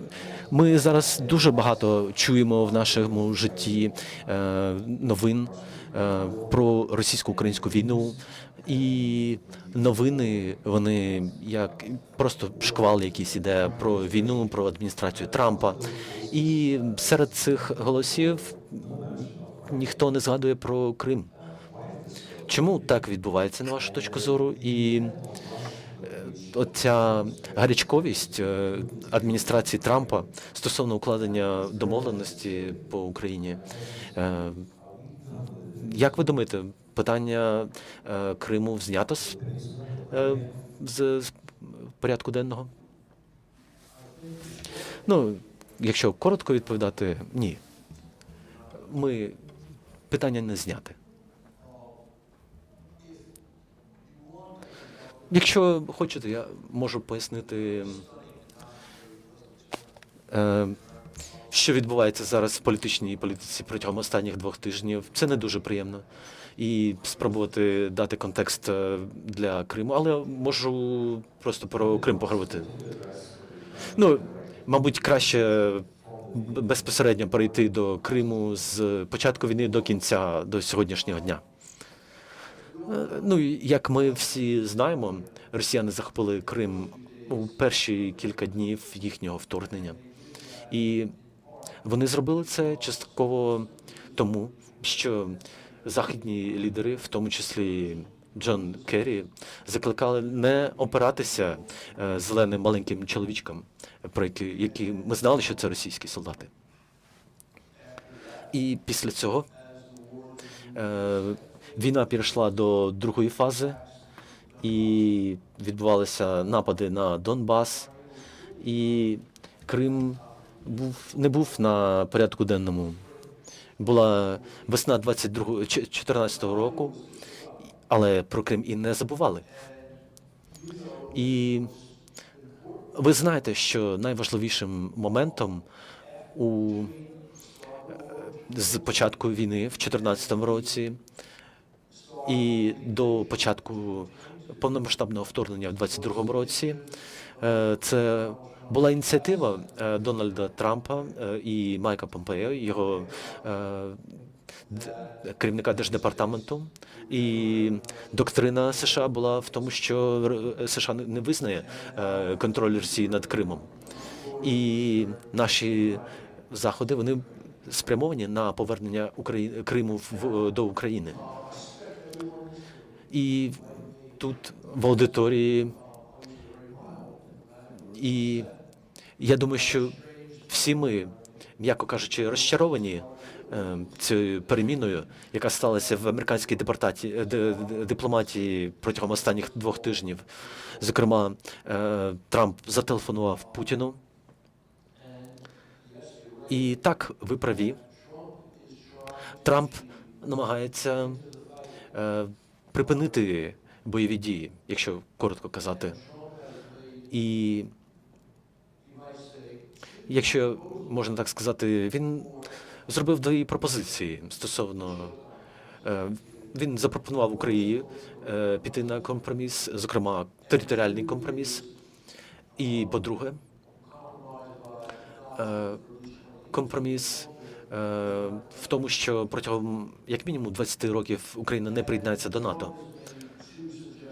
Крім того, Трамп висунув дві пропозиції чи вимоги, які їм не подобаються. Це миротворці між Росією та Україною в демілітаризованій зоні, а також прийняття Росією того, що США озброїть Україну до зубів для того, щоб стримувати майбутню російську агресію після перемир'я.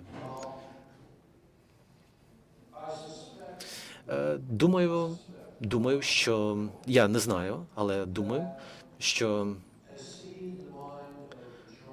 з точки зору адміністрації Трампа Крим буде частиною тих земель, які будуть під контролем Росії після укладення домовленості. І я маю на увазі саме контроль. Я не очікую, що США визнають контроль Росії як законний, визнають це де юре, але, звичайно, я не знаю це достеменно. І насправді, на мій погляд, це було б дуже складно і це було б ганебно для Трампа вчинити неправильно по питанню Криму. Тому, якщо Трампу вдасться досягти успіху, якщо він, звичайно, не припинить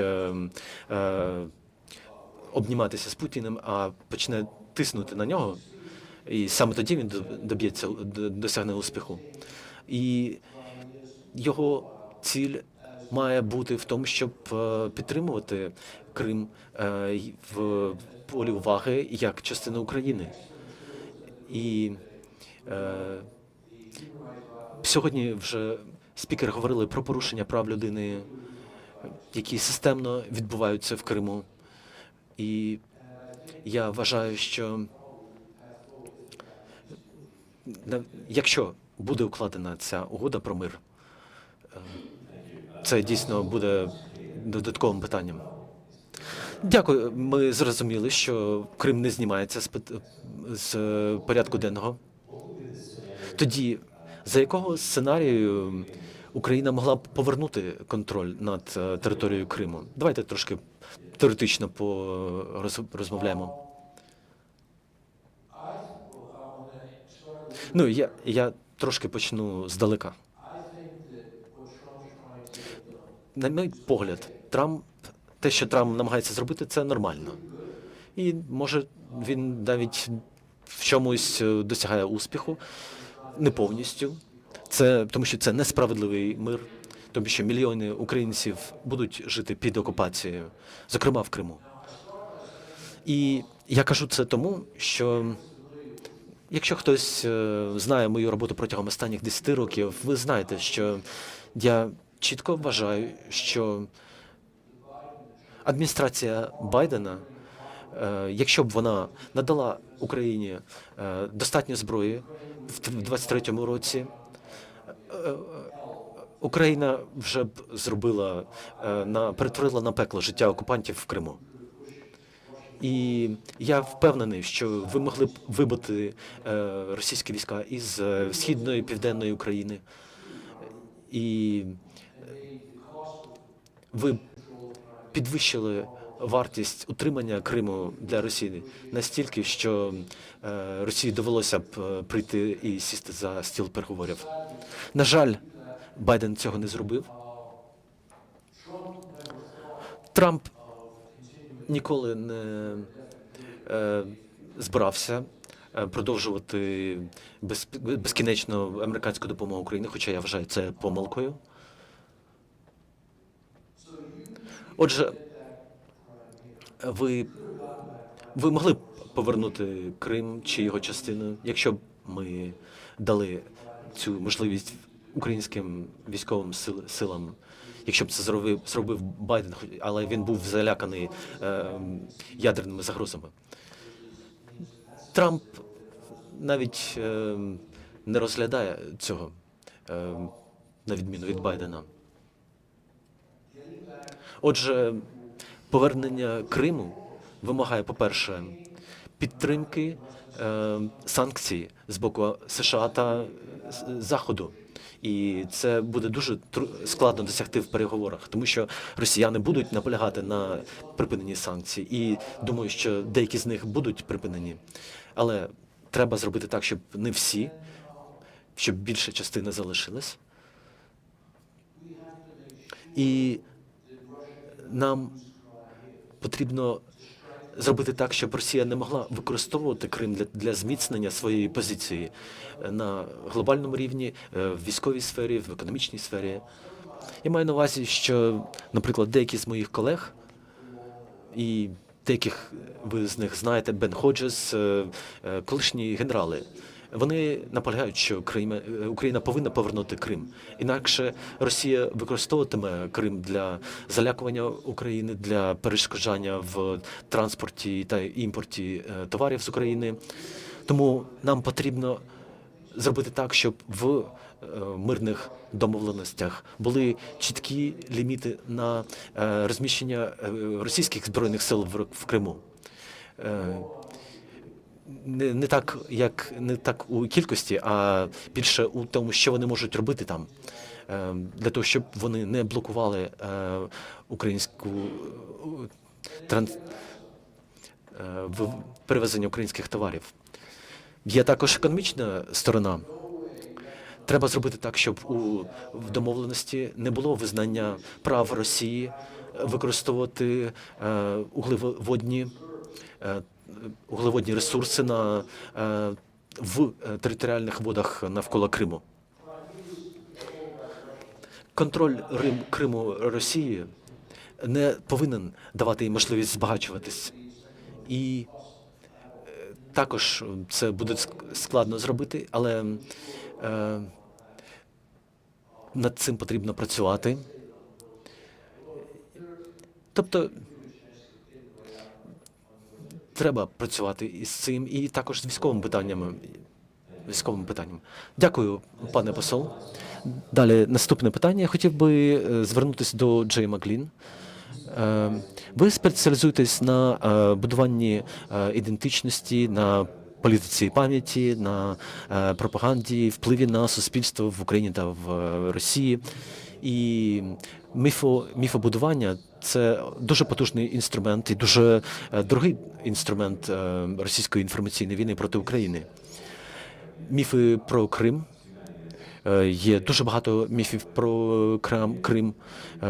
Наприклад, те, що Крим був російським з самого початку. І робота з цим питанням просування російської виключності, це тривало дуже довго. І на це витрачалось мільйони доларів. І я трошки дослідив в минулому це питання. Я відвідав декілька університетів в Європі. І мене вразила кількість російських студій, східноєвропейських студій в цих університетах. Як ви думаєте, це впливає на визнання окупованих територій України? Тому що це дійсно сприяє заходам, які вживають Росія стосовно ствердження свого верховенства та гегемонії у мові, літературі, мистецтві, історії. Чи сприяє це прийняттю факту окупації? Дякую. Спілкуватися українською. What about ambassador? Oh, sorry, okay, shall I speak English? Yes. Okay. Добре, я, мабуть, все-таки маю говорити англійською. Насправді, Століттями Росія формувала ці міфи про Крим. І це не лише питання ресурсів, коштів, це і питання часу. Треба розуміти, що в Україні не було цього часу. І, звичайно ж, не було такого ж обсягу фінансових ресурсів для створення більш правдивих наративів. Якщо перейти до східноєвропейських студій в академічних кругах, так, це дуже велика проблема. Цей регіон досліджується через точку зору Росії. Ситуація змінюється, але дуже повільно. І вона не змінюється однаково в різних регіонах. В британському контексті один темп, в інших регіонах інший. І це болюче питання і для фахівців з російської культури. Я сама займалася російською культурою, і було дуже багато спротиву. Дуже багато спротиву стосовно визнання, що багато фахівців з російських студій, в них є дуже багато зв'язків в Росії, і насправді вони повинні виїхати з Росії і подивитися на інші країни. І насправді на це дуже погано вплинули і російські ліберальні дисиденти, які живуть у вигнанні. Це і на мене вплинуло, коли люди мене питали, чому ти витрачаєш стільки часу в Харкові, в інших частинах України. Я пояснював, що це тому, що мені потрібно отримувати інформацію саме там, де відбуваються події, і отримувати правдиву інформацію, тому що моє завдання пояснювати, що відбувається в Україні, що відбувається в Росії. І це те, що не всі з моїх колег готові робити. І всі ми люди, ми робимо помилки, але треба їх виправляти або визнавати їх.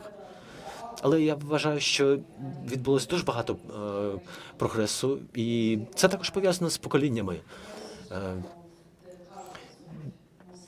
Наразі більш похилого віку професори, які навчались в Росії в 90-х, вони вже йдуть, і моє покоління, ми приїжджали в Росію в 11-12 році, коли були масові протести, потім був Євромайдан, Революція Гідності, і це впливало на нас, на наш погляд.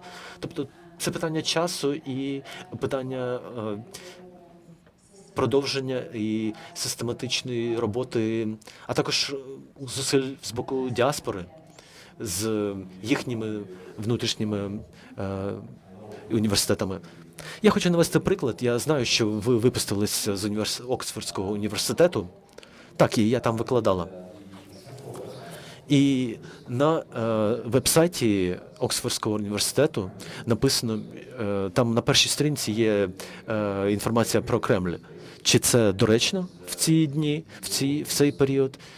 І ваш університет, чи готовий він деколонізувати славяністські студії? Ні, я думаю, що ні. І насправді це найменша проблема, те, що в них є Кремль на першій сторінці. Вони навчають російські, вони навчають різним питанням, таким як на Україні, а не в Україні, та іншим моментам, які вони просувають як частину російської пропаганди. І вони роздають матеріали про Новоросію та інші питання. Наприклад, моя колега, яка є дуже відомою, яка вона є головою Пермської асоціації, і вона запрошувала Келен, російського посла у Великобританії. Вона приймала його в себе вдома, вона запрошувала студентів, і там були російські спецслужби, які забезпечували безпеку. Тому я насправді говорила про ці питання і висвітлювала їх. І Це насправді важливо. Так, ви можете запрошувати росіян для викладання, але хоча б треба демонструвати, що ви підтримуєте Україну, але вони цього не роблять, і це мене дійсно розчаровує. Якщо у вас такі жахливі погляди на вашому факультеті, і ви цього не визнаєте, це дуже погано. Пане посол, у вас був коментар? Насправді це дійсно дуже цікаво, і в мене дуже багато з цього приводу спостережень. Є серйозна проблема. Багато людей вбачають на Заході, вони не розуміють ситуацію, яка відбувається в Україні. Тому що те, що ми дізнаємося з російської історії, їхній імперіалізм, який пов'язаний ще з Карамзіном. І є багато російських істориків до цього часу, які продовжують цю лінію, посилювати цю лінію. І російське імперіалістське бачення полягає в тому, що Київська Русь – це Росія. Це те, як викладається історія в Сполучених Штатах, тому що під час громадянської війни в Росії були відомі інтелектуали, інтелігенти, які виїхали з Росії, в тому числі Георгій Вернадський, він викладав у Єлі. І Карпович, мені здається, якщо я не помиляюсь, він викладав у Гарварді. І ті історичні підручники, які вони писали, вони все ще використовуються для викладання історії в США. Можна також згадати Джорджа Кеннона. Він прийняв цю історію як об'єктивне викладення фактів. І колишні посли США в Росії, вони насправді не дуже добре працювали в цьому питанні. Наприклад, Джон Ефордс, Майкл Макфол та інші. Насправді вони повірили російській імперіалістичній історії. Є розмови про деколонізацію східноєвропейських студій, є цікаві статті на це питання, але прогресу не дуже багато, і це проблема. Мої колеги з Державного департаменту, вони також неправильно розуміють це питання. Вони вірять Карамзіну, Вернадському. Вони вважають, що це правдива історія.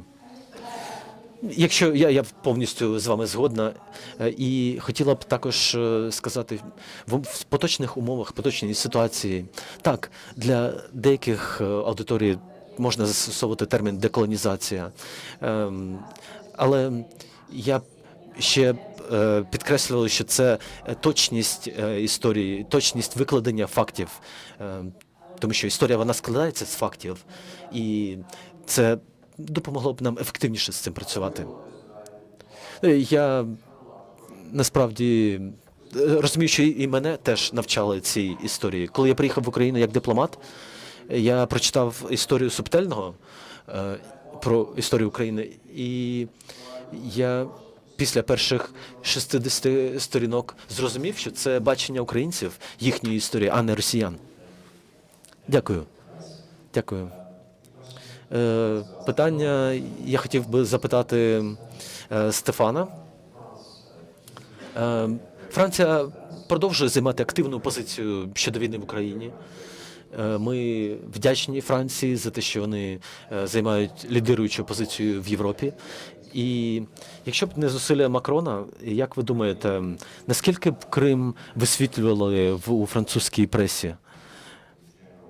І в цілому російсько-українську війну, наскільки б приділяли уваги у Франції цьому питанню?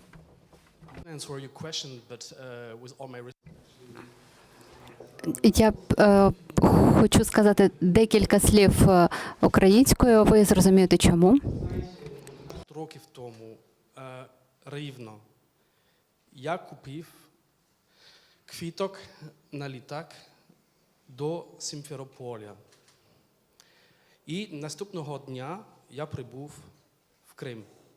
це буде завтра, 11 років. Ну, це означає, що сьогодні насправді у мене є багато спогадів, тому що я був в Криму. Я працював в Крим місяць після цього дня. I will switch back to English, but Так, перейду на англійську, але що я хочу сказати, це важливо. В 21 столітті українську війну, напевно, найбільше висвітлювало міжнародні ЗМІ, іноземні ЗМІ. Але 90-80% тих, хто висвітлював, ніколи не були в Криму. А я належу до тієї невеличкої групи журналістів, які мають оцей емоційний зв'язок з Кримом, тому що я там був і в Сімферополі, і в Севастополі. Я там пив каву. Я бачив, що відбувається з Аксьоновим. Я був в Бельбеці, коли там його захопили росіяни. І немає більше території кримських справ журналіста, який займається виключно Кримом.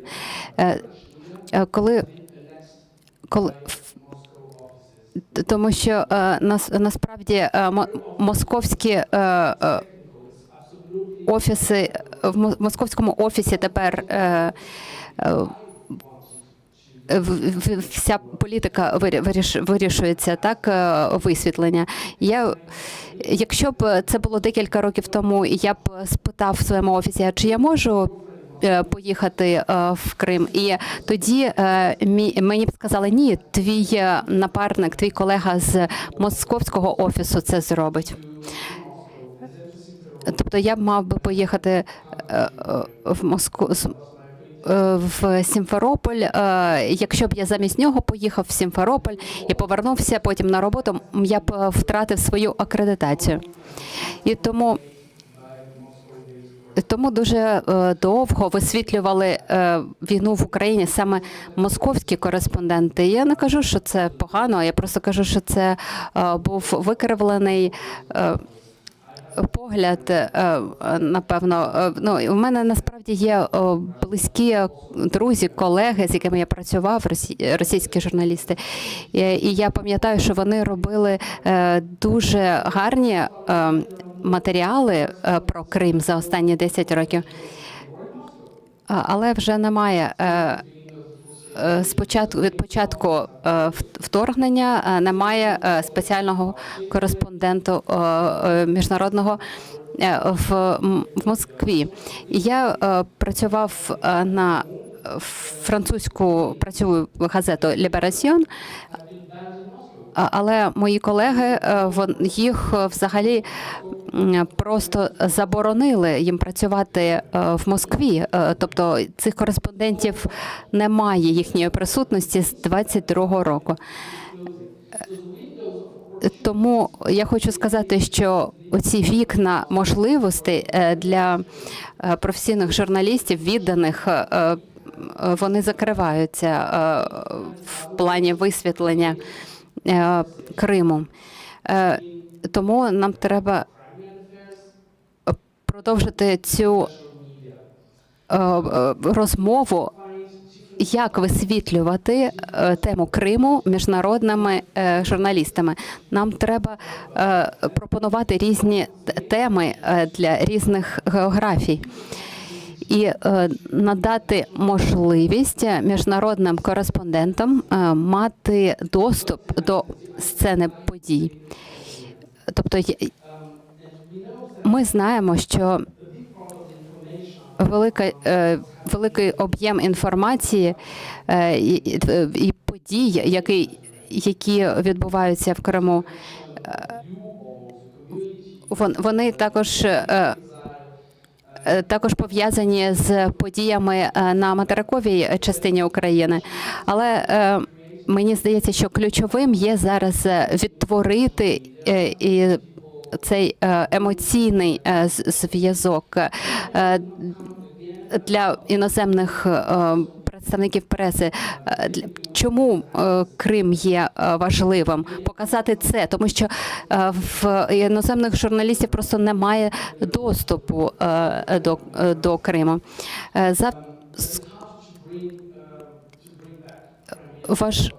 Дуже важко підняти Крим в пріоритеті на повістці.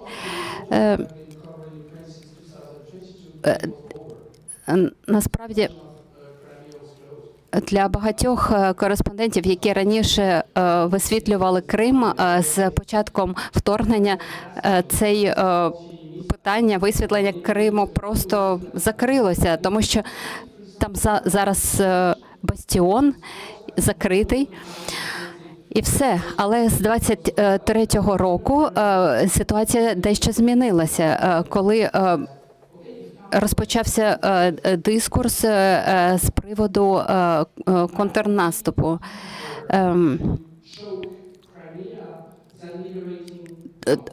Тобто я чув таке в інтерв'ю, що було б легше придушити Крим, ніж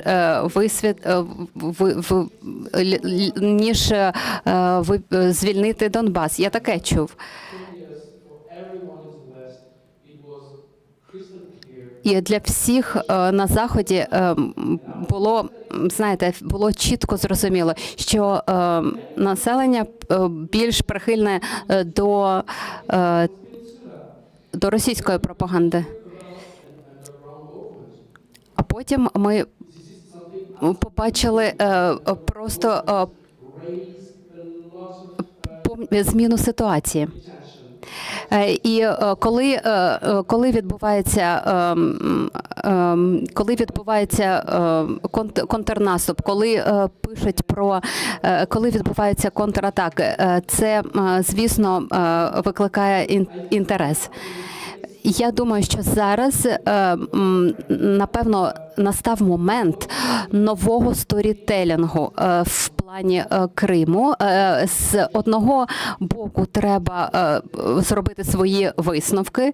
Ми сьогодні говорили про те, як звільнити Крим, і про те, що буде після його звільнення, що існують проблеми, великі проблеми, але треба запобігти появленню такого ставлення, що історія вже скінчилася. Ну, я що хотів сказати, що, напевно, є можливість для створення такої ком'юніті медіапрофесіоналів, які б стали новими кореспондентами, що висвітлюють проблеми Криму. І у яких буде свій особливий інтерес в цій справі, тому що вони або вже були там, або написати щось дуже правдиве, дуже те, що вирізняється.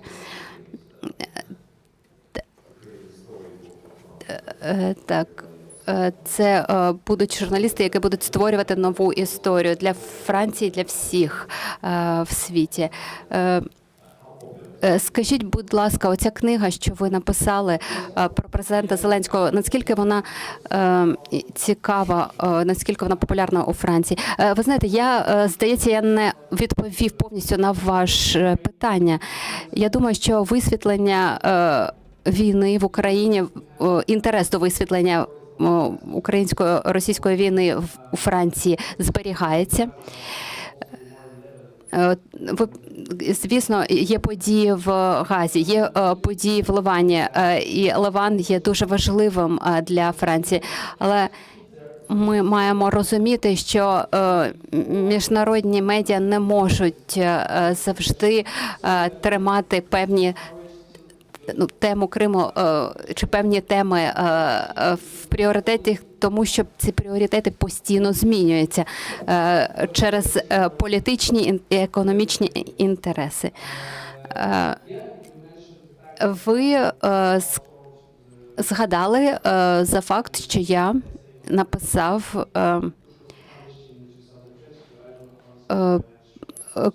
книгу про Зеленського, президента Зеленського, який була опублікована в 22-му році. Я не знаю, як мені це вдалося взагалі.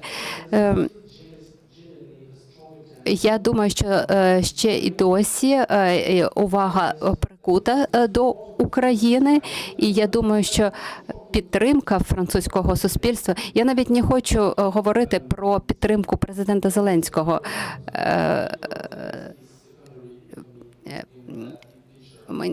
Мені здається, що в плані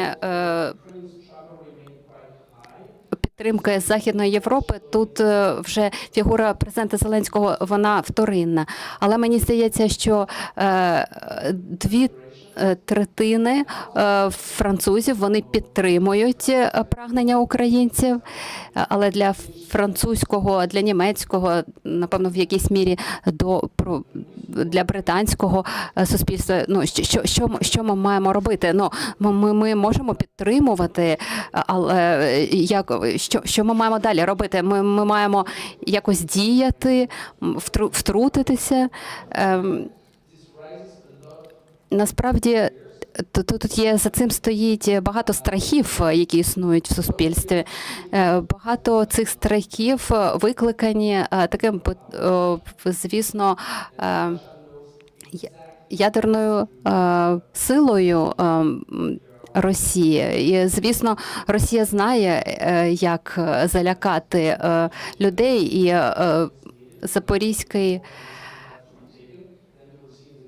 Запорізька атомна станція, про неї знають. І я думаю, що це момент в тому, що, звісно, навіть за бажання підтримати Україну є питання, що ми маємо робити. І я думаю, що дебати будуть дуже інтенсивними і в США, і в Британії впродовж наступних місяців, що нам робити. Але я б хотів підкреслити, що підтримка України, вона є доволі потужною. Професор Йошікіко Окабе, будь ласка.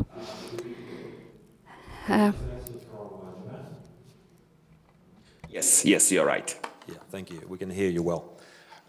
Так, ми добре вас чуємо. Ми знаємо, що Україна і Японія мають багато історично спільних історичних моментів, але чи є спільне в плані реінтеграції і деокупації? Це дуже гарне питання, але я думаю, що сьогодні я сьогодні останній вже доповідач, тому перш ніж я відповім на питання, я хотів би сказати, що, по-перше, Крим – це Україна.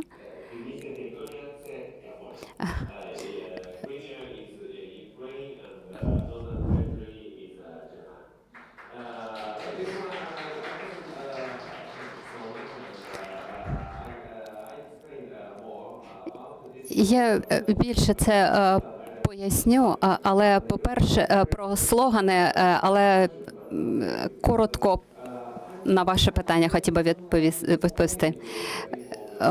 Можливо, це трішки розчарує українців і кримських татар, але ви знаєте про окупацію наших територій, але для Японії практично не існує можливості повернути свої північні території, але я хотів би трішки пояснити. І якщо ви вислухаєте мої пояснення, ви зрозумієте, можливо, чого саме, з якої причини Японія і Україна має співпрацювати в цьому плані. З 2017-го була проведена робота 27 лютого 2007 північна частина нашої території і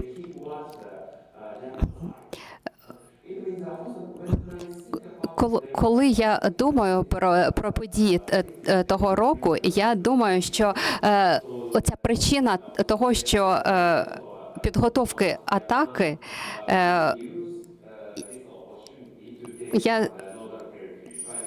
вони хотіли скористатися цією можливістю, щоб захопити північну територію. І насправді вони готувалися захопити Україну і попередити інші події, але в нас є Конституція, яка не дозволяє наносити підготовчі удари на територію інших країн. Але якщо б ми хотіли би відібрати свої території в ході військової операції, ми би тоді би прирівнялися до Росії. Але важливий меседж в тому, що, звісно, більшість людей ніколи б не атакувало Росію. Ми, японці, кажемо, що ми ніколи не атакуємо Росію. Ми ніколи не відберемо свої північні території. Чим більше ми це говоримо, тим більше росіяни хвилюються з приводу нашої потенційної атаки. Ми насправді вже надали військову допомогу Україні, ми надали військову техніку Україні. І це перша допомога, яку Японія надала Україні з Другої світової війни. Ми можемо надавати інформацію про військову інформацію про взаємодію в Росії. Якщо ми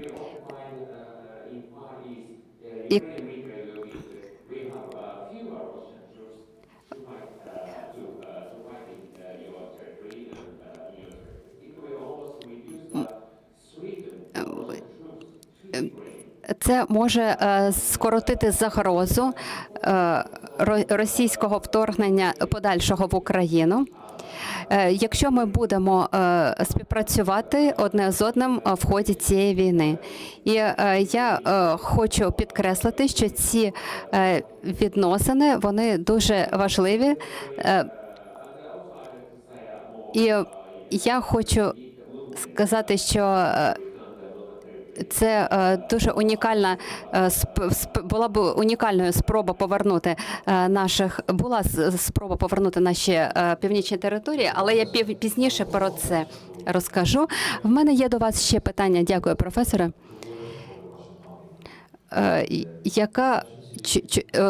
Часто говорять про вартість російської армії, тобто наскільки вони справді сильні і потужні.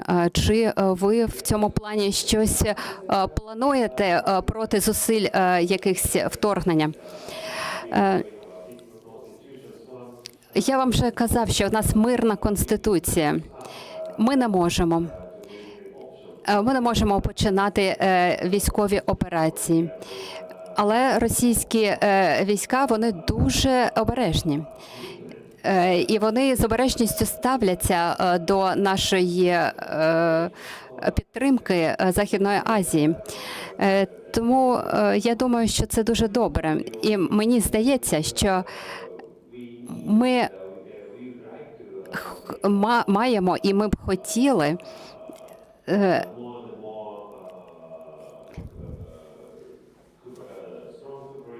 ми маємо справді налагодити тісну співпрацю між Японією і Україною. Я думаю, що є ще пару хвилин для того, щоб поставити додаткові запитання. Потім ми будемо завершувати сьогоднішню подію. В мене такі питання загальні.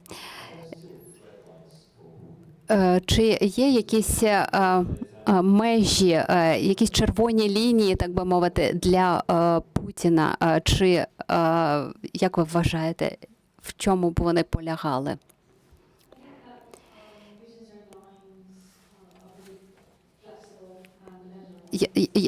Я думаю, що все залежить від того, від чого він може втекти. І він вважає, що йому дозволено, що ні. Звісно, це стосується територіальної цілісності.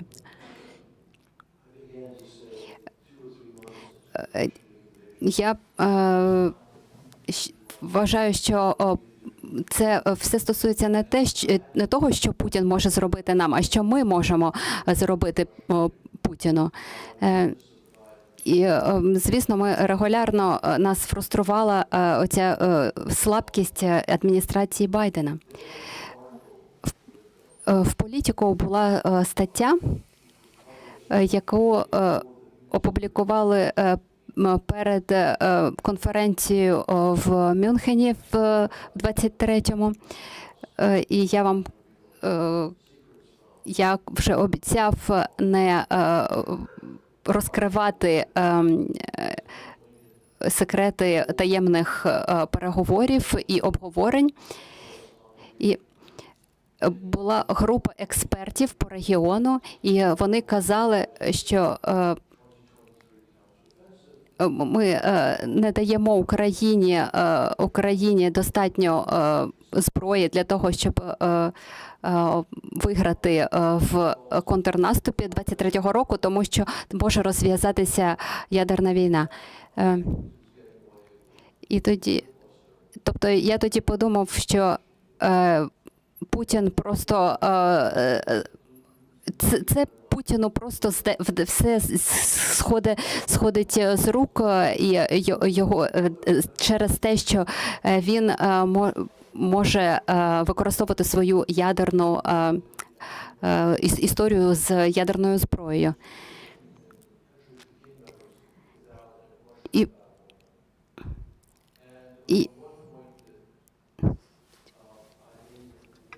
І насправді я говорив, що якщо Путін вирішить використовувати ядерну зброю, він використовуватиме її не тільки проти України, але й про Польщі, Литви, Румунії.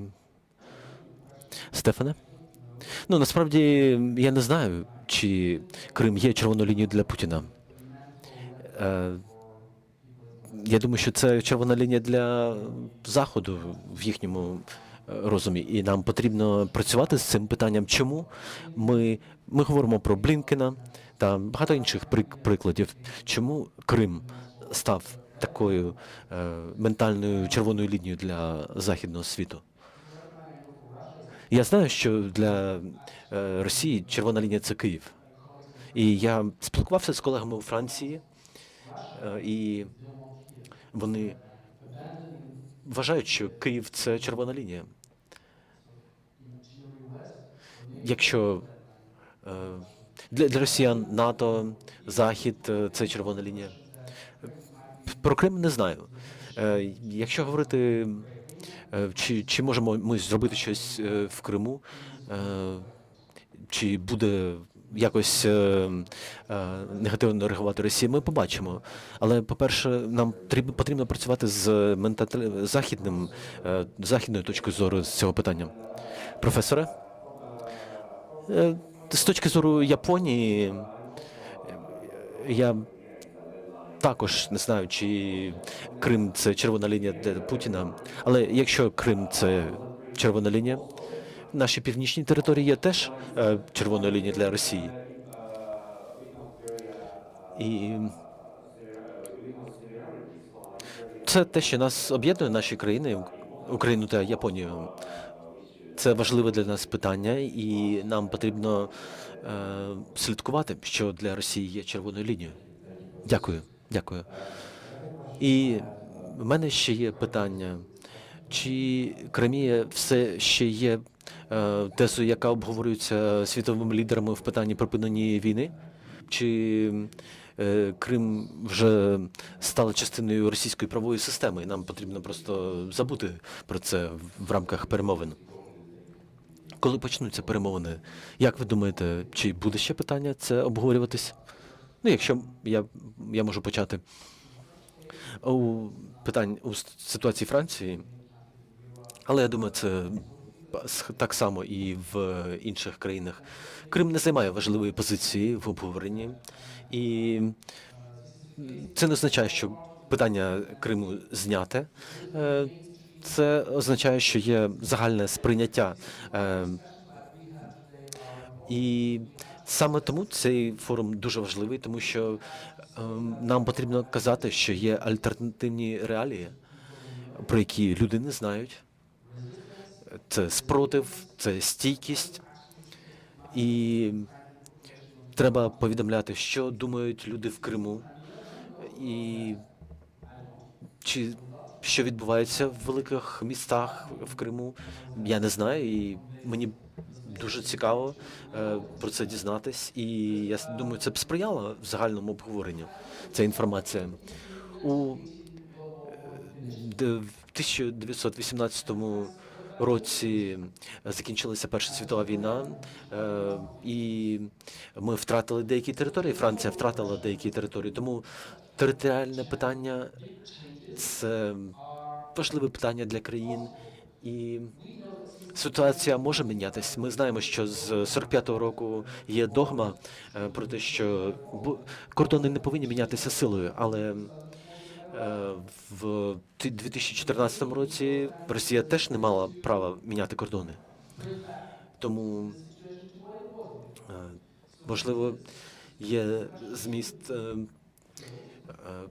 продовжувати працювати з цим питанням і працювати, зокрема, через педагогіку, працювати з політиками, з дипломатами, тому що вони надзвичайно бояться, що Крим може стати тригером для ядерної відповіді Росії. Джейд, щось з вашого боку? Пане посол? Професоре? Ну, насправді, це не зовсім академічна відповідь, але якщо Крим не обговорюється, тоді і північні території не повинні обговорюватись в перемовинах з Росією.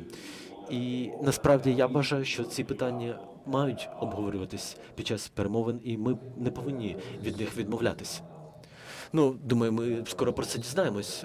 Зараз вже є новини про перемовини в Вашингтоні 28 лютого. Наш президент відправиться в Вашингтон для підписання угоди про рідкоземельні копалини цього інструменту. Він буде там, у Вашингтоні, і ми скоро дізнаємось, чим це все закінчиться. Отже, думаю, що в нас час закінчується, і чи є у вас якісь коментарі до того, що ми обговорили? Якщо ні, тоді ми вже закінчимо наш захід. Джейд? Ну, я хотіла сказати, що в Великобританії є надзвичайно велика зацікавленість в тому, що роблять, наприклад, партизанський рух АТЕШ, і це дуже важливо поширювати цю інформацію. Дякую. Цей рух дуже активно працює в Криму. І насправді я не знаю, наскільки відомо про це в світі, але завдяки вам ця інформація пошириться. Стефане?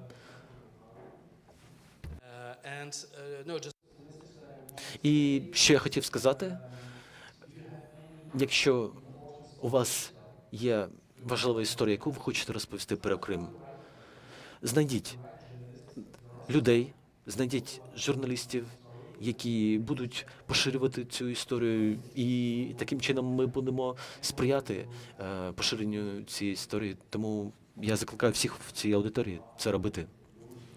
Я абсолютно підтримую це, і всі наші учасники нашого форуму, ви можете надсилати мені статті, і ми публікуємо видання про Україну, і інформація про Крим була б надзвичайно чудова. Вона виходить двічі на кілька тижнів. Професоре, я ще раз хотів би сказати, Україна... Півниця територія Японія. Thank you so much. I was going to ask you to... Я якраз збирався вас попросити показати це знову, і дякую, що ви це зробили. І на завершення я хотів би сказати, що попередня американська адміністрація, вони намагались врятувати світ таким чином. Адміністрація Трампа, вона більш фокусується на врятуванні доларів, як вони продемонстрували на Мюнхенській безпековій конференції. Їхній сигнал був досить чіткий. США більше не цікавиться безпекою інших країн. США зосереджені на внутрішній ситуації в Кримі за винятком кількох прикладів, як, наприклад, Газа або Гренландія. Ще один цікавий момент в історії США. У 2020 році була угода між США та Талібаном, і поточна ситуація між США, Росією та Україною, вона дуже нагадує ту ситуацію в Афганістані. І адміністрація Трампа, до речі, вона також відсунула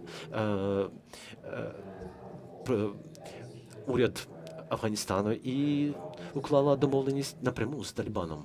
І це схоже на те, що зараз Трамп намагається зробити. Він напряму комунікує з Путіним, з Кремлем.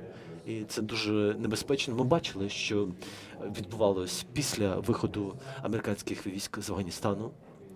І досить добре знаємо, наскільки жахлива ситуація зараз для афганських жінок і дівчат. Ми знаємо, що Талібан зараз мають визнати російський уряд та інші країни. Я думаю, що є ще одна велика дилема. Вона стосується відсутності критичного мислення у електорату. Дональд Трамп обіцяв закінчити війну в Україні за 24 години. І мені здається, про це вже казали. Я був у культурних силах, в силах культурної дипломатії минулого року. Ми були в Сполучених Штатах, ми об'їздили територію США і були в 25 штатах, дуже багато спілкувались. І під час наших подорожей ми зустрічали з різних людей, прибічників Трампа. Вони підходили і казали, не хвилюйтесь, Трамп закінчить війну за 24 години. Трошки почекайте. Після 20 січня все буде добре. Добре. Деякі казали, 24 години – це не зовсім реалістичний період, мабуть, місяць. Добре. Ми прийняли це, ми підтримали їх подякували за їхню підтримку. І ви, можливо, бачили в соціальних мережах, що дуже багато українських солдат, в них американські значки, вони таким чином висловлюють свою подяку Америці за підтримку. І я все більше бачу в соцмережах, що ці значки зараз знімаються на камеру. І це демонструє, наскільки міняється ситуація серед українців, серед українських військових. І це дійсно, насправді, це говорить про відсутність критичного мислення. Люди не думають, що електоральні обіцянки, насправді, вони не завжди вартують дійсно чогось, вони не будуть дотримуватись. Є багато обіцянок про те, що Америку відновлять і зроблять її величною знову, Україну відновлять, Японію відновлять.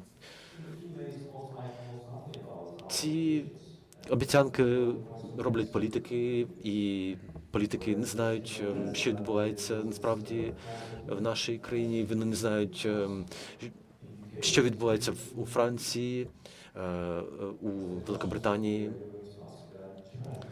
А, наприклад, Японія, чи є все ще територіальні суперечки з Росією? Я, насправді, дійсно нічого не знаю про це, але якщо мені пообіцяють, що країна знову стане величною, я подумаю, що це добре. І вчора Кремль заявив, і я цитую, російські військові цілі ще не були досягнені, тому що конституційні території Росії не були звільнені. Це заявив Кремль вчора. Тому я вважаю, що ми побачимо дуже інтенсивний процес перемовин. І він не триватиме 24 чи 48 годин. Це буде місяці. І ми всі сподіваємось, ми молимося, щоб ця війна закінчилась до кінця цього року. Але ця війна також тривожний дзвінок для Європи. Це знак, що їм потрібно мобілізуватись і зрозуміти, що ніхто їм не допоможе, якщо в них виникнуть проблеми. Лише їхні збройні сили.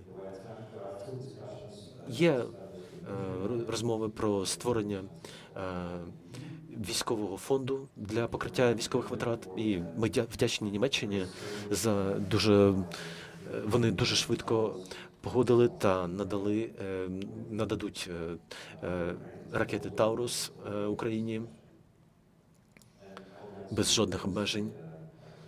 І на завершення я хотів сказати, що ми в минулого року дуже багато їздили по різним країнам, і ми бачили центр для ветеранів в Орландо і центр для американських ветеранів. І серед цих ветеранів був один, якому було 105 років. І він все ще може нормально розмовляти, в нього працюють нормально рухатись, і він сказав, ви мені дуже подобаєтесь.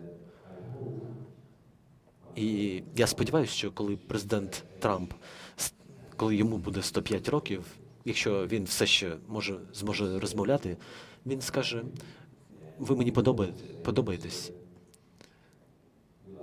І ми зможемо йому відповісти, ви також нам подобаєтесь. Але до цього ще далеко. Дякую за вашу увагу і всього найкращого. За виступ. Please, I want to ask you to stay on the stage for one more minute. Будь ласка, залишіть. Змогу зробити фотографію, тому запрошуємо учасників, тих, хто був вже на панельних дискусіях, зробимо фотографію. Тому підходьте, шановні друзі, ближче до сцени, для того, щоб залишити приємний спогад про сьогоднішню дуже плідну конференцію, наш сьогоднішній дуже плідний форум. Пане Рифате, будь ласка, звичайно, вас дуже просимо, щоб ви були в центрі нашого кадру. Запрошуємо, шановні друзі, підходьте ближче. Не соромтеся. Да, дівчата, куди вам зручно? Можете на сцену заходьте, да, на сцені також є місце, так що да, в два фотографи зараз все підкажуть нам. Проходьте, будь ласка.